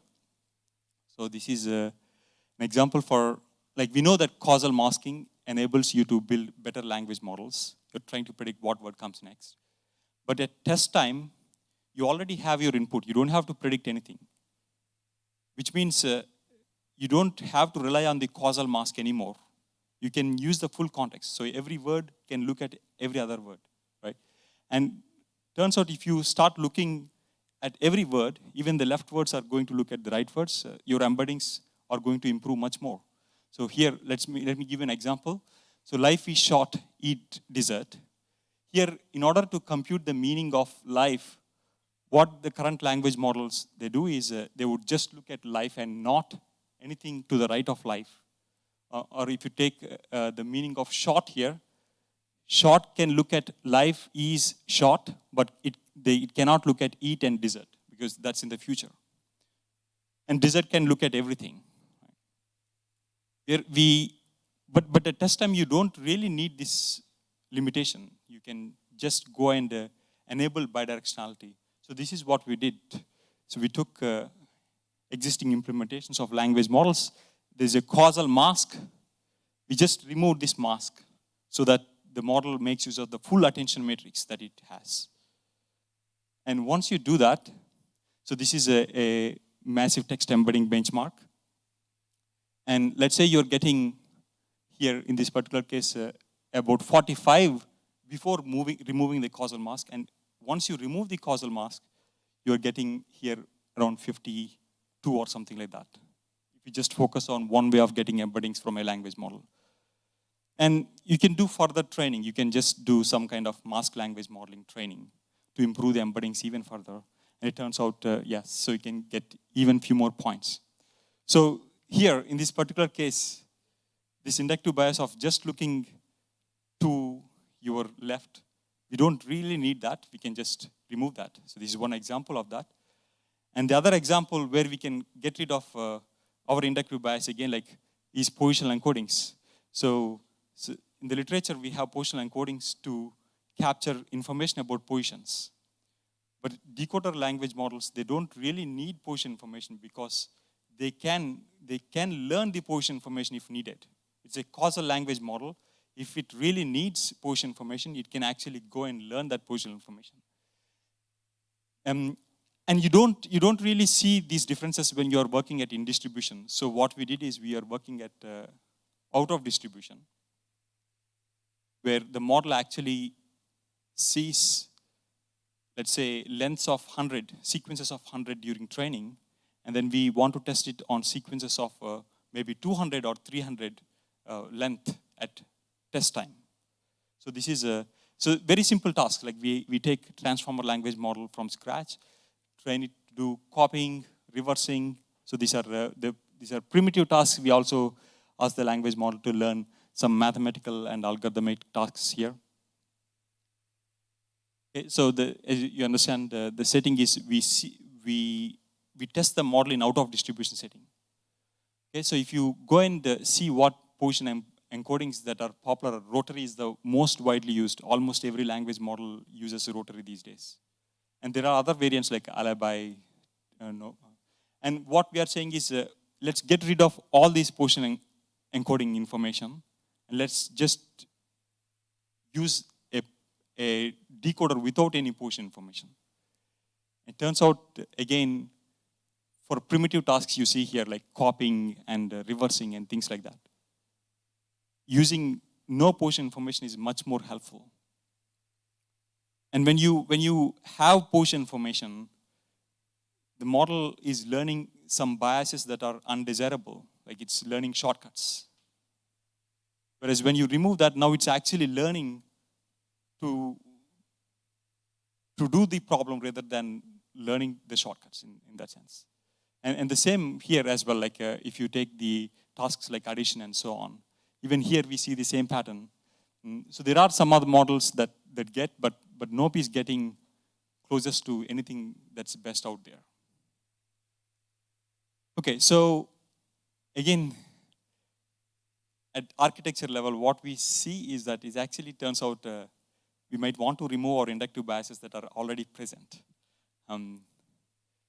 But this is one place where it does seem to matter, like the choices of architecture or choices of inductive biases, especially at out of distribution. At in distribution, there is not much difference. All models with various architectures and so on, they tend to behave the same because they have seen almost everything. But out of distribution is where you actually see the differences. And one thing that I want to note is more and more language models are training on a lot of data and also on, these days, infinite context length. So these are long context language models now, which means everything is becoming in distribution in some sense. Like with respect to length, everything is in distribution. So yeah, because there are not much differences when you work at in distribution level, maybe these inductive biases don't matter so much when you're at in distribution, but when you go to out of distribution, yes, that's when you see. And we also have some evidence that modularity is much more helpful when you're doing multitask learning. So you can learn skills and you can compose these skills to build better language models. And you already see this with mixture of experts. The same language model, but you have multiple of them trying to do the same task. And that's where you see big benefits. Okay, so we talked about 3 things here. The learning objective, like next word prediction, seems perfect in some sense. We don't really need other objectives when you're working with large language models, when you're working with a lot of data. And when it comes to input and output format, prompting, these models are getting so better at prompting that maybe in the future, maybe it becomes so easy for us, like the prompt variation. Right now, there's a lot of variance across different prompts. That's true, but maybe in the future, we will see the cases where it's not the case anymore, when you have a lot more data. Yeah, and you also see like things like hallucination, and these models hallucinate. Yes, that's true. But then you also see these techniques of correcting these hallucinations by verification. You go once, you ask the same language model, can you go and correct your output? And the model does some things. And that architecture, this is something I'm very excited about, and now I'm encouraging my students to look more and more into architectures. Many of them are in this talk here today. Yeah, so it seems like architecture choices are leading to different behaviors. Okay, so what I want is from you, what do you think? Do we need inductive biases or not? Sorry, this talk maybe comes in the negative sense that we don't need it, but this is something that I'm really struggling with. And I know many of my colleagues and other people, they're also struggling with in academia, when we don't have that many resources, what kind of things that we can work on, right? So what's your answer to this question? Thank you, everyone.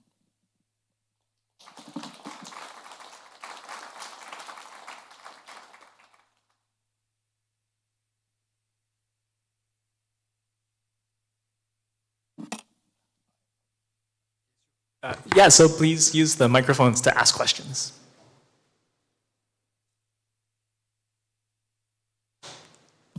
Hi, thank you for your nice talk. I just had a question about the first part of the talk when you talk about scope. So you show it can resolve scope up to a point.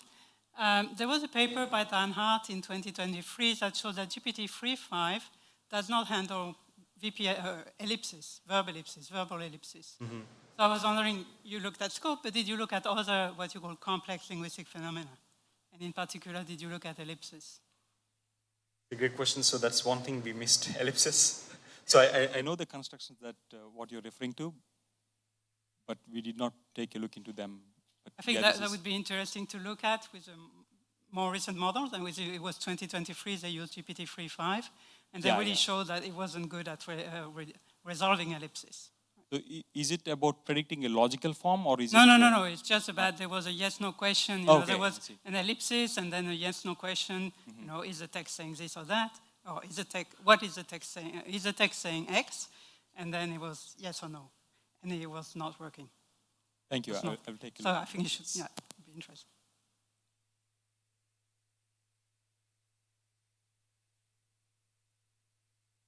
Doesn't have to be a question like what.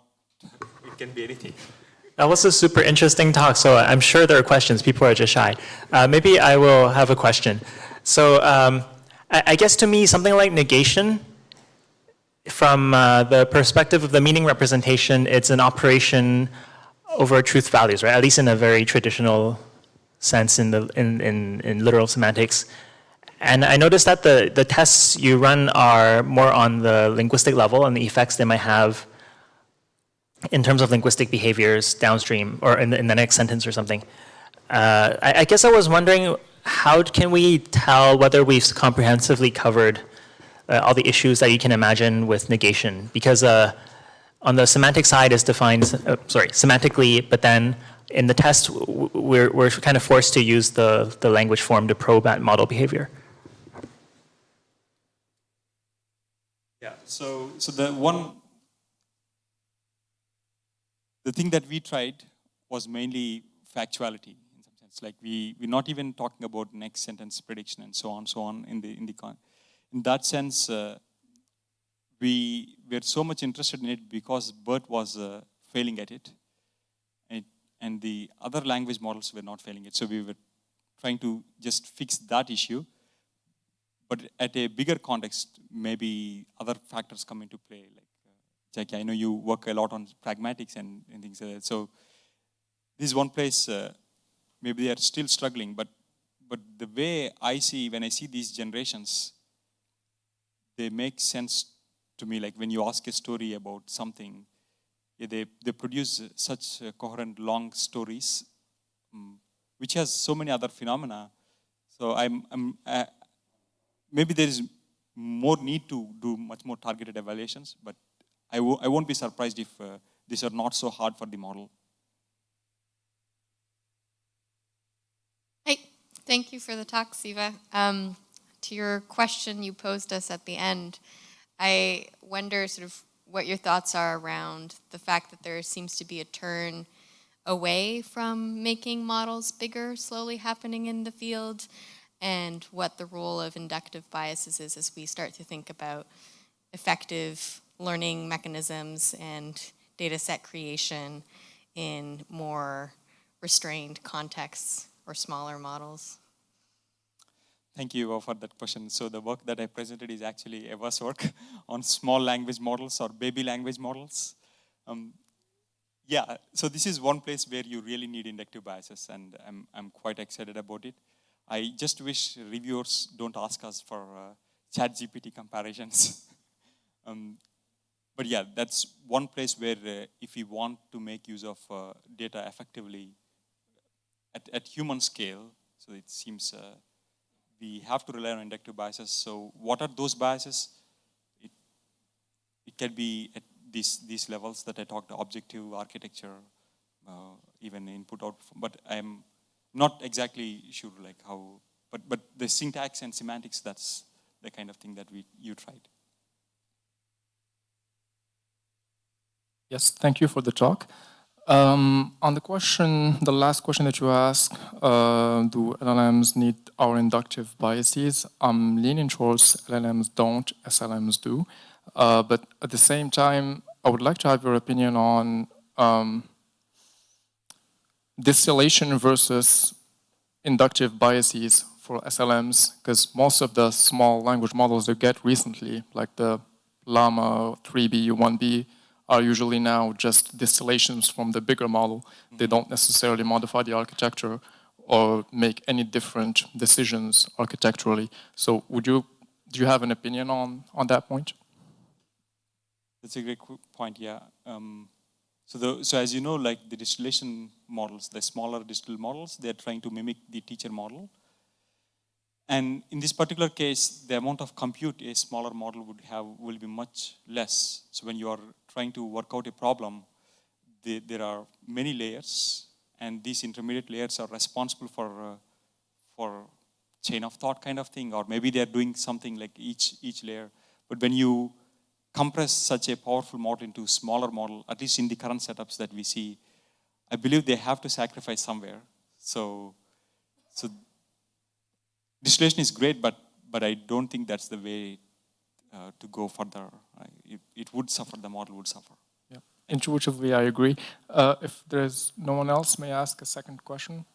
Thank you. Regarding prompt tuning, so you mentioned that now with the scaled up LLMs, direct prompting seems to perform better. Do you think there are still use cases for prompt tuning, or do you think it's just direct prompting from now on?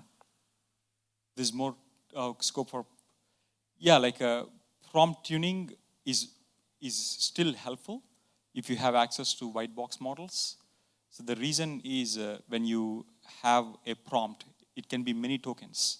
And when you have 1,000 tokens or 2,000 tokens just to describe what your problem is, it's going to slow you down. Whereas with prompt tuning, the idea is that you can compress the bigger prompt into maybe 2-3 soft prompts or 2-3 embeddings. So in that sense, prompt tuning still, I think, plays a bigger role, which we haven't been working a lot these days. Okay. You see prompt tuning as a cost-effective compression exactly. token-wise. Okay, thank you very much. Well, thank you for the talk. Very exciting, in fact, and thought-provoking in some ways.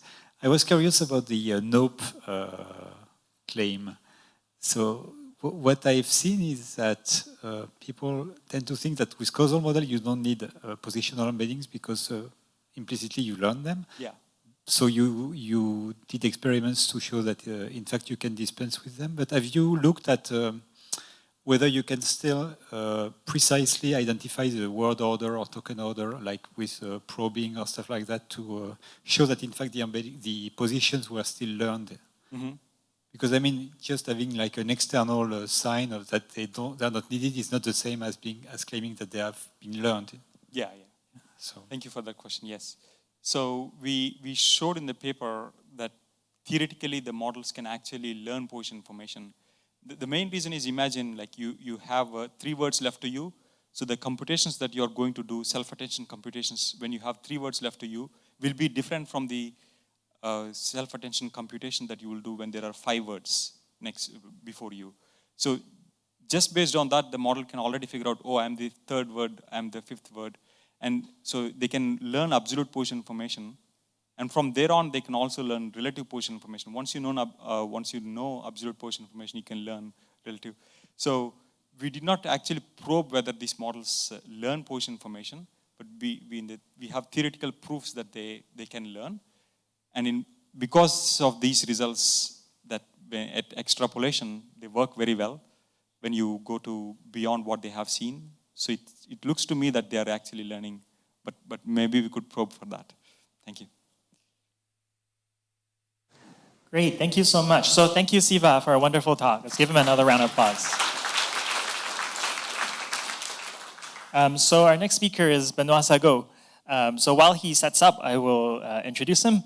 So Benoit is the Director of Research at INRIA, and specifically he's the head of the Almanac team, which is INRIA Paris's NLP research team.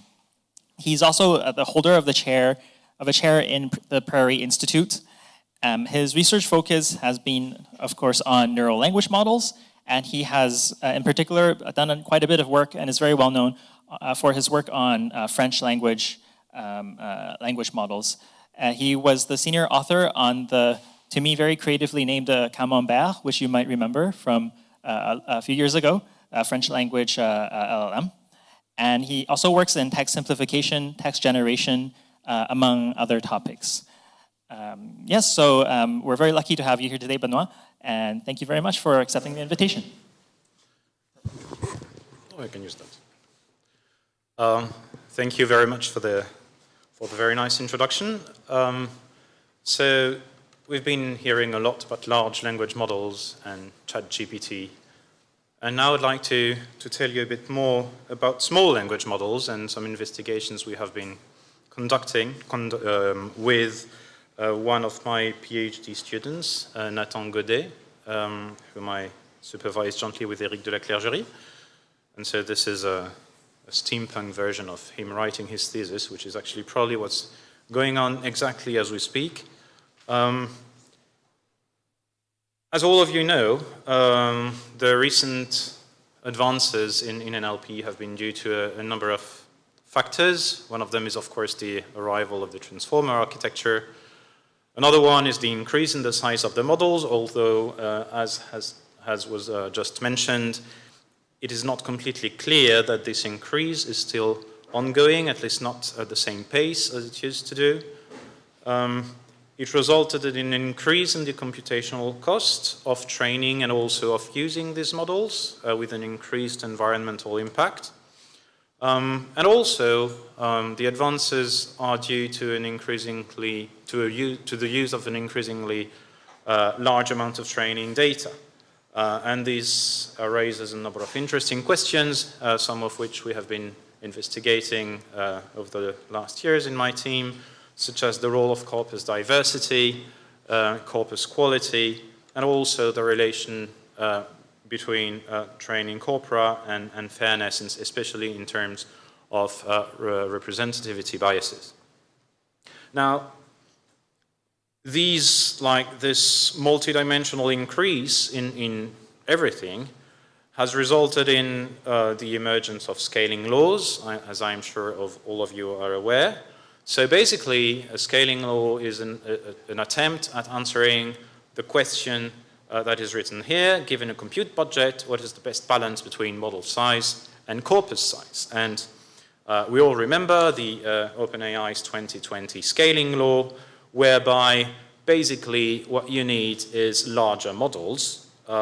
You don't even need very large corpora. You don't even need to increase the amount of compute you'll be spending. You just need larger models.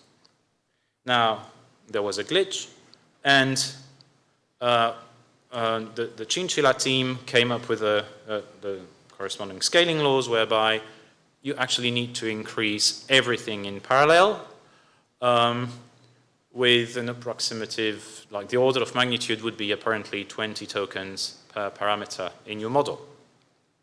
And of course, then new models were trained, apart from the Chinchilla models, using this new scaling law, Llama 1, Llama 2, and others. And then, more recently, some people realized that if you actually take into account inference costs for a reasonable number of inferences with your model, then what you want to do is actually to train models that are even smaller than recommended by the original Chinchilla scaling laws. And so this is illustrated by the effect of the number of inference tokens on the pre-training laws. Now, and the amount of compute and the amount of corpus that you need to reach a certain level of loss. And it resulted into a number of models being trained that way, Tiny Llama, Gemma, and Llama 3. Now, of course, we know of recent approaches, not so recent anymore, to reducing inference costs, such as quantization, mixture of expert architectures, and so on. But still, I think it makes an interesting point about the potential interest that we could have in smaller language models. And of course, given what we have learned with the recent scaling laws, we probably want to be building smaller models, but on more data than we would have thought before that. And this is exactly what we now have with a very large, freely available corpora, and also using more compute than before, despite the fact that the models are small. More compute, given the size of the models, but this is still a lot less compute than if you were to train very large language models. The thing is, training small language models is not that easy. And this will actually be the topic of my talk today. And understanding what's going on when you train these models is actually something that is useful, especially in light of the problem that I will now introduce, which is saturation.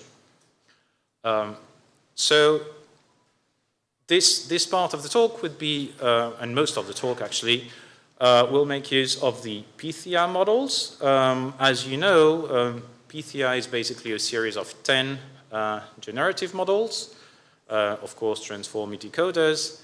They are fully open source, open weights, open data, open code, like everything that OpenAI is not. They were trained on the pile, provided in the same order for all models, so that really these models are completely comparable.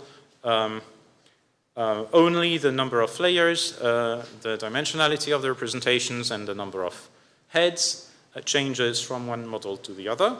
And very usefully, they published 154 checkpoints for each model after 0 steps, 1 step, 2 steps, 4 steps, and so on and so forth, up to 1,000 steps, and then every 1,000 steps. And so, what do I mean with the term saturation? Well, let's look at Pythia 31 million perplexity levels during training as measured on a corpus, here Wikitext2. So at first you see a nice pattern, like, things are being, training is successful. Then it seems to plateau slightly, in a slightly unstable way. And then if you look at the further checkpoints, well, your perplexity goes up. So there is something problematic that is going on here at this point in the process of training, and this is the saturation problem. And this is what I will be discussing now. And actually, if you look at the first Pythia models, the 14 million, 31 million, 70 million, 160 million models, you see that this saturation effect, so the increase in perplexity during training at some point happens for all these smaller models, and it does not happen with the 410 million parameter model. Although you can see a little, some sort of waves at some point, but still training resumes nicely. If you look at the training loss during training, you see sort of a similar effect. So there is really something going on here. Another way to view this problem is to plot what is shown here on this slide. So basically, what we did here is we estimated the amount of compute needed to train each model, and we plotted that against the level of cross entropy loss at the final checkpoint. These are the red dots, and at the green checkpoints, this is the best checkpoint for each model size. So obviously, given the amount of compute, you can see that the dots at the top left are those for the smallest model, and so on and so forth. And the saturation effect can be seen by the fact that green dots in the first half of the figure are to the left with respect to the red dots. And now what we did is we fitted polar laws, like basically we fitted chinchilla scaling laws based on the larger models in order to try and extrapolate what the behavior, like what the performance level, what the loss levels of the smaller models should be if the saturation effect did not happen. And as you can see, the fitted laws are to the left or below the dot for the smaller models, which again illustrates the saturation effect. Now, what we're interested in understanding is what is going on. What is this saturation effect? One way to view it is to ask ourselves about the issue of anisotropy. So it might come to you as like an unrelated question, and you'll see it's not that unrelated. So what do I mean with anisotropy of hidden representations? I simply mean that if you take a large corpus and you throw it at your model and you extract representations at whichever layer you're interested in studying, and then you look at the distribution of your representations in the representation space, it might be the case, like on the right of the slide, for word-to-vec representations, that basically they are centered around the origin of the space. Or it could be, like in a vanilla transformer on the left of the slide, it could be that your representations, in fact, are shifted or have drifted away from the origin of the space, and this is exactly what is anisotropy. Now, how do you quantify the level of anisotropy? An easy way to do that is to measure the average cosine similarity between two randomly selected embeddings, representations. So this is illustrated by the figures below. So if your, like it's the distribution of your representations is basically around the center of the space, and if you choose two random vectors, then the angle between these vectors will probably be, on average, quite large. And then if the mass of your vectors drifts away from the origin, then it is most likely that the cosine similarity between two randomly chosen vectors will be quite high and eventually reach almost 1 almost all the time. Now, if we use this, the average cosine similarity between randomly chosen vectors, and we use that measure to measure anisotropy, and we measure the anisotropy of Pythia models, and also GPT-2 models and GEMMA models as a function of layer depth. So to the left, the bottom layer, to the right of each figure the top layer. And we plot this with one line and one color for each model size. So here the number of parameters, if it like the darker and the bluer means the smaller models, and the bigger models are more yellow and so on. You can see interesting things. So first of all, you can see that there is anisotropy at basically in all layers, and we'll come back to this later. But what you can also see is that smaller models tend to have very high anisotropy levels, for instance, in the Pythia models. And when I mean very high, look, like all these blue and purple lines end up almost at 1. So that means that if you take one of these smaller Pythia models, you take two vectors at random, produced by your model on random text, they will have a cosine similarity of 1. This is very strange. We are in a very highly dimensional space. You would expect two vectors to have a cosine similarity of 0, not of 1. But the orange and yellow lines, so the larger models, have cosine similarities at the last layer, which is very small, like 0, very small. When you think about it, it's actually very high, but smaller, 0.2. And the same thing seems to be happening with GPT-2 and with the two GEMMA models. Now, this is strange, and again, it is a phenomenon that we only observe on smaller Pythia models and not on bigger ones. So is there a correlation? So this is the same plots as before, and I will now color them as a function of the anisotropy level. And as you can see, it is very correlated. You can see that something is going on for the 14 million model around 58,000 steps. Something is going on for the 31 million model at 72,000 steps approximately. 72 again, 88, and then for the 410, as we know, it doesn't happen. So I will keep these figures in mind, as in the top right of the slide. Is this glass for me? Yes? Oh, okay, thank you. and I will move on. So what's going on? The next term I will be using and the next thing I will be investigating is the rank of the language modeling head. So, as you all know, the role of the language modeling head is to actually project the last layer representations of your model into vectors that have the dimensionality of your vocabulary. And generally, and this is the assumption that we'll make now, this modeling head, thank you so much, is linear.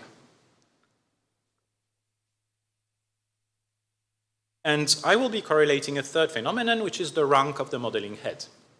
So basically, this is how the distribution of the eigenvalues of the singular value distribution. This is the singular value distribution of the language modeling heads during training for our 5 favorite Pythia models.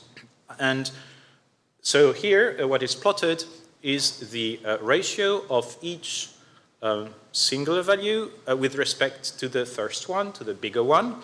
And what you can see is approximately, it's a 2-phase regime, right? So in the first part of training, it gives the impression that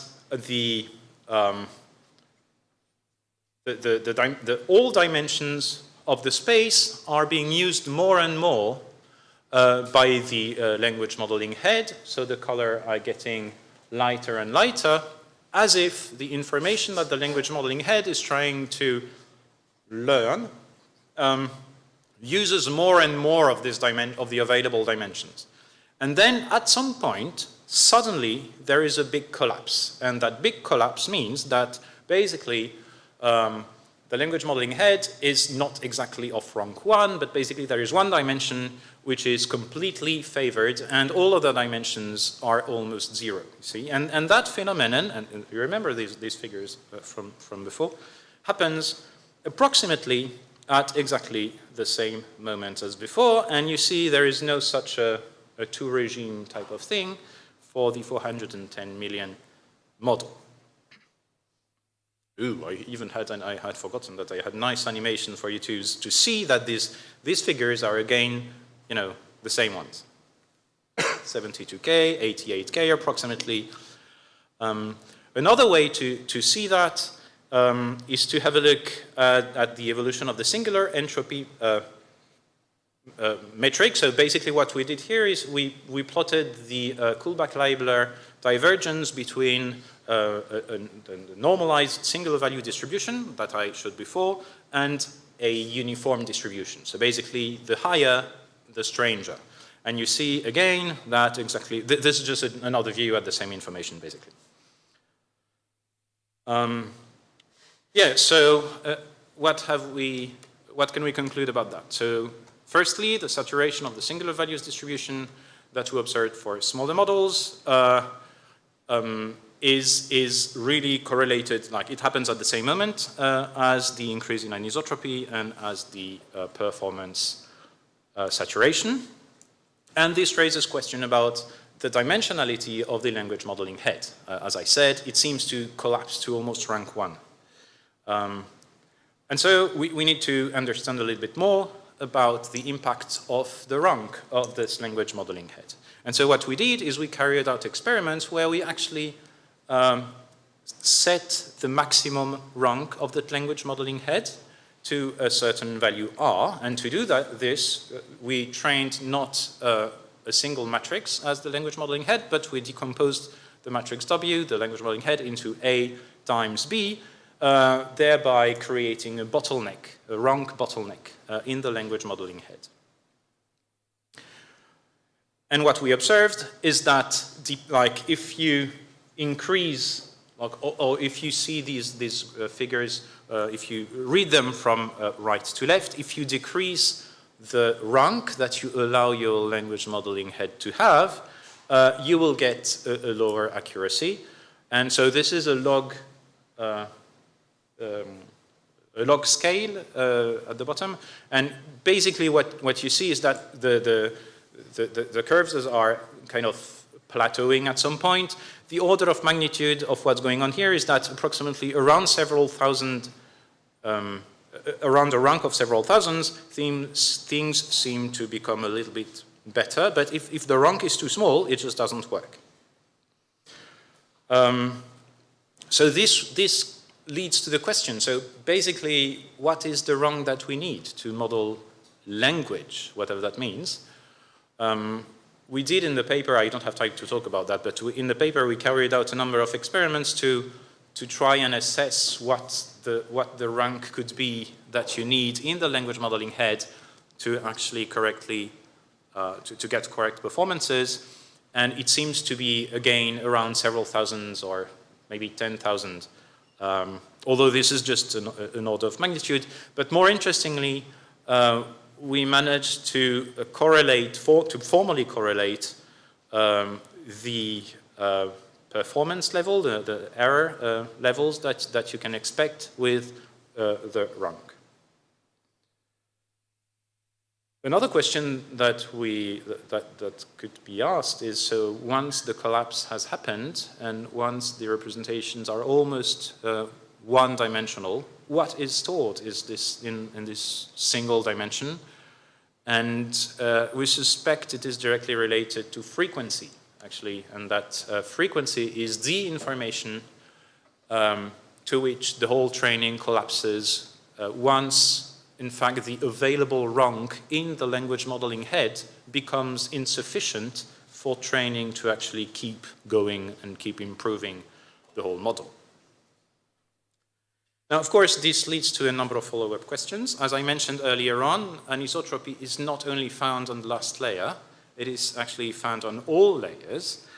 So this is, other experiments to measure anisotropy level, and you see like multiple types of models, Bayes and Roberta Bayes, T5, GPT-2, just to have different flavors of transformer architectures, and you see there is anisotropy at all levels, sometimes, as we have already, as we saw before, to very, very surprising extents, like almost 1 for the last layers of some of the models. And this leads to, interesting questions. So basically, it was shown by others previously that the culprit here might be the cross entropy loss. Because it causes low-frequency subwords to be pushed far away from the origin in a certain direction. And in fact, what happens is that this drift of low-frequency words tends to actually make all representations drift in one direction.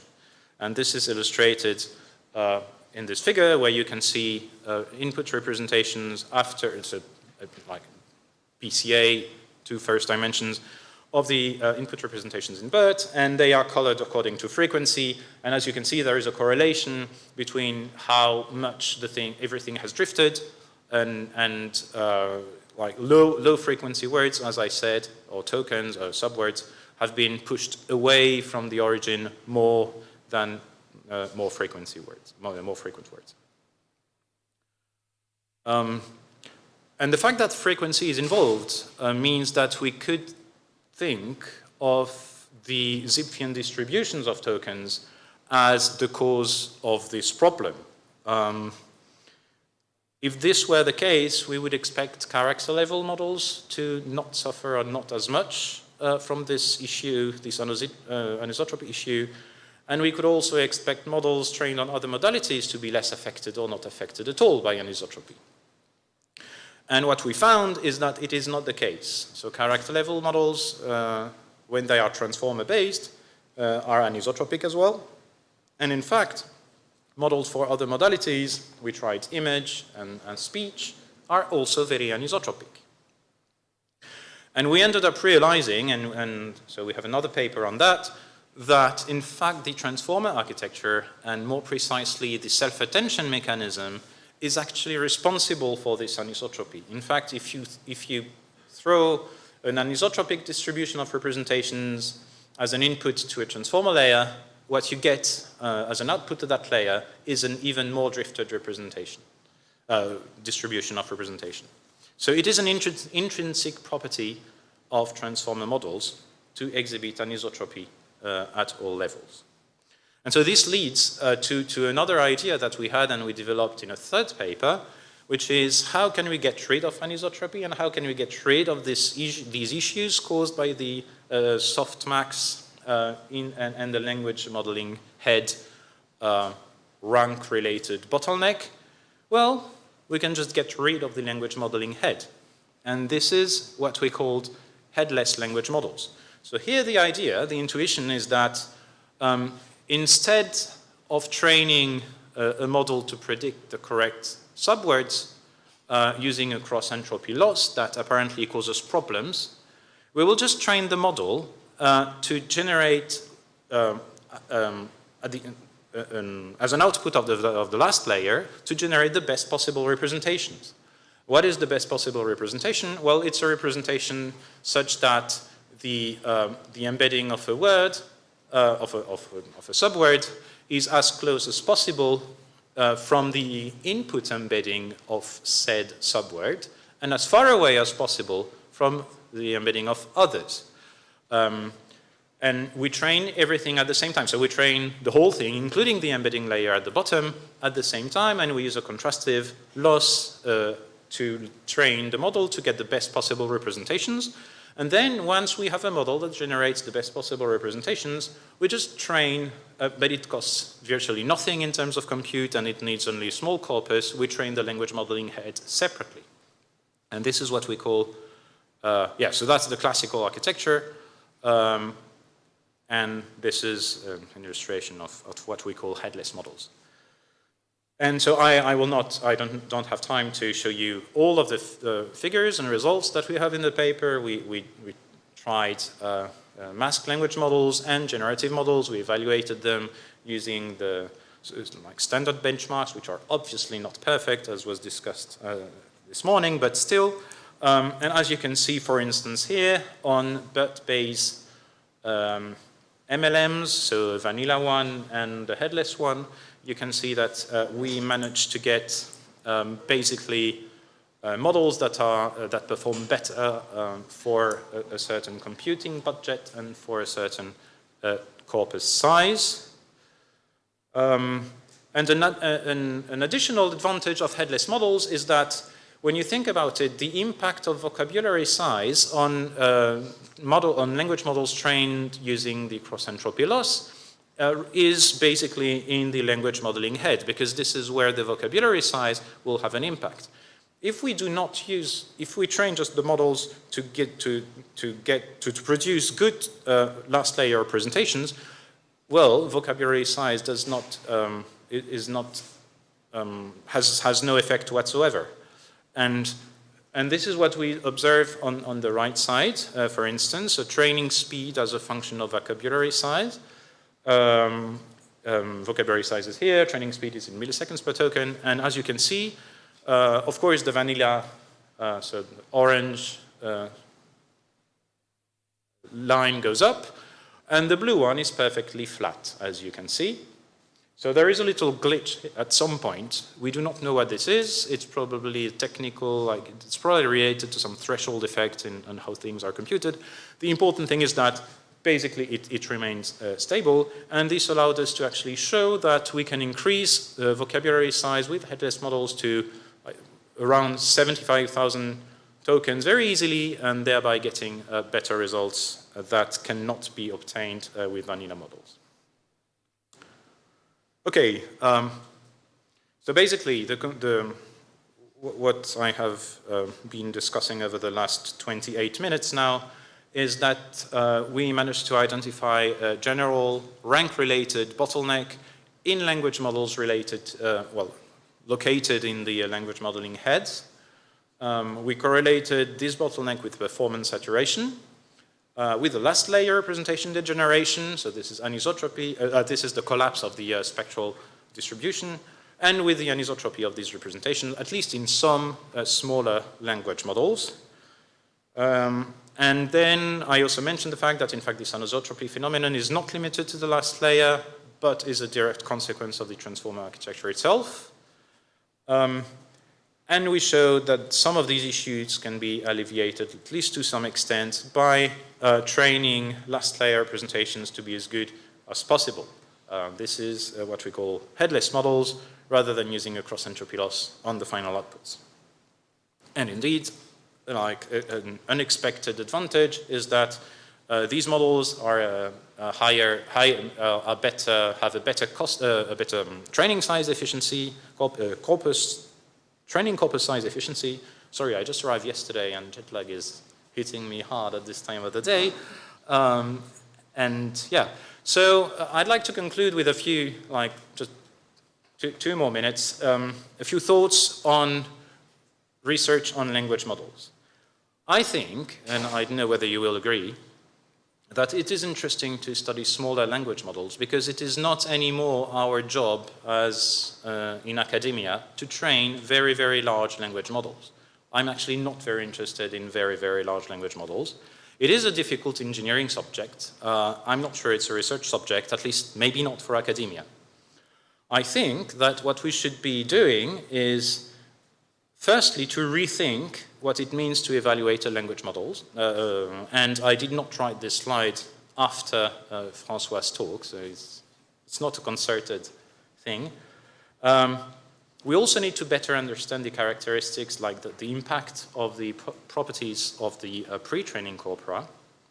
We need to better understand how language models work, including smaller ones, to better exploit their strengths and identify the weaknesses of some of the architectures we're using, and also to try and design new architectures that are more data and more computationally efficient.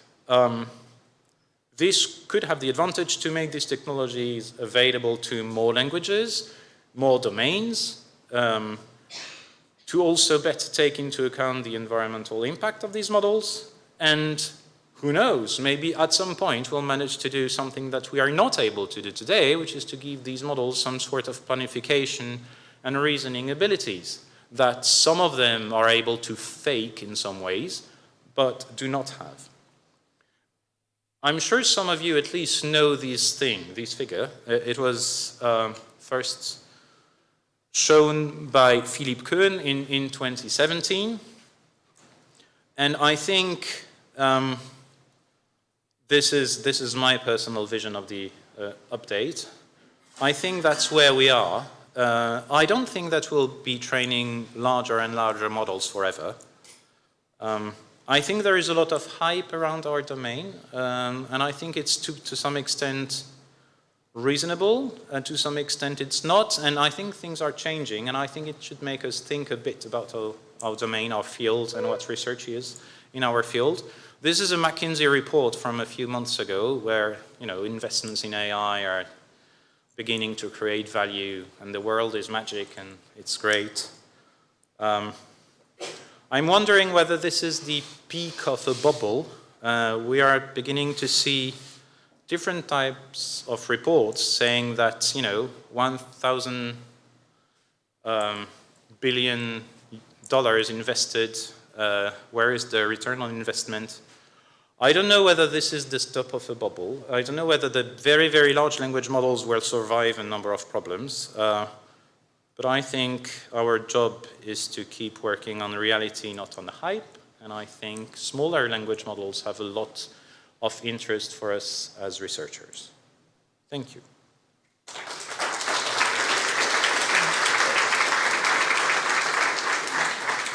Yes, so please use the microphones. Also, for people online on the YouTube stream, we do have someone monitoring those feeds, so you can ask questions there. And if people in person wants to ask questions without getting out of their seat, you can also ask on the YouTube stream. Thank you for that great talk. And it seems it's a perfect follow-up also for my talk that we should work more on architectures. Yeah. Yeah, about this anisotropy problem that you mentioned, is you observe this at multiple layers, not just the output layer. And the fix that you had is solving the outer layer mostly, when you tie up these embeddings, right? So what about the intermediate layers? Did you see, is this problem fixed there when you do this? No, I don't think it is, because it's really a consequence of the fact that it's like what is being computed by the self-attention mechanism can like inevitably results in the fact that any little drift in the input of a layer will be amplified at least to some extent. Yeah. And even the norm will be increased up to a certain point where it seems to stabilize. So there is some sort of a convergence point. So this cannot be avoided. And I hope I never said that anisotropy causes saturation. I see. I think they tend to come together as a consequence of the rank-related bottleneck that is itself caused by cross-entropy. Mm-hmm. This is how I view things. Thank you so much, yes. You're welcome. Hi. Yes, thank you for the talk. So I just had a question about your headless language model. So if I understood correctly, so you cut the head and we're in France, so it's kind of a standard practice. But so in fact, what's the difference between just a representation learning model? Because at the end you have to test it, in some glue and some other tasks. So is it like because you do fine tuning, you don't see that much this saturation effect which happens? In fact, you see it when you do next word prediction, because at some point you predicting the next word is going to become something, I don't know, too difficult for the size of a model or something too abstract. And when you fine tune it to a task where you have kind of an easier task to fulfill, you won't see it, or is it something that you would find also when you do fine-tuning or when you do adaptation? So I really think the culprit here is the softmax, because it forces the representations to actually favor one token, one dimension in the output, and to put everything else to zero. So and this indirectly favors anisotropy, and you get the whole catastrophe because of that. So when you train without the softmax function, you basically train your representations to be as good as possible, and once you have them, they are good, you freeze them, and you just train your language modeling head because that's what you're interested in at the end of the day, and then it does its best, it does its job, and it works. I think that's as simple as that, actually. Okay, thank you. There's no question. So the research that you presented today here is a more bottoms-up approach where you take a model, go and analyze what's happening exactly, and fix some of these problems that are very important. What do you think about top-down approach that where you have something in mind, like an inductive bias you want to, what do you think about that approach where we try to include our inductive biases into the models? So basically, you absolutely want me to answer the question you asked at the end of your talk, right? I don't know. I think it's a very difficult question because I think it's one of these questions where intuitions tend to be wrong, right? I hope inductive biases can be useful. I think they could be. I just don't necessarily know how. But I've not worked on that yet, so I don't really know, to be honest. I have the same question as you have. Last question. Thank you for the presentation. I have a question regarding the hidden size of the model. Yes. If I remember well, in the softmax bottleneck result, there is an issue with the difference in the size between the hidden representation and the size of the vocab. Mm-hmm. So you try to increase the size of increase and decrease the size of the vocabulary, but did you try to also increase the size of the hidden representation until the point that you go over the size of the vocabulary? Because if you try to separate n data points in a much smaller space, you will have issue, whatever the loss function you have.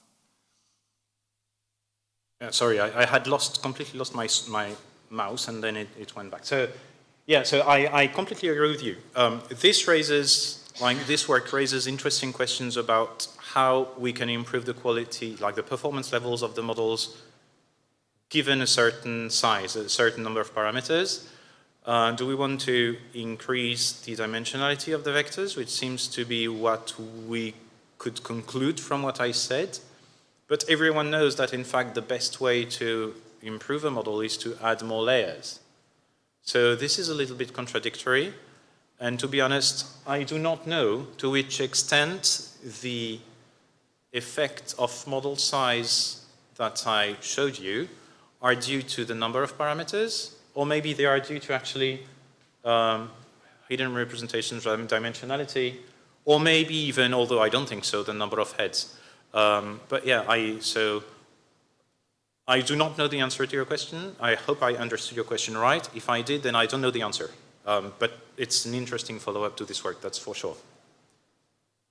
Let's thank Benoit for a fantastic talk.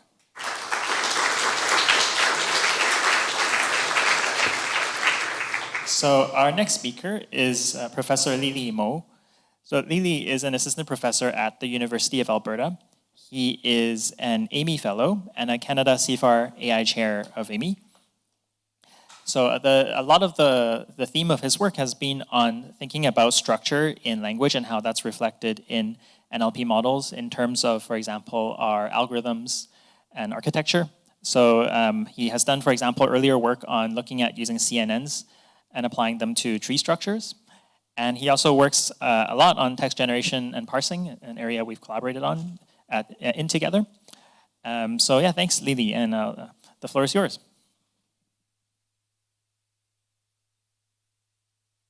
Okay, yeah, sure. You have the projection? Oh,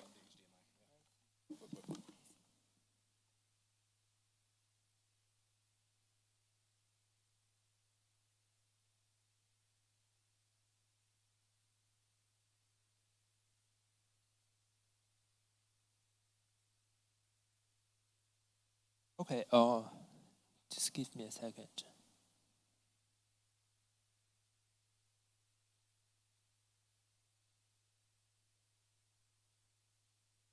Okay, yeah, thanks for the introduction. And for today, the talk is large language models are secretly your reward function. And I'm from University of Alberta and Alberta Machine Intelligence Institute, which is one of the 3 AI institutes in Canada. And we are very, well known for RL, so I feel it's obligated to talk something about RL, even for the NLP workshop. So just a brief overview of my lab. I'm actually doing a lot of things in NLP, but with a focus on machine learning methods. For example, we have some neurosymbolic reasoning framework for text understanding. We have non-autoregressive generation for controlled text generation with some dynamic programming, and RL and other probabilistic modeling for text generation. And before the talk, just a little ad. So I'm admitting all level students as well as postdocs and also exchanging students or RAs. So if you are interested, you can definitely contact me. And we have a very nice place in Alberta for the Canadian Rockies. Okay, so the outline for this talk is going to be first the introduction and the context, and then some theoretical connections between the large language models and reward functions, and then application examples. So we know that text generation has been one of the main driving forces for AI. We have the traditional seek-to-seek models in the encoder-decoder framework. We have pre-trained language models and also some GPT-style models. And the GPT-style models are especially powerful, so I can just prompt the model. For example, I can ask, what should I include for the workshop talk? Large language models are secretly your reward functions. And the GPT model just provides some suggestions about this talk, and that's precisely what you see here. So I took inspirations from the GPT output to form my slides. And this reminds me of Philip's talk in the morning. He says the speaker may be the bot, right? So whether I'm a bot is a question, but at least I take inspirations from GPT models. But let's take a look at how such a text generation model is trained. So the general principle for machine learning, just in general, is you make a prediction and you compare it with your ground truth target. So let's say in probabilistic graphical models or the energy-based models, you have the expectation model, expectation data. When they match, your model is well trained.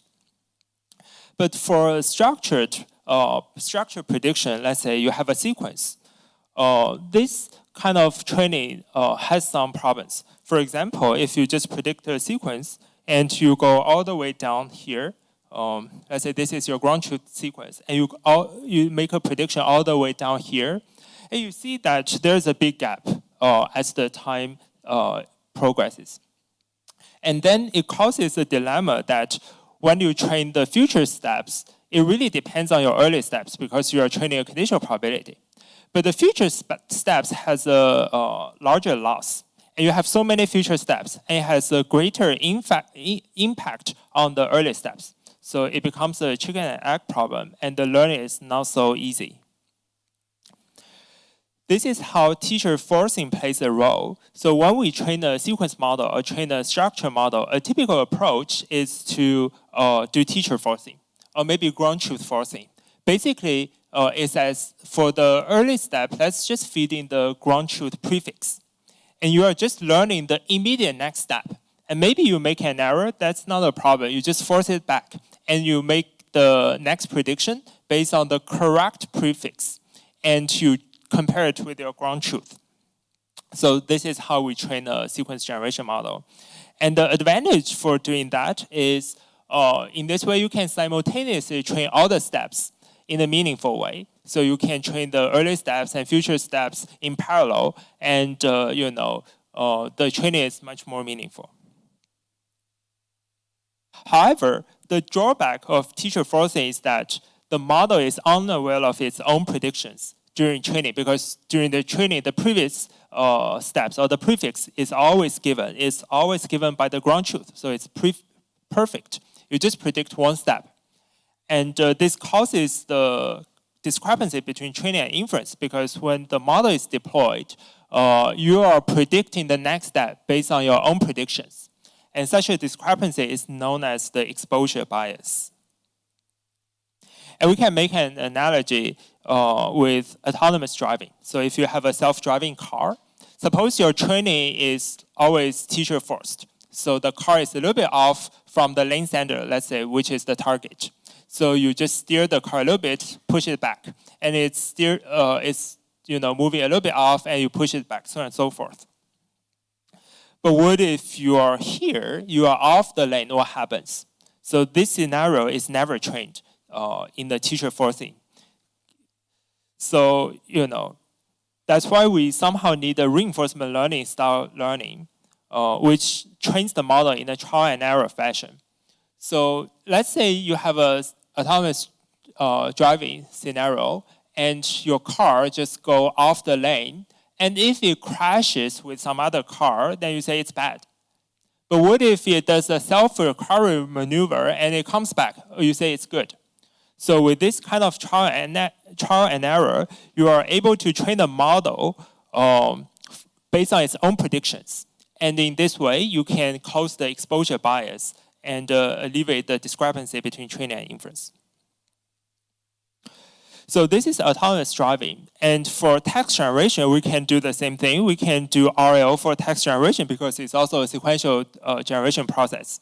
And luckily, we have the simulation, so we never crash, actually, for text generation. So to do RL for text generation, we need to define the Markov decision process, which is basically a tuple of states, action, transition, and reward. So for the state, it's basically the context. For example, you have some input, you have some prompt, or you have some seek your source. That is the context, the input. But also it contains the output prefix. For example, I have a sequence of words. What if you have generated a couple of words already? That is your state. And the action is the word for the next step. So that is just the action space is just the vocabulary, which word to predict for the next step. And the transition is easy. You just append the newly generated word to the context, and it becomes the new state, and then you can predict the word in the next step as your next action, so on and so forth. And the reward just tells you how good the sequence is. For example, for autonomous driving, if it doesn't crash, then good. If it crashes, then bad. And the overall goal for text generation, for reinforcement learning is to maximize the expected total reward. So you sum over all the time steps. Okay, so it should be T. You take the summation over all the time steps, and what is your total reward? And you hope it can be as large as possible. The only problem for RL for text generation, not really only, but one of the main problems is the reward function. So it's unclear what it means by a reward in text generation, because we never crash in a real scenario. So in previous work, people have developed some similarity-based rewards. For example, blue scores or root scores in comparison with some ground truth targets. You can also train a model from the blue scores or reward scores based on some, root scores based on some label data. And then you can use the reward model to predict on some non-parallel data, which serves as the purpose for RL. But the drawback is that you usually need a labeled ground truth sequence because you need to compare your output with the ground truth. It's also task specific. For example, blue scores are more commonly used for translation, but root scores are more commonly used for summarization. And you can design other kinds of task specific heuristics. It really depends on whether we need inductive bias or not. Sometimes your task-oriented engineering is not ideal, then your performance worse.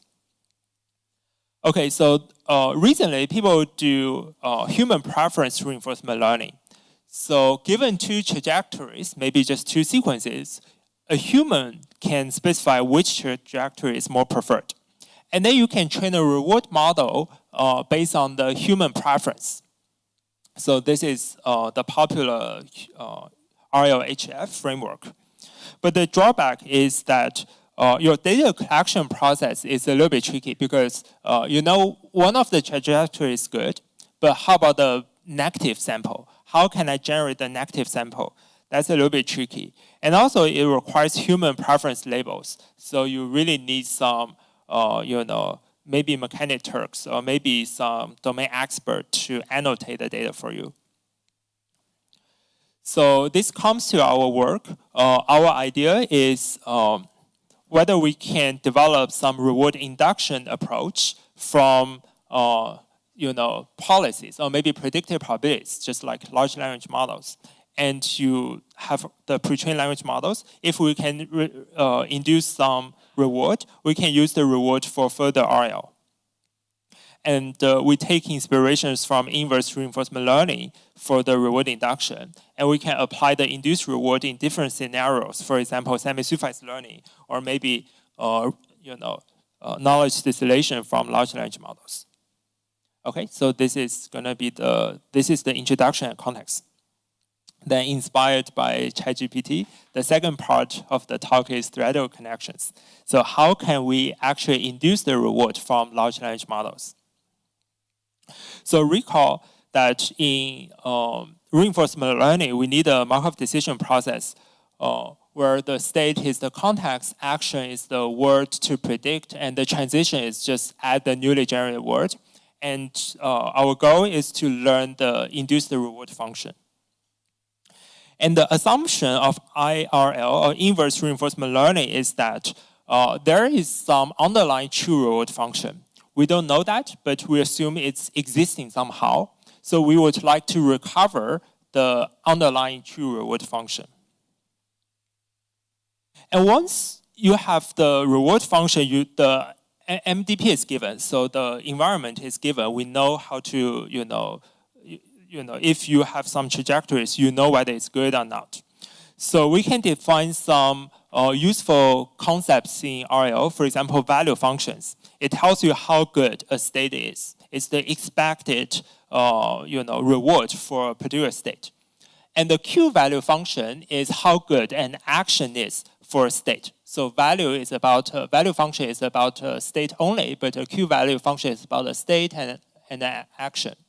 So it's basically the expected total reward. So expected total reward for some state and action.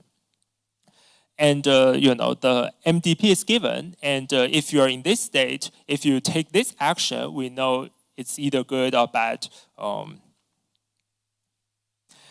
And for the Q value function, and also, you know, the MDP is given, so there must exist some optimal policy. This is the best policy, the best action that you can take for some state. Although we don't know that, it must exist. And the best policy and the Q value function must satisfy this equality, which is the Bellman optimality equality. It's just a one-step rollout for the expectation. So, you know, you have, you move one of the step out, then you say how good the state and action is gonna be the immediate reward for that step. And you have a transition to the next state and how good your next state is.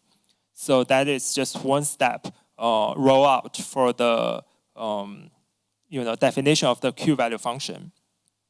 And this way, we can see that it actually links the reward function with your Q value function.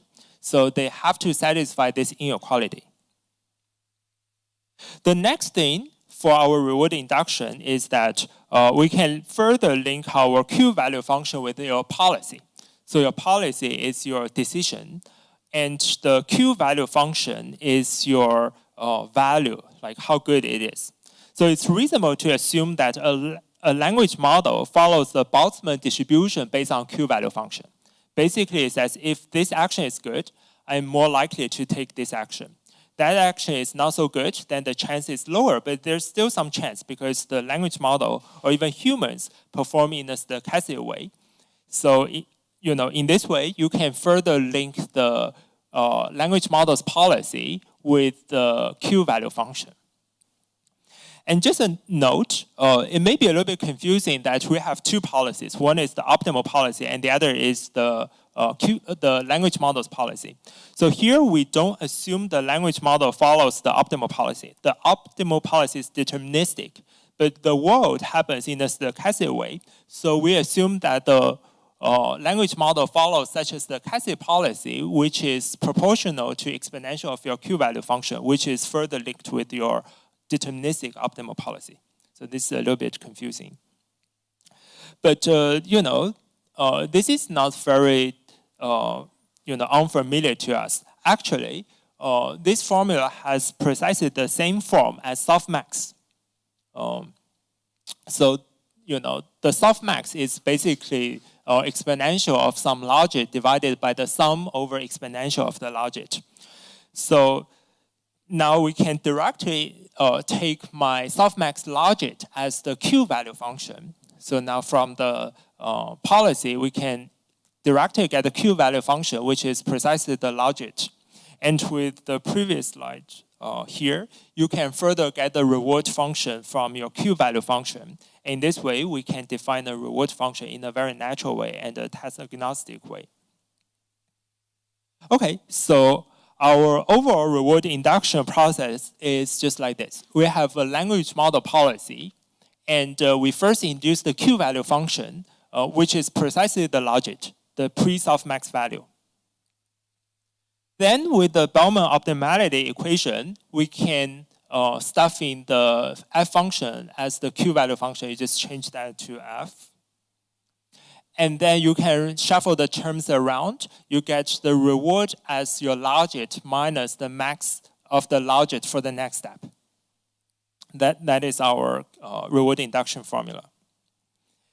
And in this way, you can perform reinforcement learning for text generation in various applications. And we will discuss the knowledge distillation case as well as the semi-supervised learning case. The advantage of our reward induction is that it's task agnostic. It's a naturally existing reward with some reasonable assumption. It doesn't depend on humans engineering or research or graduate students engineering for the task. And also it's a dense reward because that's a reward for a state, and the state is any step along the generation process and the action, any action that you take. So it's not a binary reward, it's a real valued reward, and also it applies to every step along the generation. So this makes RL training much easier. Then we did some theoretical analysis. First, we showed that your teacher forcing learning is essentially the maximum level estimation for the IRL of the MDP. So your MDP contains the initial state, the state transition, and your policy. But the initial state is just a constant, and state transition in text generation is a deterministic process. You just add a new word. So that's why we are sort of cheating here. The policy learning in the IRL is precisely the teacher forcing learning in text generation. We may also check how good is the induced reward. What if your starting point Q value function is not optimal?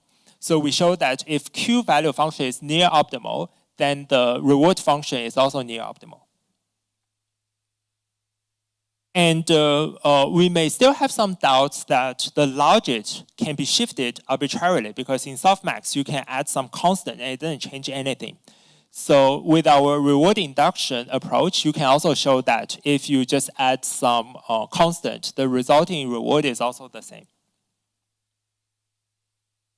Okay, so this is basically our reward induction approach. You start from the policy, you take the logit as the Q value function, and you use the Bellman optimality equation to get the reward.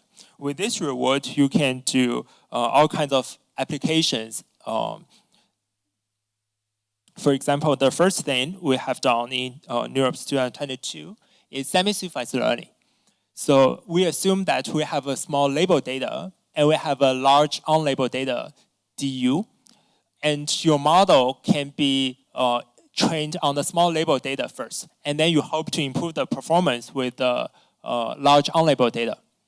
Traditional semi-supervised learning is mostly supervised learning or pseudo-supervised learning. You just generate the pseudo target on the unlabeled data and you perform teacher forcing training. Or it's also known as self-training. But with our approach, we can perform RL on the unlabeled data. So with the labeled data, we first do teacher forcing training. We get the policy. We get a seek-to-seek model or a language model, depending on your architecture. So you get a seek-to-seek model, or language model's policy here.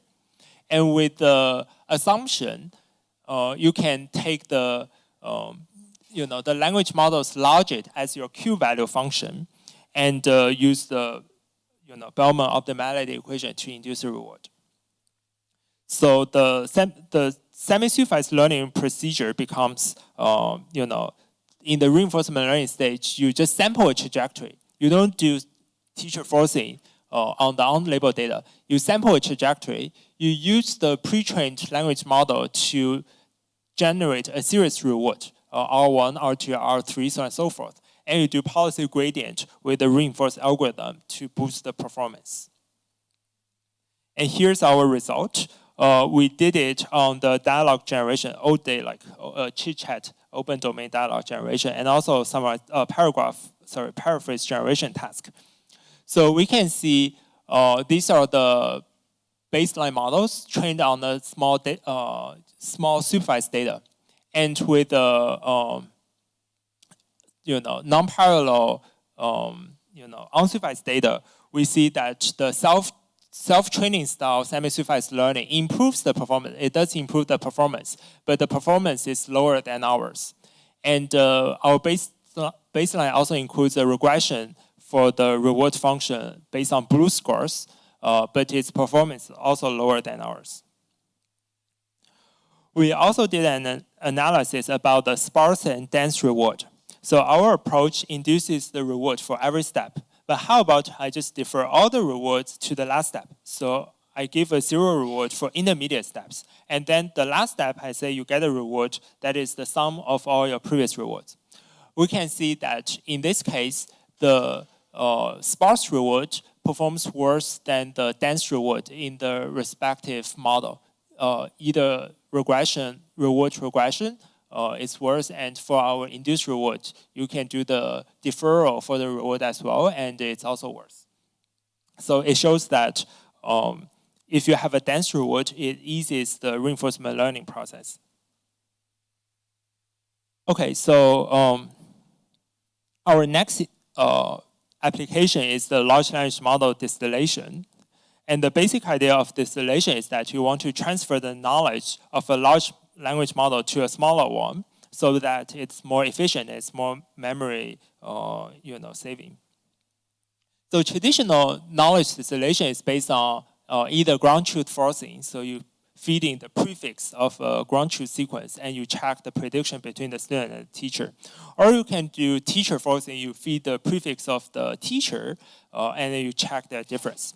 But still the idea is that the student is never trained with its own predictions, so it suffers from the exposure bias problem. With our induced reward, with our approach, we can induce a reward function from the large language model, and we can use the reward to boost the performance of the student. So this is what we did for large language model induced reward. But this is the diagram for semi-supervised learning.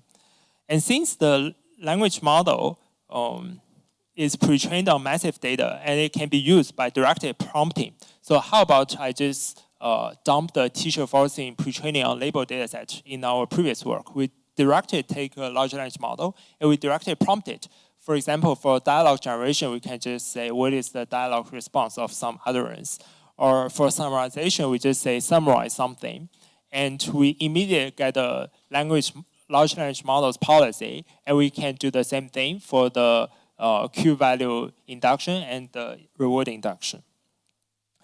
And our RL-based distillation is no longer teacher first. So you first sample a trajectory from the student, and you feed the trajectory to the teacher, and the teacher will give a series of reward scores for each time step. And you can do a policy gradient for the student to improve its performance. And here's the result for dialogue generation and summarization. And here our teacher is the T0 model, and the student is a T5 base model, which is pretty small. And you can see the student model cannot really be prompted. So without suffice fine-tuning, you cannot use the student model in a meaningful way. But with our knowledge distillation, we can transfer the knowledge of the teacher, prompting teacher to the student, and improve the performance. And among all these kind of loss functions, we see that they kind of much improve the student model itself, but their performance is worse than ours. And our model is even better than prompting the teacher directly. That's probably because the prompted teacher itself has never been aware of the data set. So it's only pre-trained. But our model is somehow like in-domain semi-supervised learning. So your model is more adapted to the domain. Okay, we can also measure the excess error, I guess, which is kind of a quantification for exposure bias. So the basic idea is you can ask the student to follow the teacher and follow the student, and you see what's their difference. So if you follow the student, you are supposed to have a larger difference between the teacher and student. If you follow the teacher, you are supposed to have a smaller difference, and you can see what is the excess error. And we see that our approach is way lower than those baselines. It's probably because our model is aware of its previous predictions during training. Okay, so finally, conclusion and future work.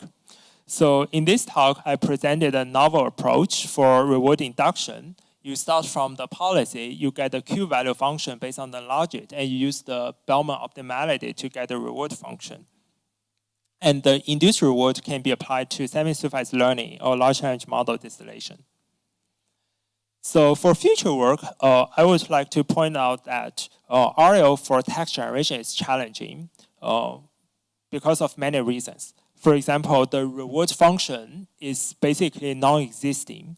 We don't have the crash or no crash scenario in text generation. So this talk attempts to address the reward problem for RL. But we have other challenges. For example, the action space is actually very large. Maybe you have 50,000 words or 50,000 tokens in your vocabulary, and you have a very large branching factor in the search space, and the search space is huge. So that's quite different from other RL domain. For example, video games, top, bottom, left, right, they have a relatively small branching factor. And also the connectivity in the state space is pretty sparse because you model the text generation as a Markov decision process. You append the newly generated words to the context, you get the next context. So the state never revisit. You only have one path all the way down. So such kind of sparse connection in the state space makes those temporal difference approaches less effective. Okay, so I guess this is pretty much for the talk, and thank you for attending.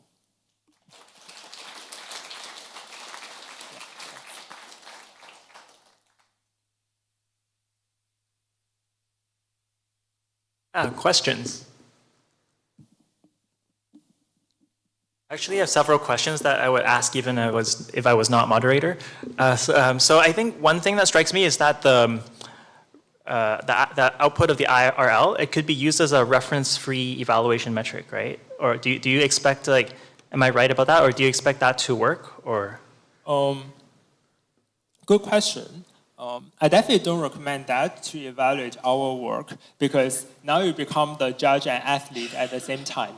So I think it's a dilemma that when we get a scoring function, whether you use it as a like training objective or you use it as a judge, I guess we need to examine the score more carefully before we can say, it can be used for judgment. For training, I guess it's your choice. You have the right to design what is my training objective. And then as long as it outperforms previous work in some well-established metrics, whether well-established metrics exist is another question, but it sounds like okay. But if you use a new metric for judgment and it's somehow related to your training, then I guess it's a problem. What if you compared that against other metrics using human evaluations or some other thing that you believe to be a more valid evaluation? Okay, good question. We haven't tried that, and I'm happy to collaborate. I guess my group is not an expert in evaluation or data set. I guess we didn't have the resources or expertise to do that, but I'm happy to further investigate this direction. I think that's a very good direction. Any questions from the audience?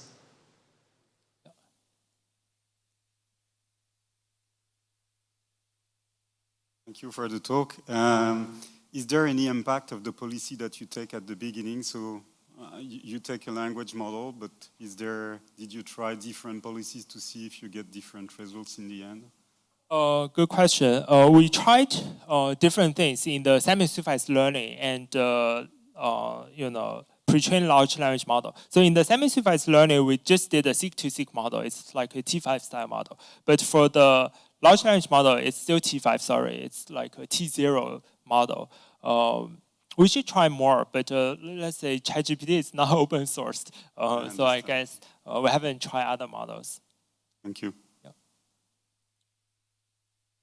Thank you for the talk. I had just one idea, and I wonder how you think about it.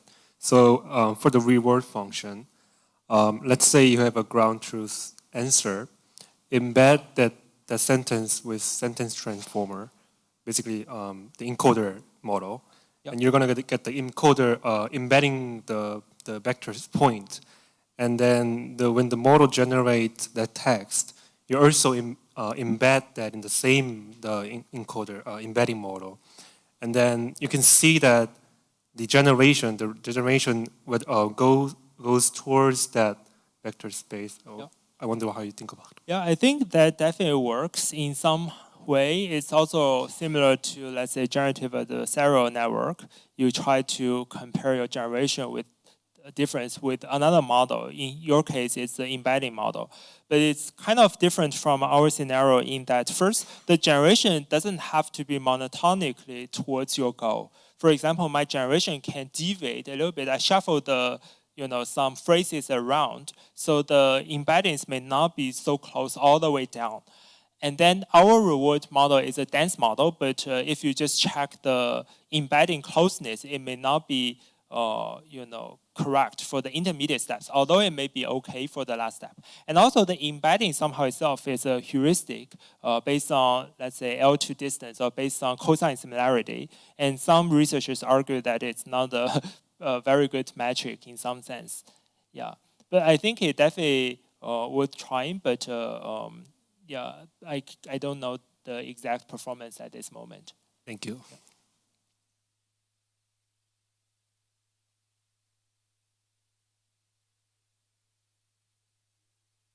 Could you use the mic so people can hear online? Maybe.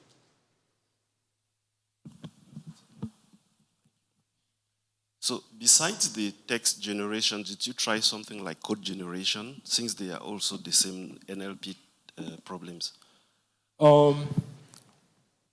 Good question. Not in this series of work. We tried some code generation, quite a few years ago, where we have the execution correctness, and then we use, to the audience. So we have some execution.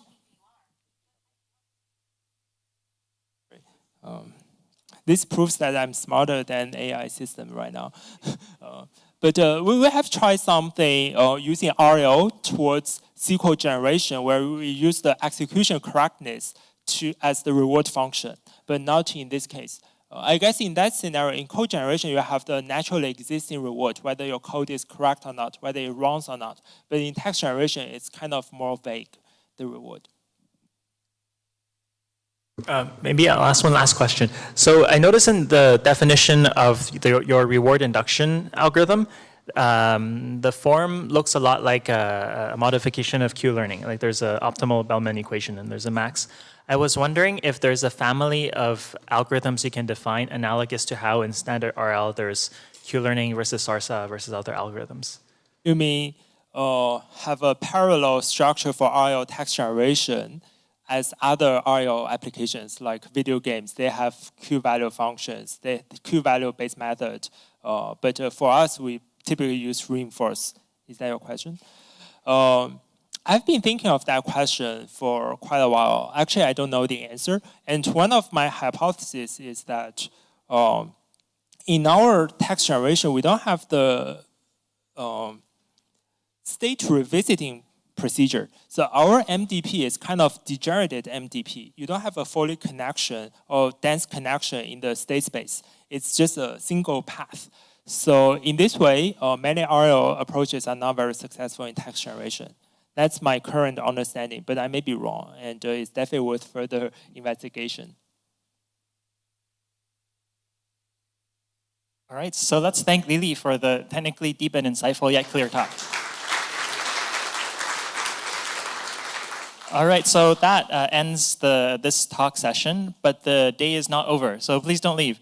We still have our poster session, which is happening right now over there. And those are snacks that people can take advantage of while they're visiting the posters. So please check out the posters, and then we'll also see you back tomorrow starting at 9 a.m. Thank you.